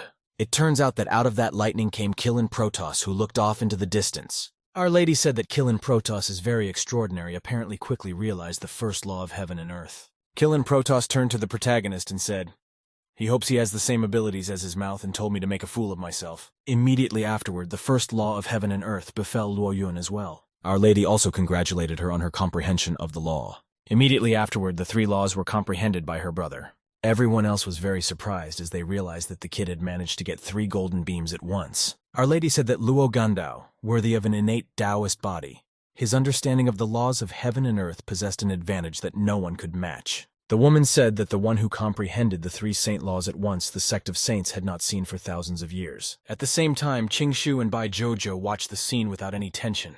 Dima looked at the main character and said that they needed to work hard because she still needed to get half of the elixir of immortality. The first one said he wants it badly too, but it's not something you can get by working hard. The guy realized that he had only recently entered this world and had yet to fully comprehend it, let alone comprehend the laws of heaven and earth. Qingshu realized that he was not a native who had been immersed in various spiritual practices since birth. The guy realized that the system for logging in was clearly going to fail this time. Dima looked at the protagonist with irritation and asked him if he was afraid to even try. Qingshu pouted and told her to go all he would not go there. The girl flipped back her hair and said she was on her way. Pretty soon the case showed itself at the edge of the escarpment. She looked off into the distance with concentration, and just at the same moment, a ray of light appeared from the sky, which meant that she had already comprehended the first law. People were immediately surprised, because they didn't understand who else had comprehended the law and why she was hiding her face. She was standing next to the protagonist and was most likely his servant. Once this was confirmed, many were very surprised as they did not expect such strength from a modern maid. However, right after that, another beam of energy fell from the sky. The crowd couldn't believe that the protagonist's maid had mastered 2 laws in such a short period of time. Qingshu was also greatly surprised since I didn't expect her to be this good. At the same time, Bai Jojo smiled and looked arrogantly at everyone else. A moment later, a 3rd ray from the sky landed, which meant that she had comprehended 3 laws at once, and it was simply impossible for her to be a servant with such a talent. Qingshu waved his hand at Keelan Protoss and laughed because the man could only learn 2 laws. As if mocking him, he said that he wouldn't even have to interfere because even his maid could easily beat him. Keelan Protoss swore at the same time. "I'll be there." He looked into the distance and began to look at the silhouette of that girl. Man, that her great talent is shocking and frightening. However, after looking at her closely, he couldn't escape the feeling that he had seen her somewhere before. Qingshu laughed and said that he wouldn't take any action, and his maid would do everything herself, otherwise it wouldn't be fair. Keelan Protoss could only clench his teeth and said that he couldn't lose to a shameless man like him. He pulled a mysterious pill from his sinus. Someone in the crowd immediately recognized it because it was an enlightenment pill. People realized that a golden quality enlightenment pill could increase a person's cognition thousands of times in a short period of time. However, a lot of people were really surprised that someone like him had such a pillory. At one point, the crowd began to wonder what the man was trying to accomplish by cheating in front of everyone. Kilin Protoss only laughed at the questions from the crowd who flinched at hearing them. The man said that if someone else had the exact same pill, they could take it, and he didn't mind. Immediately, everyone got angry as they realized that only he could have a pill like this. The crowd realized that they couldn't afford it, even if 10 lives worked. Under the general discussion and condemnation, the man drank the pill. At the same moment, 3 beams landed from the sky at once, which meant that the man had learned 5 laws at once. At the same time, the others couldn't help but feel indignant. Luo Yun said that it was an incredible skill to eat the enlightenment pill, clearly expressing sarcasm. The girl looked at her brother and said that he had an innate Taoist body, so he shouldn't hide it. The boy said that she could have pressed him less, since he was already tired. However, Luo Yun was adamant and opened her eyes wide. She expressed her refusal, starting to bite her nails. She said that she was very angry with the main character, so he should do his. Luo Gandao dejectedly agreed with his sister and began to concentrate. He closed his eyes completely in meditation. Jumping. A moment later, he opened his eyes, and it was as if there was some spark in them. The guy's hair instantly rose upward. Everyone instantly realized that Luo Gandao had also reached the 5th level of cognition. Siner realized that there was half an hour left before the end of the festival. At one point, Our Lady congratulated Luo Gandao on reaching the 6th law, Kilin Protoss on reaching the 5th law, the protagonist's servant Grey of the 4th law, and the guy's sister with the 2nd law. Our Lady said that there is a lot of talent here now and the competition is much tougher than in previous years. She said that spiritual energy that is not expended during meditation will also make the peach tree more lush and produce more peach fruit. Our Lady said that this is a really good benefit to the clan of saints and to them all. Kilin Protoss, as soon as he drank the pill, began to sink into the effects of enlightenment. A multitude of rays of light surrounded his body, and it could be seen that he was clearly trying. The man was clearly very pleased with his result and looked at everyone else as if they were bugs. The rest of the crowd couldn't believe what was going on either, but they realized it was a scam after all. No one could fail to recognize the power of the pill, while Kilin Protoss received all the golden rays and ranked first. Luo Yun tried to persuade her brother to become number 1, but he was hard to convince.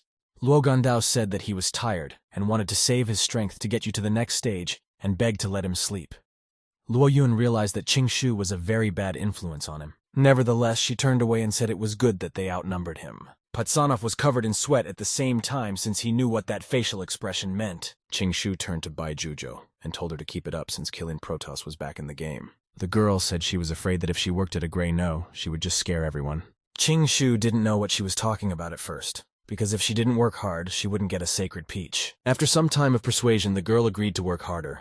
She looked down at the water surface and concentrated. Kilin Protoss looked mockingly at the protagonist and asked if he really wanted to get the sacred peach just by relying on the maid, and said that he was dreaming. He couldn't even imagine such a thought that a maid would be better than him. However, the moment he said those words, the floor of the court shook and everyone couldn't even keep their balance. Many mythical beasts were in the sky and no one understood what was going on. The crowd looked up and couldn't understand why such grace had suddenly come down from heaven. Our Lady looked at it all with a calm gaze and said that it was a sign that someone had realized the path of the great emperor. The entire crowd began to sharply doubt and disbelieve these words. After all, no one understood who could have so much strength to learn the way of the emperor. Qing Shu looked at Kilin Protoss and Luo Gandao and realized that it wasn't them. Qing Shu quietly soon looked at Bai Jojo and asked if it was her. The girl said that she had activated quite a bit of her powers and didn't think she was overdoing it. It wasn't long before she looked down and a multitude of rocks formed a strange road. In the end, this road lined up right in front of Bai Jojo's feet, who was standing motionless. This road was bathed in an unseen glow that clearly hinted at something divine. Only when this road lined up right in front of Bai Jojo did people finally realize that this was a demigod's servant, and she had learned the way of the emperor. Many were surprised to learn that it wasn't Kilin Protoss, who had high hopes. It was even more surprising that it wasn't Luo Gandao who received enlightenment. It was a surprise to everyone that it was the maid of the protagonist who learned the way of the emperor. Our Lady said that Qing Shu really has a heavenly blessing, and the maid has the talent of heaven. Qing Shu laughed and said that the woman was too flattering since he was just training her well. The goddess couldn't say anything in response. At the same time, many of the observers were very jealous of the protagonist. Immediately afterward, they began to surround the protagonist because they were jealous that they didn't have the same maid. Someone promised to marry his maid and give him 1,000,000 spirit stones in return. At the same time, the other promised that if he made her a brother, he would give him 100 beautiful women. However, Our Lady stepped forward and said that this girl was too talented to be a servant. Approaching the protagonist, she said that she was truly a treasure. At one point, she turned to the main character and asked what he thought about giving her to the saint cult. The woman promised to make her the next saint. Those watching realized that it was a good enough offer since she could know the Emperor's Putin, and her talent surpassed any notion. After that, the guy asked the girl how she felt about the proposal, to which she only remained silent. After a while, she said she just wanted to eat the sacred peach and asked why the trial wasn't over yet. Qingshu turned to his mother and thanked her for the offer. He folded his hands in reverence and said that this girl just loved him too much and she couldn't leave him. The boy said that he really appreciated her kindness anyway. Those watching this began to hate the protagonist, calling him a shameless man because he interferes with the future of his maid and tried to change his mind. However, Our Lady decided not to stop the protagonist and said she was sorry anyway. She squinted her eyes and said that the Saint clan would always be open to this girl, then told her to follow the great Emperor's path. The woman said it was so they could see what was going on out there. The woman held out her hand and said it would be a magnificent sight. It wasn't long before the company was at the entrance to the bridge. Our Lady said that only one person could walk along the Imperial Road, and she would see so many wonders and have many incredible discoveries. The woman also said that she would be able to communicate with the ancient emperors. The crowd was expectant of what was happening and cheered Baijujo on. Everyone understood that this maid was simply incredible. At one point, they started literally worshipping her as if she were God and looking at her with their lustful gazes while they're silent. After a while, Our Lady said to begin the procedure. Baijujo only exhaled deeply, and Qingshu saw this. The guy told her to go ahead. However, to everyone's surprise, Baijujo was completely uninterested in the whole story and refused. Qingshu was also surprised, and opened her mouth to ask if she wanted to walk on the Great Emperor's Road. The guy was surprised at the fact that the girl wouldn't even want to look at it. However, Baijujo said that she only wanted to eat the sacred peach and didn't need any road. After a while, she closed her eyes and said she was bored again. The protagonist turned to the girl and asked what they should do since everyone was looking at her. She hummed and said that if he could do it, then let him be the one to go. After some time of negotiation, they did agree on an opinion. Qingshu, hearing something like this, only laughed, anticipating the future. Qingshu took a step forward regardless of everyone's opinion. Realizing that there is no other way out, and unwilling to give his opponent his place, Qingshu said that he would be the one to go. The guy smiled because he realized that if not for this situation, the task of the system would be impossible to complete, and was incredibly happy about this opportunity. The crowd, once they realized what Qingshu was about to do, started pointing their fingers at him and calling him shameless. The guy began to walk forward on the road with a light step, regardless of anything. At the same time, the people behind him were saying that no one had ever seen such a shameless man, for this was not his way of being an emperor. Qingshu turned back and said that he was replacing his maid, and as her master, he had the right to do so. The guy took a step forward, and it was as if the ground split beneath his feet. The guy took a step forward, and it was like he was swallowed up by the entire universe. With each step, the guy realized that this was not an unusual road at all and couldn't believe what he saw. The guy smiled and said, "Let the great emperor is indeed mysterious." Taking another step forward, he said that it felt like everything around him had disappeared and left only this road in front of him. It also seemed to him that even time had stopped. At the same time, everyone else continued to watch the main character walk, but the road was blocked by the mysterious clouds. One of the most disgruntled was Luo Yun because she resented that this guy dared to step into the path of the great emperor. All the others whispered because even though he was a foolish man, however, he was incredibly lucky to have a servant. And many thought that this loss was a great opportunity because even though he had entered the path, he would definitely gain nothing from it. Kilin Protoss realized that if he was unworthy, he would be rejected by the powers of heaven and earth, and it would not end well for him. At the same time, Qingshu continued walking on the bridge. Taking another step, he began to doubt the reality. Unexpectedly for the guy himself, someone called out to him, and Qingshu looked up. Qingshu wondered if the one who was talking to him was the ancient emperor, and legend says that there is a very small chance to talk to him directly, and surrendered to the question of whether this chance had fallen to him. The mysterious silhouette looked at the main character and asked who he was. The guy served his hands in reverence and said that his name was Qin Shu, and he was the 18th demigod of the Yuhua clan. The mysterious silhouette asked if the emperor was still there. Sold. Qingshu replied that the ancient emperor went into exile, disappeared about 100,000 years ago, and now there was no emperor in the world. As soon as the silhouette heard this information, he erupted in anger. Suddenly, on the other side of the bridge, and some people were sent into the air by a mysterious movement of energy. People didn't realize what was happening since they didn't know with whom, Qingshu said, and could only think that a strong movement had arisen. The crowd realized that this was definitely an unusual strength, and wondered if this strength was provoked by Qingshu. Kilin Protoss said that according to his own words, Qingshu would be rejected for taking the path of the great emperor.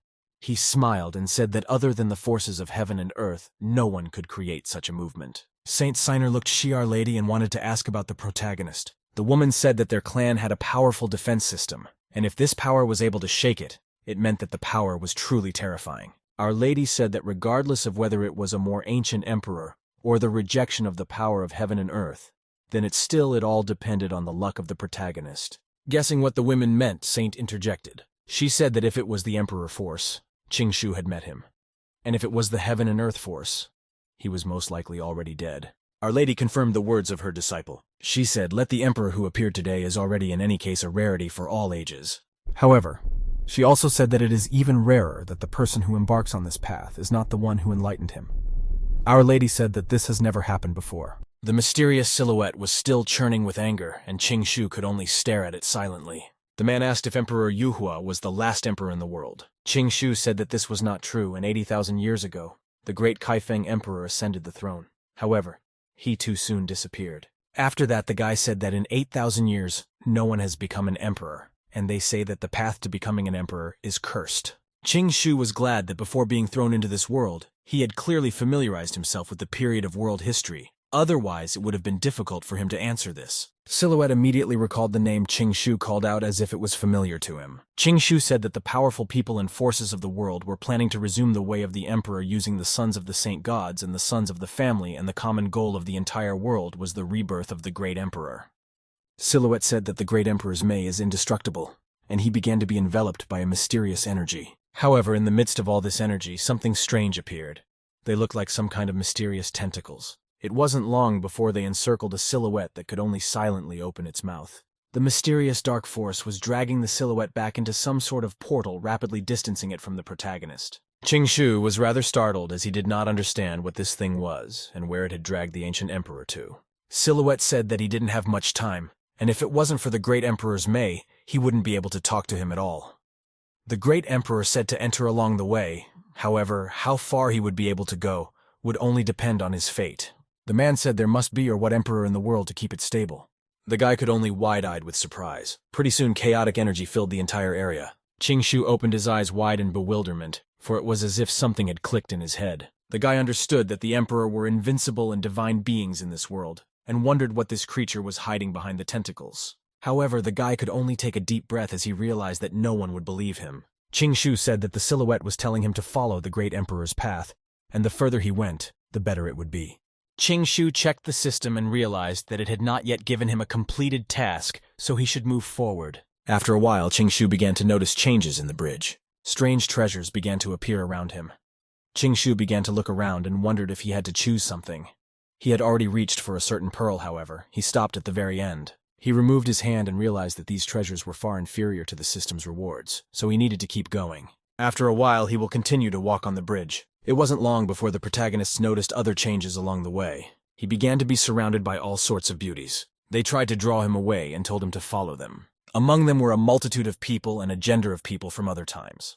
Qingshu realized that this great emperor's road was full of all sorts of temptations, preventing him from advancing because even a female demon appeared on the path. Nonetheless, he walked past the beauty and realized that in any case he was not the original owner of this body and he had his own fetishes. At the same time, a fair amount of time has passed in Saint Square. The crowd had already started complaining about Qingshu lingering there, already looking like he wouldn't return. Many believed that the main character was simply no longer in this world. Killin Protoss nodded and said it was the result of greed and not understanding his power. However, Qingshu continued on his way forward. Step by step, he was making some progress. However, he didn't realize what kind of progress he was actually making. He started to turn around and realized that he had been walking for quite some time, but the system still hadn't given him a notification that the task was complete. Suddenly, he noticed something wrong. Right in front of him was some sort of dark cloud of energy that clearly didn't bode well. Directly in front of him was an obscure reaper who carried a scythe in his hand. Qingshu squinted his eyes because he didn't understand what this was and what it was. The creature was studying the dangerous aura. At some point, the creature spoke. It was obsessed with taking the protagonist's soul. Qingshu realized that the Emperor's road was indeed not easy, and there were too many obstacles in the way. At one point, he wondered if this was a meeting with the god of death. However, the Reaper in front of him answered nothing, and only began to prepare for battle.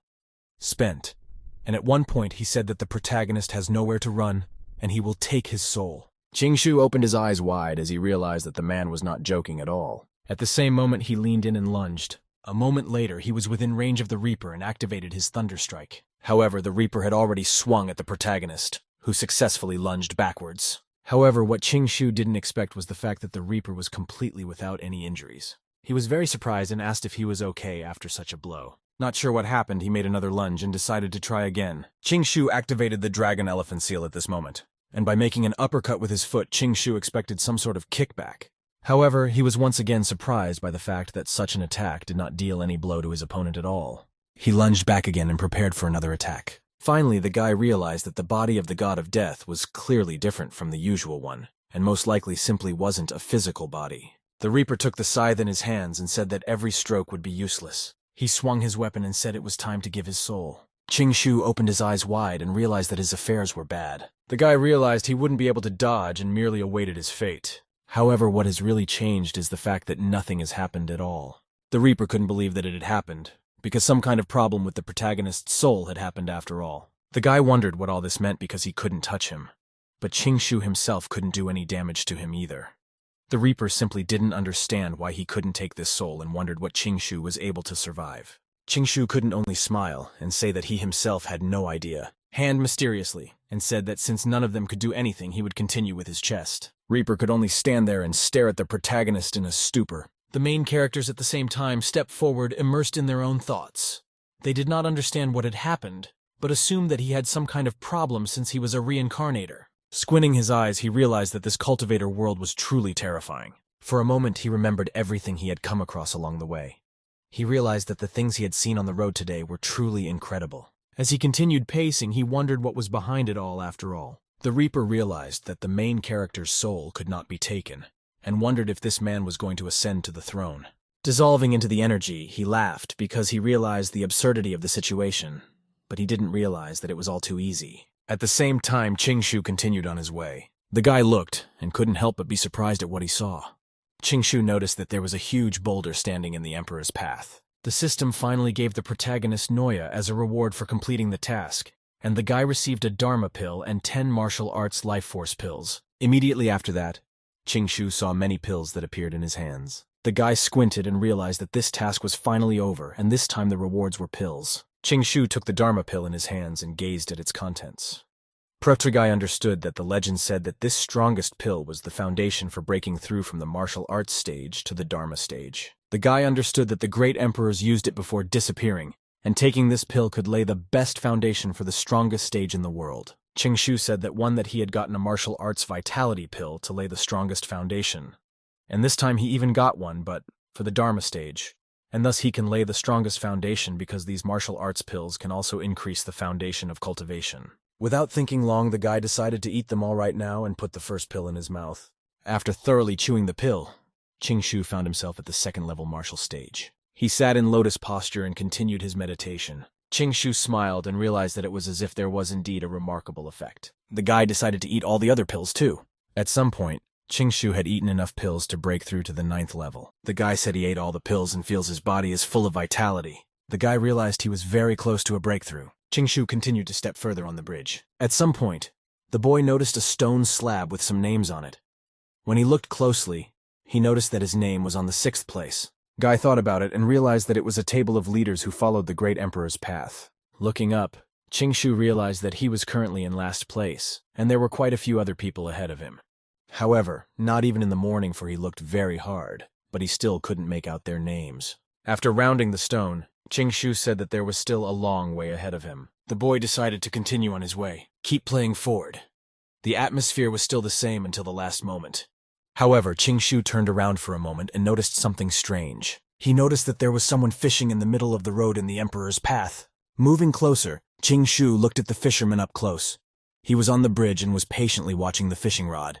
At one point, the man smiled and said the prey was biting. However, what no one expected was the fact that the prey was not some small fish, but a heavenly dragon. Qingshu opened his eyes wide and asked if it was really a dragon. The lizard was high in the sky and began to emit a huge amount of energy. Qingshu understood that dragons were extinct in the world, but this person had caught a living dragon.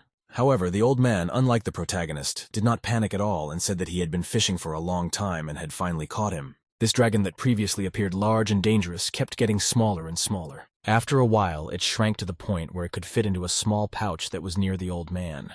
The man then turned to the main character and said that he had brought him good luck. Qingshu respectfully folded his arms and said that he must be joking since he couldn't just be caught due to luck. Qingshu said that catching a dragon was not like catching a worm, and it was indeed admirable.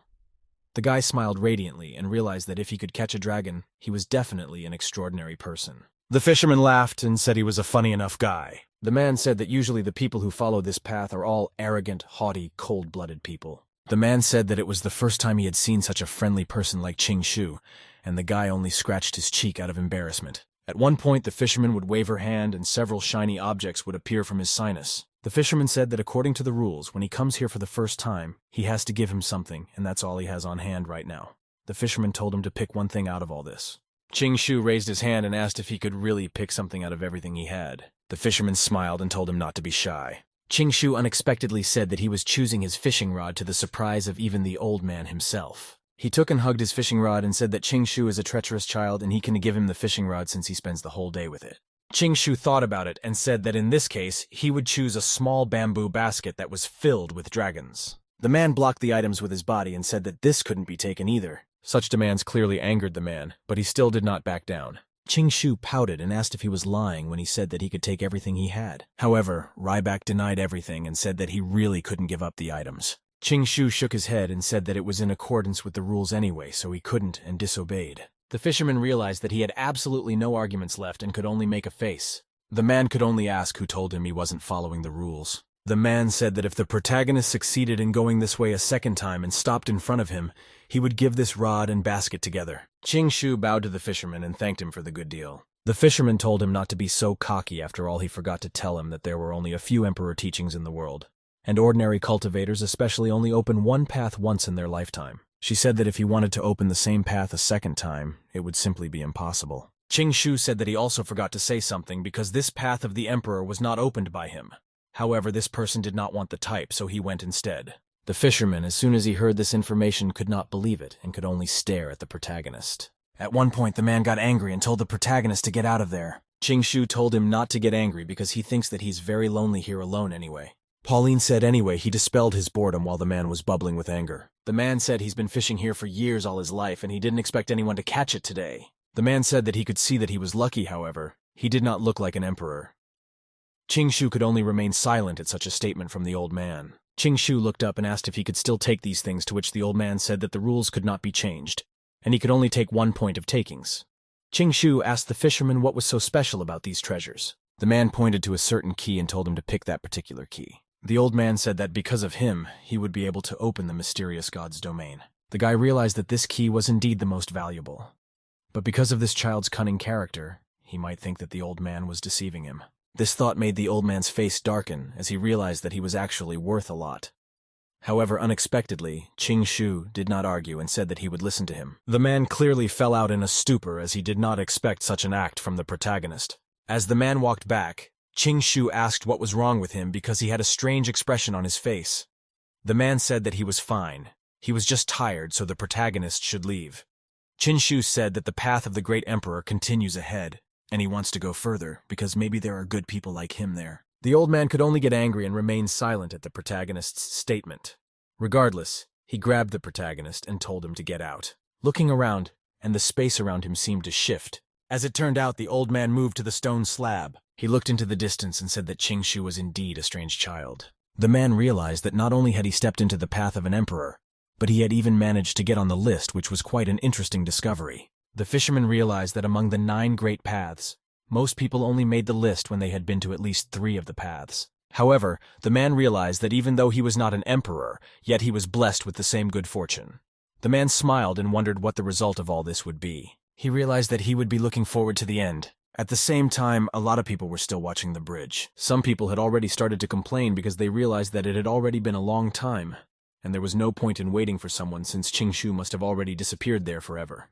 Many people said that they need to be self-aware and go with their own path. If they take the path of others, they will easily lose their lives, clearly referring to the main character's act. Regardless of everything, Keelan Protoss only tensed up, however. The man turned to Our Lady and asked her not to wait and to distribute in peaches. The man said it was time for the most important ceremony of all, the bathing of the Holy Virgin.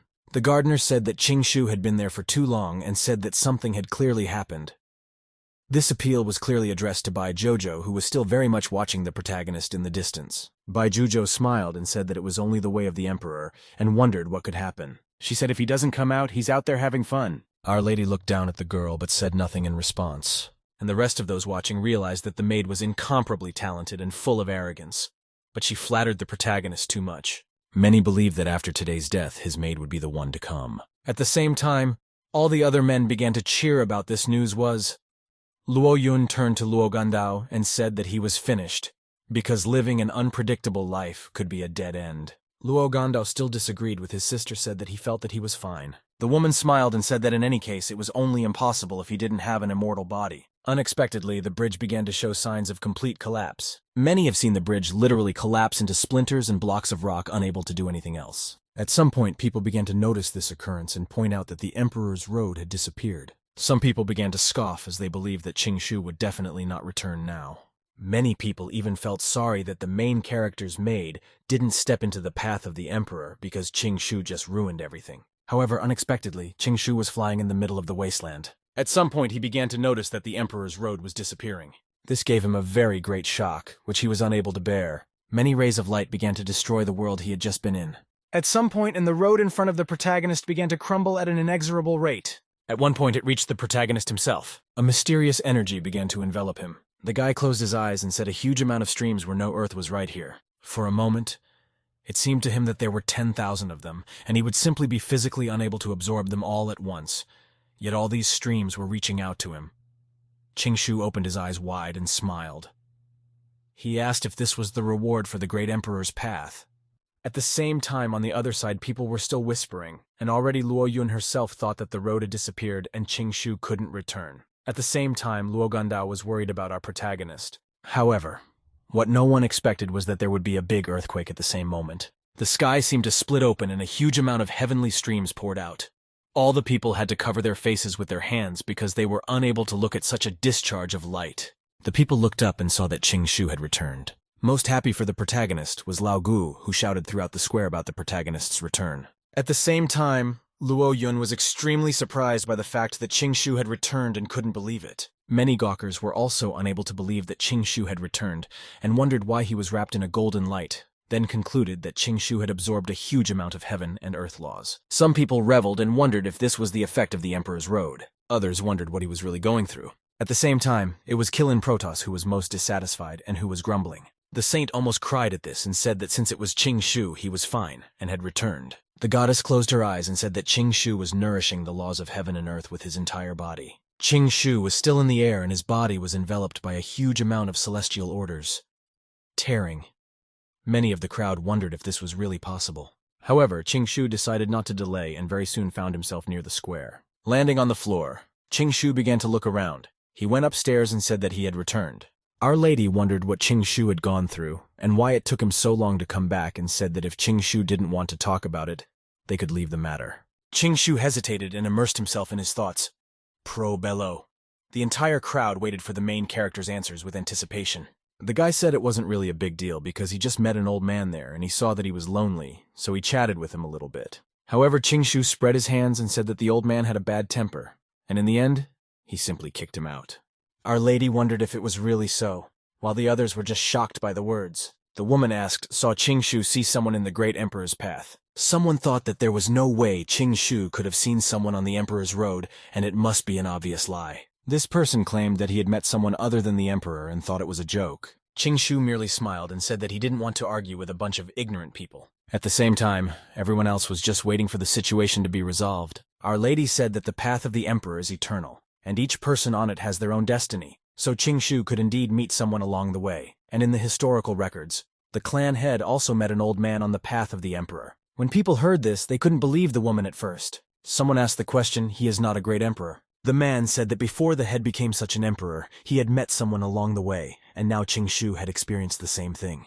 Everyone watching realized that the situation was going beyond the edge of absurdity. At the same time, Shu only calmly observed this situation and exhaled. Our Lady said that the main character's journey on the Road of Emperors was truly amazing and eye-opening for everyone. Pretty soon, people gathered in the middle of the square. and Our Lady announced that today the sacred peach goes to the protagonist. Qingshu and Bai Jojo began to rejoice at this news and literally danced from it. Meanwhile, the rest of the crowd was still in shock at what was happening, couldn't believe this one. To do. One of these people was Keelan Protoss, and Qingshu couldn't make a joke to me about it. The guy said the peach smelled really good and asked if he wanted to smell it, but his rival only snorted. At the same time, Luo Gandao had been watching the protagonist the entire time and was literally looking into his hands. Qingshu said that since they are related, then he would allow him to touch him. At the same time, Qingshu only exhaled and said that all people were very boring and walked over to Bai Zhuozhou. The guy handed her a peach and told her he was totally into her. The girl said that she wanted to find a place to eat first, and Qingshu wished her luck. Pretty soon this phase was over, and Our Lady was about to announce the next one. The woman said that after the peach tasting, the next activities are to go swimming together. She asked the winner to go to the pool and began to explain the procedure.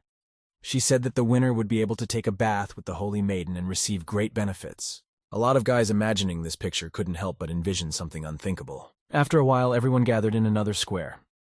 Our Lady said that the staircase in front is called the Heavenly Staircase, and the top of the staircase is an endless pool of water. The woman also said that the water of the Jade Lake is the most spiritual water in the world, and the Infinity Pool is the essence of the water of the Jade Lake, concentrating on purifying the body. She also performed that bathing with the Holy Maiden would reveal the whole essence of the Infinity Pool. She said it would help the Holy Maiden transform, and the winner would get a great opportunity. Luo Yun turned to the kid and said that he was obliged to participate in this competition to gain enlightenment in the pool, and with his innate Taoist body, perhaps this was the best thing that would be the beginning of his journey on the path of God. Luo Gandao, on the other hand, asked if she thought that Qingshu would participate. She got angry at the question and asked what business the guy himself had with him. The woman said that his biggest competitor is Keelan Protoss, and as for the main character, he won't be able to match him at all. At the same time, Luo Gandao lowered his gaze and said that he had always felt that Qingshu might kill him.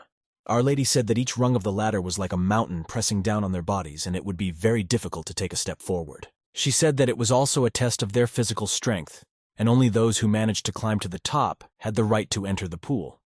And also explained that although everything is very beneficial for cultivators, but the endless water is too turbulent, and people with ordinary physiques won't be able to withstand it, and accordingly they will be able to finish the bathing together. She also said that Saint Sinner is already waiting at the pool and wished everyone good luck. Some began to falter that despite the fact that they are quite a bit prepared, however, bathing with the holy, for them would not be impossible. Nevertheless, they needed to experience the legendary Heavenly Staircase. People realized that the pressure on the stairs was so great that only the strong physique of ancient gods such as Keelan Protoss' body could withstand it, and most likely he would be the one to reach the top. Then the man heard the gossip behind his back. A smile involuntarily appeared on his face. At one point, he approached the main character and asked if he wanted to go with him. Qingshu agreed with him. The man said the way of the emperor. He was just lucky that he had a good maid. However, this time it all depends on his strength, and as soon as he takes a couple steps, he will bow to him. Qingshu only silently looked at the man because he realized that it was indeed very likely. Walking. Qingshu took a step forward like the rest of the participants. They instantly felt the weight of what felt like an entire mountain on them. They realized that this staircase really deserves to be legendary because already the first step causes enormous pressure. Some have already wondered if it's even possible for anyone to get to the top. Many were certain that even the legendary Keelan Protoss would not be capable of this. At the same time, the man turned around and asked the laggards who they were to judge him. As if it were a perfectly ordinary staircase, the man began to step forward. In this way, he was able to do 2 steps in a row at once, and this movement was done with incredible ease. Qingshu was on the list of those most backward and realized that things were bad for him. He wiped the sweat from his face and realized that these stairs really weren't very friendly to him. At one point, Luo Gandao stopped after the protagonist and asked why he stopped at the first step. Qingshu said with embarrassment on his face that Luo Gandao was just in time and asked him to help him. Leaning on the fellow Qingshu together with Luo Gandao continued the ascent. However, they both realized that they were too far away from Keelan Protoss. Keelan Protoss looked back and said that as expected, Qingshu had cheated again. The rest of the crowd abruptly began calling the protagonist a shameless man. As it turned out, among this one was Luo Yun, who said to let the kid go because it was too shameless a tactic to climb the stairs with her brother's help. Luo Gandao scratched his cheek and said that since his sister Esheart, then he should really let him go. Qingshu, at the same time, remembered the liquor about what the guy was saying. Qingshu said where I have shadows there is also resistance and he can't live in his sister's shadow forever. Jumping. Luo Gandao only sighed and agreed with this. Nevertheless, things were far from simple. Qinshu smiled and said, "I brothers their head, and first they need to take another step forward." Qinshu asked Luo Gandao for his hand, which the guy successfully handled. Luo Yun was literally furious and told her brother to push the protagonist away because he would get him into trouble. The entire crowd lined up near the stairs and watched the scene. Among this crowd was Bai Jojo, who began to look around. At the same time, Luo Gandao began to doubt his decision because he realized that his sister would probably beat him very badly. However, Qingshu said that he didn't have to listen to her at all and said to just ignore her.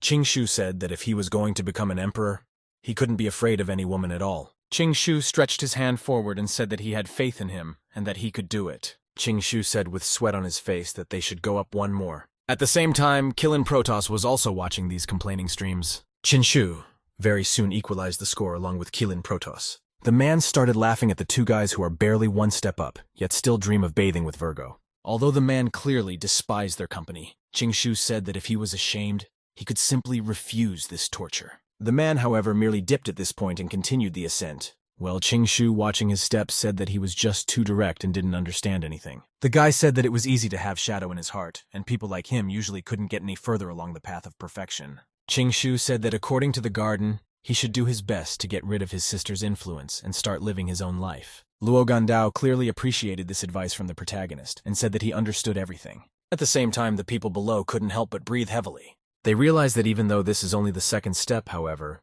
they have already reached their limit. After a while, a great many of the contestants started to give up on the competition. However, at the same time, the number of dissatisfied people who said that Qingshu was too shameless to use his friend to ascend had also grown. Many people began to envy Guy because they too wanted to use the power of others. At the same time, Luo Yun watched this with an extremely anxious expression on her face. The woman said that Qingshu was the root of all the problems, and he was using his brother without listening to her words. However, it wasn't long before Luo Gandao reached his limit as well. After taking his last step, the guy literally couldn't move anymore. At the same time as Qingshu was trying to encourage his friend, Killin Protoss was already half a dozen steps ahead. Luo Gandao told the protagonist that he couldn't carry him anymore, with a smile on his face, and then Qingshu said that there was no problem with that, and said that he would do everything alone from now on. Qingshu let go of her hand from the guy, however. She already immediately regretted it. The guy's eyes went wide and tensed from the pressure. As soon as he did, he realized that he was literally lying on the step and in a position to move. Qingshu clenched his teeth and realized that the pressure here was several times stronger than the beginning, and he could barely stand up. And in his last strength, Qingshu showed the kid a class and said that he had worked hard and he could continue. Qingshu said that today he took a small step away from his sister, and it is a big step of his free life. Qingshu told him to continue and said that he would always look at him with enthusiasm. At the same time, Our Lady announced that there were only 3 people left: Qinshu, Killin Protoss, and Luo Gandao. She also announced that Killin Protoss was in the lead for now, and also said that the saint is waiting and the first person to climb that peak will have a wonderful opportunity. Killin Protoss climbed the steps from the last of his strength and told the saint that they would take a bath together. Luo Gandao turned to the protagonist and said that he was also one step ahead.